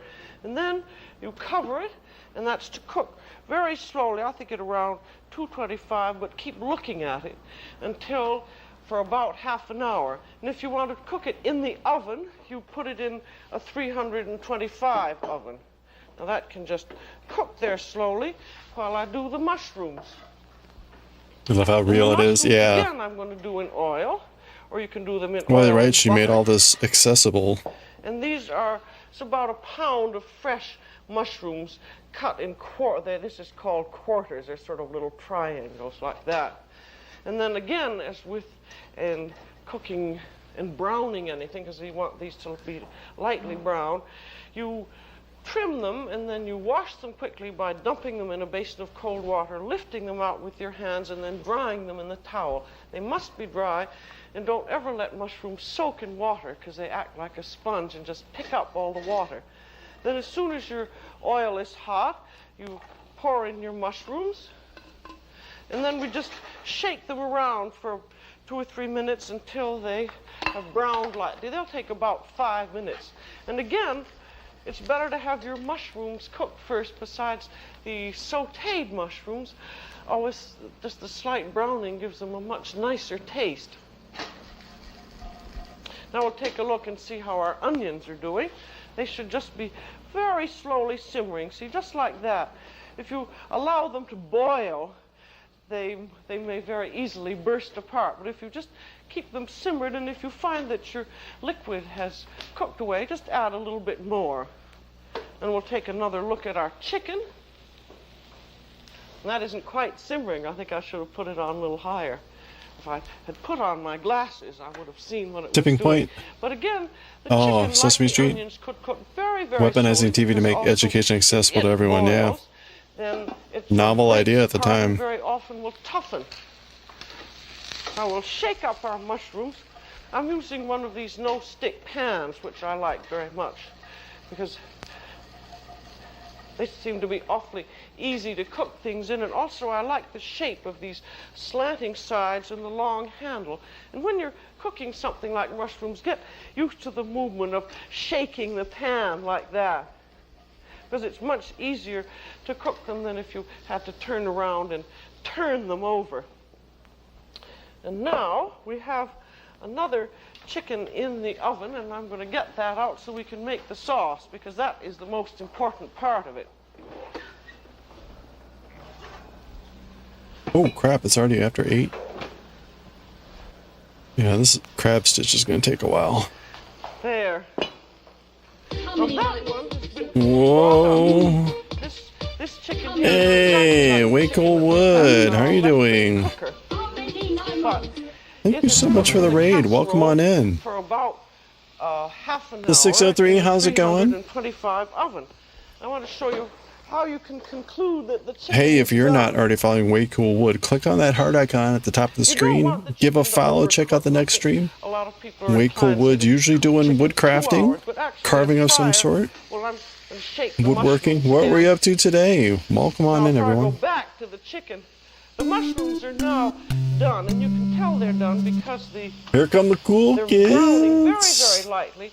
And when we How's it put the going? oil in, the mushrooms Oh, and absorb best the oil, trombonist on and then Twitch. As soon as they begin exuding the oil, that means that they're done. You can see now they're sort of shiny, so they're done and they're all ready. And these you can cook ahead of time and just set aside. Rare chance for, hey, yeah, no And now, no problem. how to Hey, tell when our a quick chicken is A quick note here. We're watching Julia Child, French Chef, the original series. We're keeping an ear out for amusing things that Julia says. So things such as this. But just get used to using your finger for all sorts of things. Kind of those sorts of little sound bites. So as she's cooking, she has some real gems, and we're treasuring those. So keep an ear out. How's it going? What are we up to? Sharpening some knives? Nice. That sounds good. Are you you have any major whittling or carving projects going on right now? Are you doing anything for like the holidays, give gifts or anything, or whatever? I'm trying to remember who you just listened to did a podcast all about Julia. Oh, fun. Nice. Is done. Well, real quick here, right? We're working on I got bequeathed this But if you have a bad piece of chicken, take it back to your market and complain and get all your friends to complain. That's the only way of getting good chicken. It is the only way to get good chicken. So, I got bequeathed this blanket from a friend and to finish the project. So we're just doing a border right now. Normally do a variety of knitting, crafting, other sort of things, chainmail. We make chainmail here, like this little guy. And in a little bit, we're going to be reading manga. So one of the other things we do on the stream here is we read Japanese manga. We won't be reading Bleach today, but I'll read it in Japanese and do the translation. We're actually going to be reading Akira.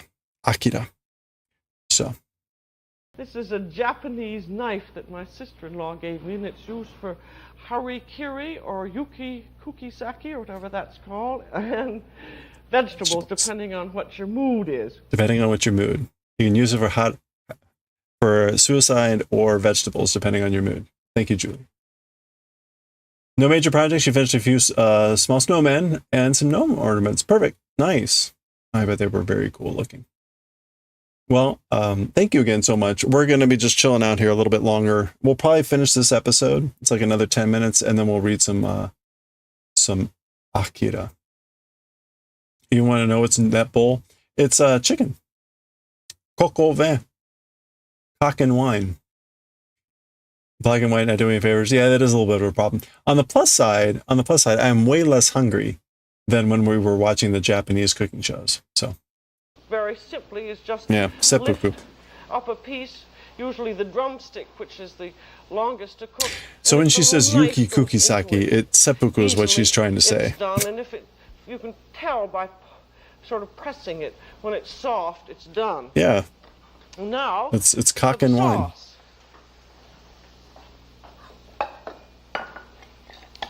Oh, where'd I put my top? Oh, there The, it the is. classic wine cock. Sure that I have everything going here. Now, if you're using a casserole, just put the cover askew. Well, thank you again, Michael and have a Wood. big towel. We're just gonna be chilling out here. If you got to do Plant some the cover post-stream on stuff, like that, please take care of and then just yourself. Pour your sauce out. Better than whiskey D. And we probably have about 3 cups of sauce there. Can't be bothered See to that my read. other chicken is going a little bit too fast. Who, what, where now? Then if there's any fat, and there probably will be, fat collected on top of the sauce, just tilt the pan and spoon it out. Reading some You just have to tilt it, and nerd. It's a rather long job to get all of the fat out, but with a chicken, luckily, there isn't too much. I don't really see very much fat there. And then let it come up to the boil. And then we're going to use a beurre manier, or a flour butter paste, to thicken the sauce with. And that's one of the sort of classic French thickenings, which I think we've done several times before. The but thickening. It's a very easy emergency thickening. You need to clean up? Snap a few pics. Hey, yeah, you bet. And if you want to post links for pictures or stuff, please do. 2 tablespoons of butter. Always about, fun to see projects. And about 3 tablespoons. Always better to make a little bit But more. thank you than again. A little bit less. And about 3 tablespoons of flour. There's 2. That's a little bit more than 3. And then take a rubber spatula. And if your butter is soft, it's very easy just to mix it all together into a paste. Manier means Ain't no nerd, using takes the one to know hands. one. And if you're in a hurry and your butter is Disturbingly your loose butter. is hard, if you squeeze it with your hands, of course, that softens it up. And now, There we go. There's one right there. If your butter is hard, you squeeze it with your hands to soften it up. Okay, hold on. and your butter is, if your butter is hard, if you squeeze it with your hands, of course, that softens it up. And now, when our sauce has come to the simmer, I can see that there's a little bit of scum on it there, and just skim that off. That's a good one. I'm not going to take the time to skim it all off because it still has a good flavor. And then we take Hold the on. sauce off heat. I'm not going to take the time to skim it all off because it still has a good flavor. And then we take the sauce off heat, and we have a wire whip. And then you just beat your beurre manier into the sauce.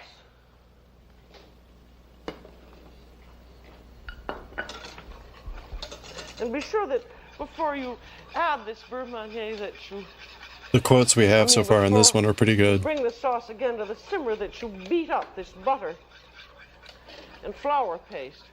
And then you just want to let it come to the simmer, and when it's thick enough, it's ready to serve.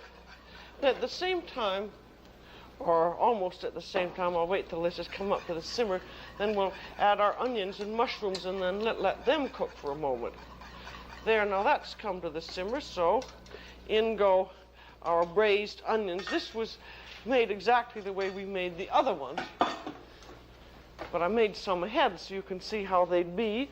And there are mushrooms, and they go in. Then that all should cook for just a moment or two, so that Stuff you should know, we will November blend 27th. the flavors for Julia of the Child, that's sauce awesome. And the onions. Ah, my ring. And then we want to be sure and taste this, because it would be silly to go to all this work without being absolutely certain that it had a perfectly delicious flavor to it. Of course, gotta taste it. That's very good. If you taste it before the wine is cooked down, it just tastes awful. It's sort of fun when you're cooking with wine to taste the sauce first and then taste it about every 10 minutes while it's cooking. And you see, the longer it cooks, the more delicious it gets. And at this point, if you find that your sauce doesn't have enough flavor to it, say that it needed more meat flavor, you could put in some canned bouillon or even a bouillon cube. And then just keep tasting it. Maybe it needs a little more garlic, and then simmer it a little bit longer. And then, when you're sure that your sauce is just the way you'd like it to be, you pour it over your chicken. And there's our chicken. I'll get a little bit of this equipment. You don't know about eating black and white soup? And then pour the sauce over it. Show getting too steamy. There we are. You got to censor the streakers. Your coq au vin is done, and you can do it ahead of time up to this point. You could do it a day ahead of time or 2 days ahead of time. You can see why restaurants like this recipe. And then you allow it to cool completely, and then you cover it. Always be sure when you're doing cooked foods, particularly meats and chicken, that you never cover anything unless it's either actually cooking or it's actually cold, because if you cover it while it's warm, very often it will sour. So you've finished your coq au vin to this point, then when it's cool, you cover it and refrigerate it, and then when you're ready to go, you just reheat it slowly and beef bouillon? put the cover on and let it reheat for about 5 or 10 minutes. You don't want to overcook it. So now I'm going to serve it to you so you can see how it'll be. Get a nice, there's a piece of breast and some onions, and mushrooms, and a nice little bit of sauce. I have no idea what I'm doing here. And then you can serve it just like this with green salad, but we're going to have some salad, parsley potatoes, and some green peas. Mixing meats. And then with this, we're going to serve no a problem. Nice red burgundy wine. Or you could use a Chianti or a Mountain Red if you wanted to. And there we are. And Bœuf Bourguignon is made exactly the same way as this. You use beef rather than chicken, and you brown it, and then you'd have to simmer it for 3 to 4 hours until it was done. But otherwise, it is exactly the same. And it's a perfectly delicious party dish also. So now you've learned 2 recipes for the price of 1. Hey. And you can open your own French restaurant with Bœuf Bourguignon and coq au vin on the menu. Bon appétit. That's all for today on the French Chef. This is Julia Child. Bon appetit. Well done, Julia. GG. Viewers like you. Viewers. Okay, puff pastry. Didn't we watch puff pastry? Maybe not. Puff pastry will be next. All right. There we go. Salad. All right. We are working on our crab stitch here. You can see this is how the crab stitch works out. Crab stitch is a finishing stitch because, as you can see, right, it doesn't give you anything to like work off of. So you wouldn't be going back over this. I mean, I guess you could hook into these things, but it's meant as a finishing stitch. So there we go. We've only done one side, and this side is massive. So we'll probably be crabbing here for a couple days. We'll probably be crabbing for a couple days.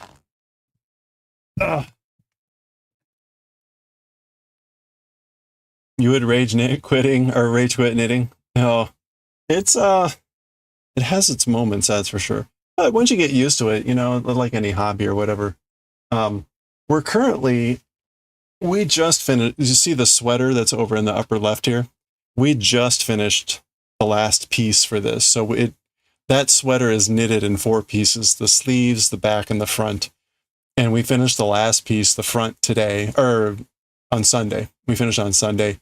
We're currently prepping the pieces so that we can sew them together. And that's why we're doing some crochet while like the pieces need to be soaked and dried and all that stuff. So presumably over the next week or so, we'll start actually piecing together. We'll start piecing together the sweater. Oh, little dust on Cthulhu here. Oh. Okay. All right. So we're going to read some Akira here. We're on the last chapter. We're on the last chapter of volume 4. Everything is blowing up. Everything is blowing up. We just saw Tetsuo blow up, and Kaneda seems to have reappeared. So we're on the last chapter of this volume, which means we're going to look at volume 5 as a preview when we're done here.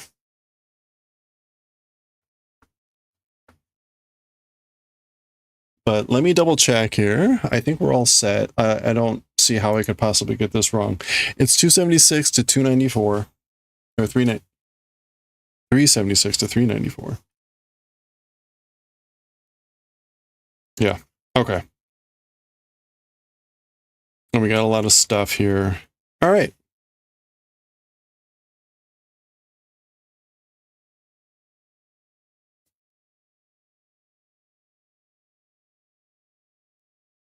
All right, let's get this switched over. Some manga. Oh, here's our Julia sayings from this last episode. Coq au vin is one of the best chicken dishes you can put in your mouth. Be sure your fat is hot. I don't know if this does much of anything except make people feel good. Well, I'll put in 2 bay leaves because they both fell in. If your butter is hard, what was it? You can squeeze it in your hands to soften it up. All right. So got some good quotes there from Julia this time around. All right. We're going to start recording. All of these chapters go up on YouTube later. We are on Akira, Volume 4, Chapter 71. And I can get rid of the camera here.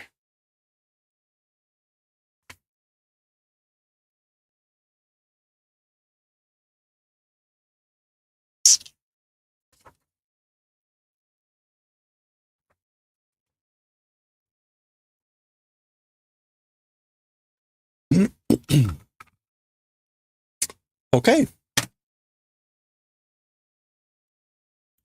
Let's change over our stream information. We'll make the overlay. Volume 4, Chapter 71. I'll change the streaming info.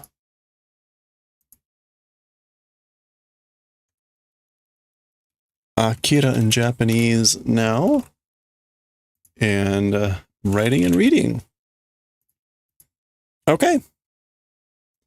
I think we're all set.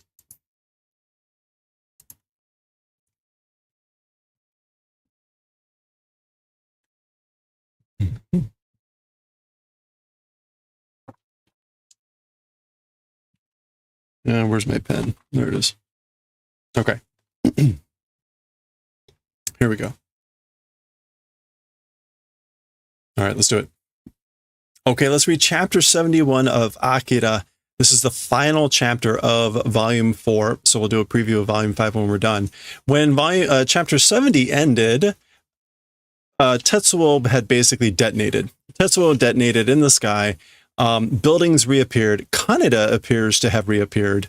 And that's what Kei is noticing here, right? We saw the 55 building and everything like that. So that's how chapter 70 ended. Lots of crazy stuff happening. Let's read now chapter 71, the final chapter of volume 4. Oh, okay, that appears to again to be Kaneda who is falling. I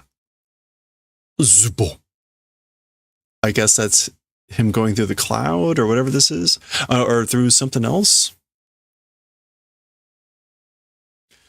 Buff. Buff is kind of like a soft poomph type of sound. It's him hitting one of those tents down there. And presumably that's why he's not going to die having fallen that far. So there he is. Except the fact that like all those buildings are still coming down. So there's all the buildings that had reappeared. These are the buildings that presumably vanished when Akira exploded the second time. Oh. I guess this is stuff hitting. Ittai nani ga dou natteru nda? Ittai is an intensifier. Like, what the hell? What the hell? How becoming? So like, what the hell? What's going on? How are things? What's happening here? Except said frantically and screaming. So there he is running away as the things continue to fall down. Remember, this is all kind of happening outside Miyako's temple. Things had kind of culminated there.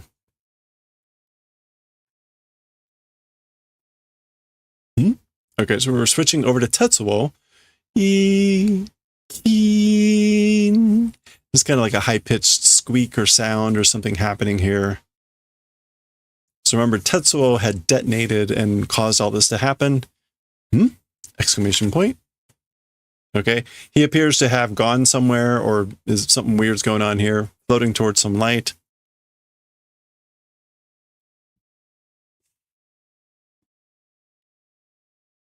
Okay.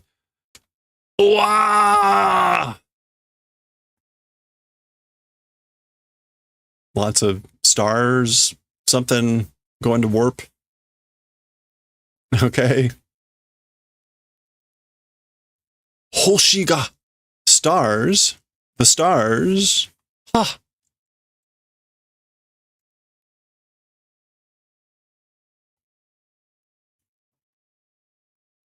Oh no. Okay. So here we get this.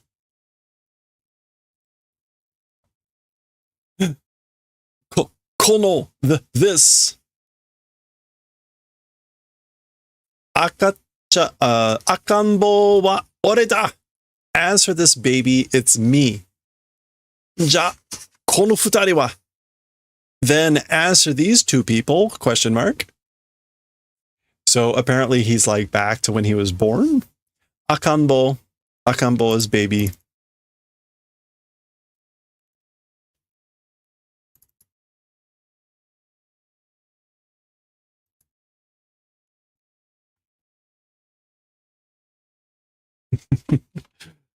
Okay. Mite waratta wa. So that's the lady speaking. So look, laughed. Meaning like, look at him, he laughed. That's the mom. Chigao yo.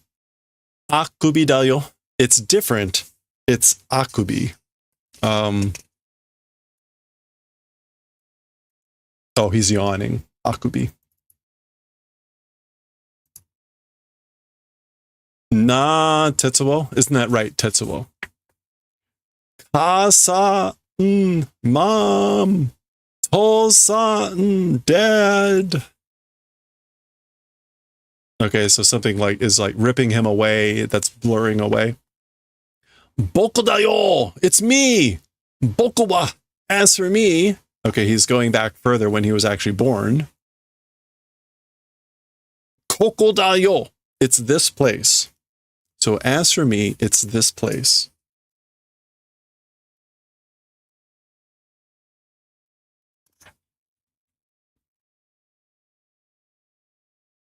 Okay, we're switching scenes again. Presumably this is Tetsuo seeing more scenes. Okay, playground. Okay, right. Boys beating up someone. Maybe this is him getting beaten up. His toy Gundam being destroyed. Crying. Zah. Okay, switching to a scene of him grabbing a bunch of pills, medicine. Yamero! Stop! Okay, we're in one of these like metaphysical, surreal moments. He's floating in between all these memories and past, present, future, maybe. Okay, back to the playground. Oh. Oh, that's Kaneda. Yeah, Kaneda. Okay, an image of motorcycles, right? That's kind of how we first met them, part of the motorcycle gang. Exclamation point. I think this entire chapter is going to be kind of like this. Okay, there's Miyako's temple, right? The buildings are crashing down. There's Kei and Kai. Remember, they're up here. And Masaru and the monks, Miyako, they're all up there at that top. Okay, so stuff is raining down. Guys sheltering Miyako. これがお前たちの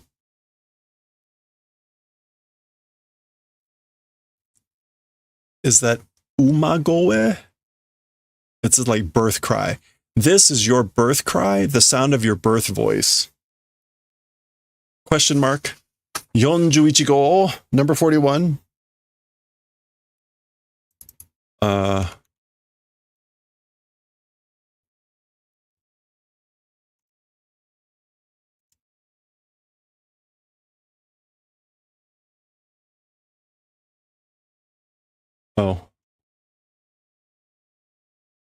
Would it be San?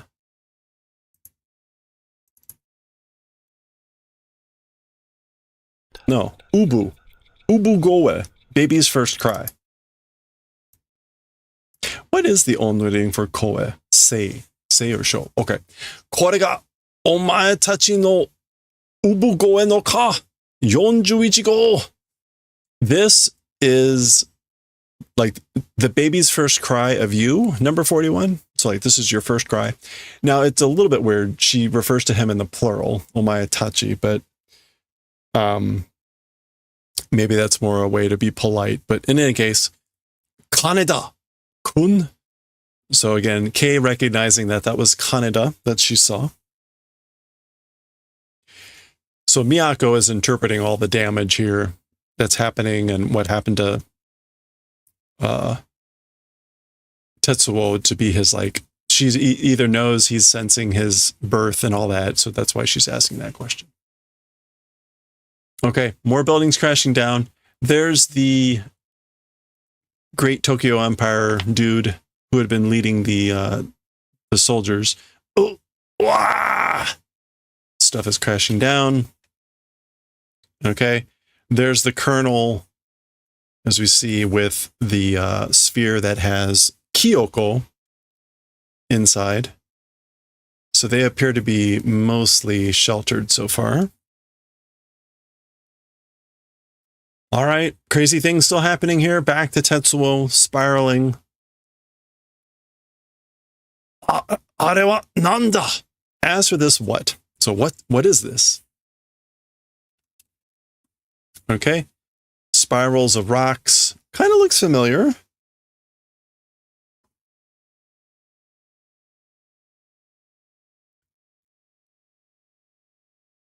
Tetsuo floating amongst these spirals of rocks.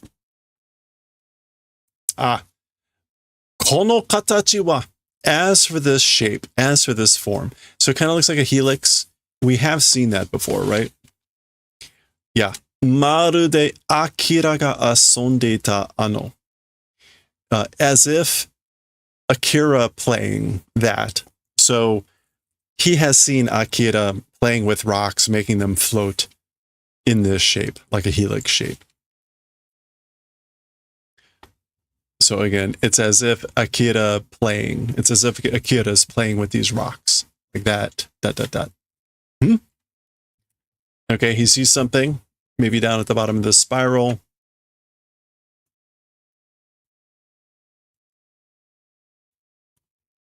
Oh, okay.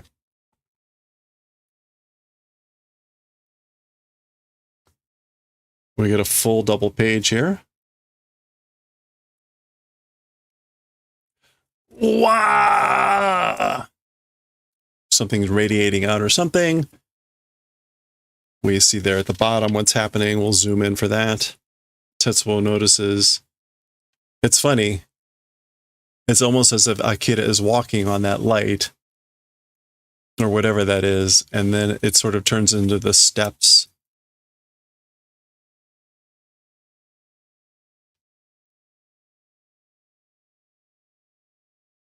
That's neat. Oh, okay. And is this real? So there's Tetsuo. There's Akira. This is like the steps of that mass that's floating in the bay, or that's in the middle of the bay where he hangs out. Ah.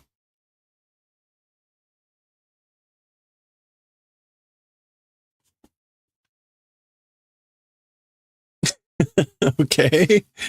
We get kind of a smile from Akira.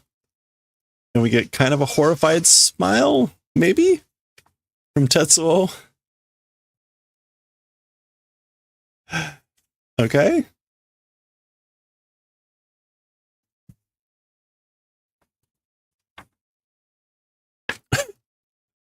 Sorry. Okay. This is switching over to Kaorin. Mo chotto me o hanashita suki ni. So the mo here is kind of like frustration, like, ugh, unbelievable. A little bit eyes releasing in the gap. So basically like the moment in the gap that I take eyes off for a little bit. She's talking about Akira. Like, you know, the moment I in the gap of me not looking at him for a little bit, ... he vanishes. Ittai doko ni? Where the hell? To what place? Ah! Okay. She sees this. You can see on the wall here, it looks like Dai Tokyo Teikoku or something, Great Tokyo Empire. Dame janai, kyū ni nakunattari shite. Okay, so no good, isn't it? Suddenly becoming, not existing. So it's like, it's no good, right? To just suddenly vanish, suddenly not be there. Shinpai shitatta wa yo. Worry did. So I was worried about you. I was worried. Ah. All right. So she notices something.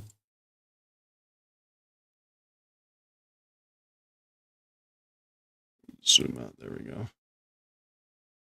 Where to get this right angle? There we go. Tetsuo-sama. Lord Tetsuo.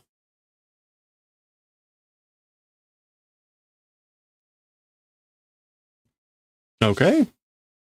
He looks like he's like formally bowing to Akira or something. Okay. And there we go.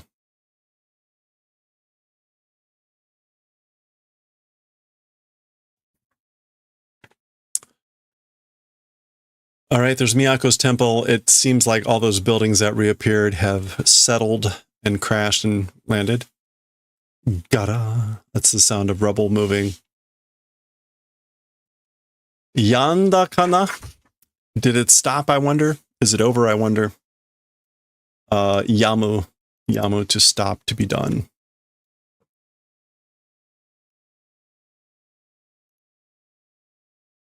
And that is Kaneda. He is back. So there we go. Part 4, K. Kan. So this is the end of part 4. Remember, part 4 was called K. Was it K1 or K2? I don't quite remember. We'll find out. Yeah, I guess it was just K. All right, so that was the end of the chapter. Let's take a look at the material here that's at the end of the book. This is the thing that tells us when this was originally published. So, hey Sam. Right, Akira was originally published in Young Magazine, which was kind of like a serial for young men. And for those are the dates that all the chapters that appeared in here were published. So mid-80s. This is the studio that published them. There we go. This is the deluxe publication edition. You can see the book. The original first printing of this was in 87. This actual book is the 6th printing from about a year later. A year and a half later. 1,000 yen, basically like $8 today. And there you go, some printing material. There's some extra material here. We saw this last time. So there's a whole thing here.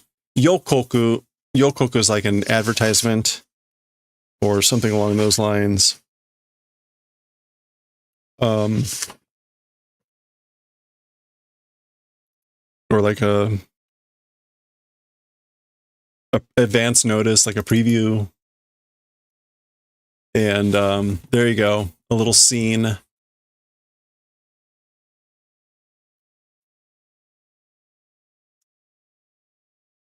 we're not going to read all this. Maybe if there's any interest from folks, we can come back and look at this again sometime. But it's a preview of what's going to happen in the next volume. So there you go. Oh, okay. So that's the end of volume 4. There you go. Some color scenes that we will now more easily recognize from what we saw in this volume.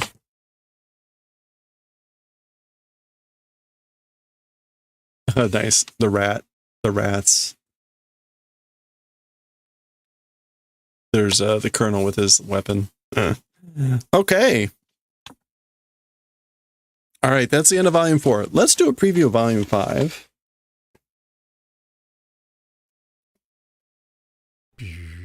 Whoa. Look at that. Kiki filling in the gap. Thank you, Kiki. All right. Oh boy, look at this. So here's volume 5. Remember, there's 6 volumes, 120 chapters. Volume 5. Check that out. Ooh. Okay. Oh, wow. That's interesting. On the, I think I know who that is. We haven't seen that person in a while. That's who I think it is. What is this? This is like an actual thing. Oh my gosh. What is this? This is like memorabilia craziness. You've got Lady Miyako. This is like it's like a fan, right? It's a Japanese fan in the background. It's decorated with all this stuff. There's a security sphere, right? A little security sphere, the things that roll around. Akira, big friend. Some Akira stuff. Is that Soul? I think that's this. Yeah, that's Soul, the satellite. There's one of the buildings. There's a bunch of medicine, pills, drugs. Oh my gosh. This is amazing. You see all the little, there's a bunch of pills there too. There's just like pills everywhere. There's a motorcycle. Another motorcycle. Wow. That is something. Oh, interesting. So also, right, the title for part 5 is K part 2. So that will be the theme of this book. Let's take a quick look under the cover. Okay. So we've had the hint, right? The guy that the colonel, that Ryu had met up when we saw at the beginning of the last book, the people that were divers and they came up to be spies or whatever. It was clear, it was suggested that they were with the American Navy that was off the coast. And so, yeah, under the cover there is the aircraft carrier and the other Navy ships. So the American Navy is going to play a little bit more in this part of the story, I think.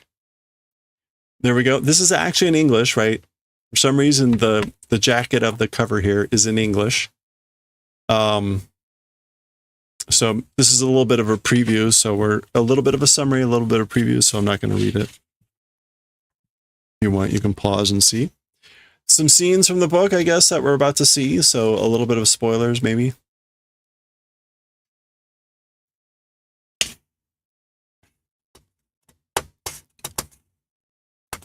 Okay, I guess that's, there we go. So again, part 5 is called K, part 2, K.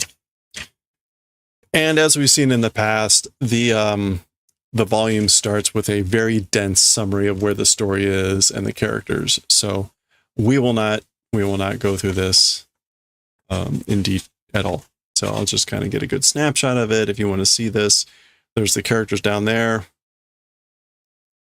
You can see Kaneda, Kai, Tetsuo. There's the Joker. That's the guy that we haven't seen in a while.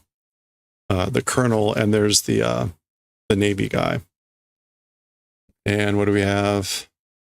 Kaori,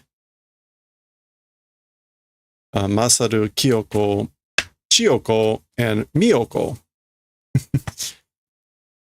Okay, and then here is the... Oh boy, yeah, there's the Psychic Scout dude. There you go. Look at that. Catching you up in case you had forgotten since the last time it was published. Oh boy.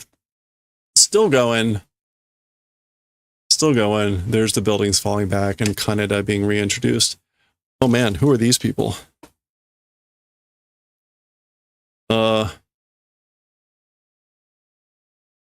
I don't recognize any of those people.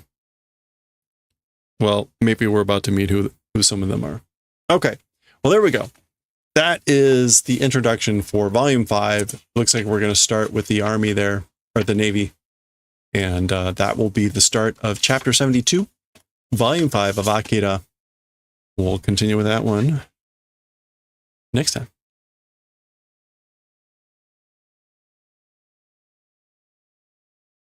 Okay. We made it!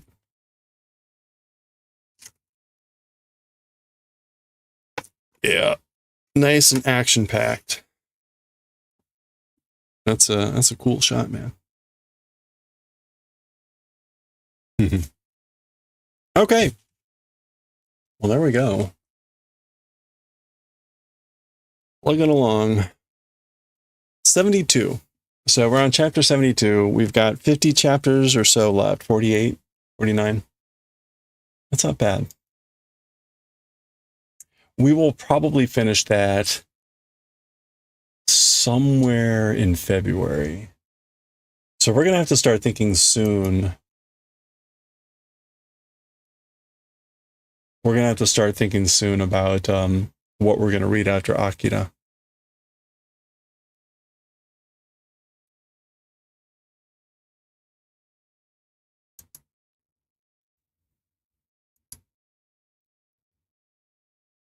The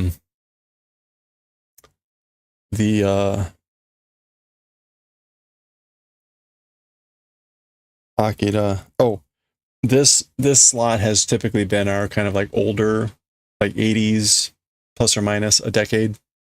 So we read Galaxy Express, Akira. It's nice if they're shorter. So Akira has been like the perfect thing because 120 chapters, that'll take maybe like 6 months to read. So it's kind of nice to keep something that's a little bit shorter.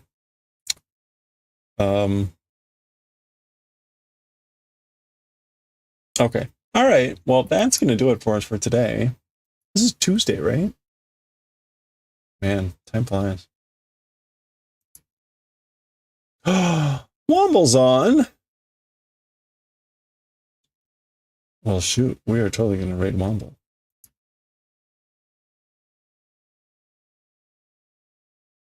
Okay.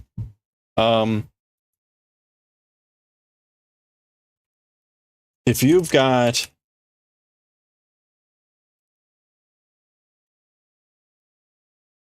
actually right, if you're subscribed, grab the animated emote here. Womble made that. We're about to raid the person that made a lot of our emotes. He's playing some Gardic. Some Gardic. If you've never seen the stuff that Art Womble can do in Gardic, it is pretty crazy. In fact, right now he's making an avocado. When you see it, you'll just be like, "What the hell, man?"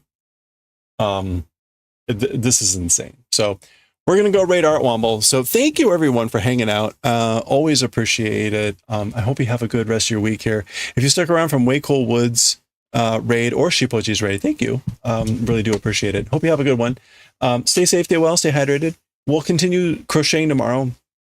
Tomorrow will be a slightly shorter stream because I've got choir practice, but otherwise we'll do our normal stuff. We'll probably read some Bleach, and again we'll be working on some of that crab stitching. Maybe I'll pull the sleeves off of the board and we'll see how horrible they look, and you can dry my tears. So let's go raid Art Womble, and I will catch y'all later. Thanks again so much. Have a good one. See you next time. Bye for now.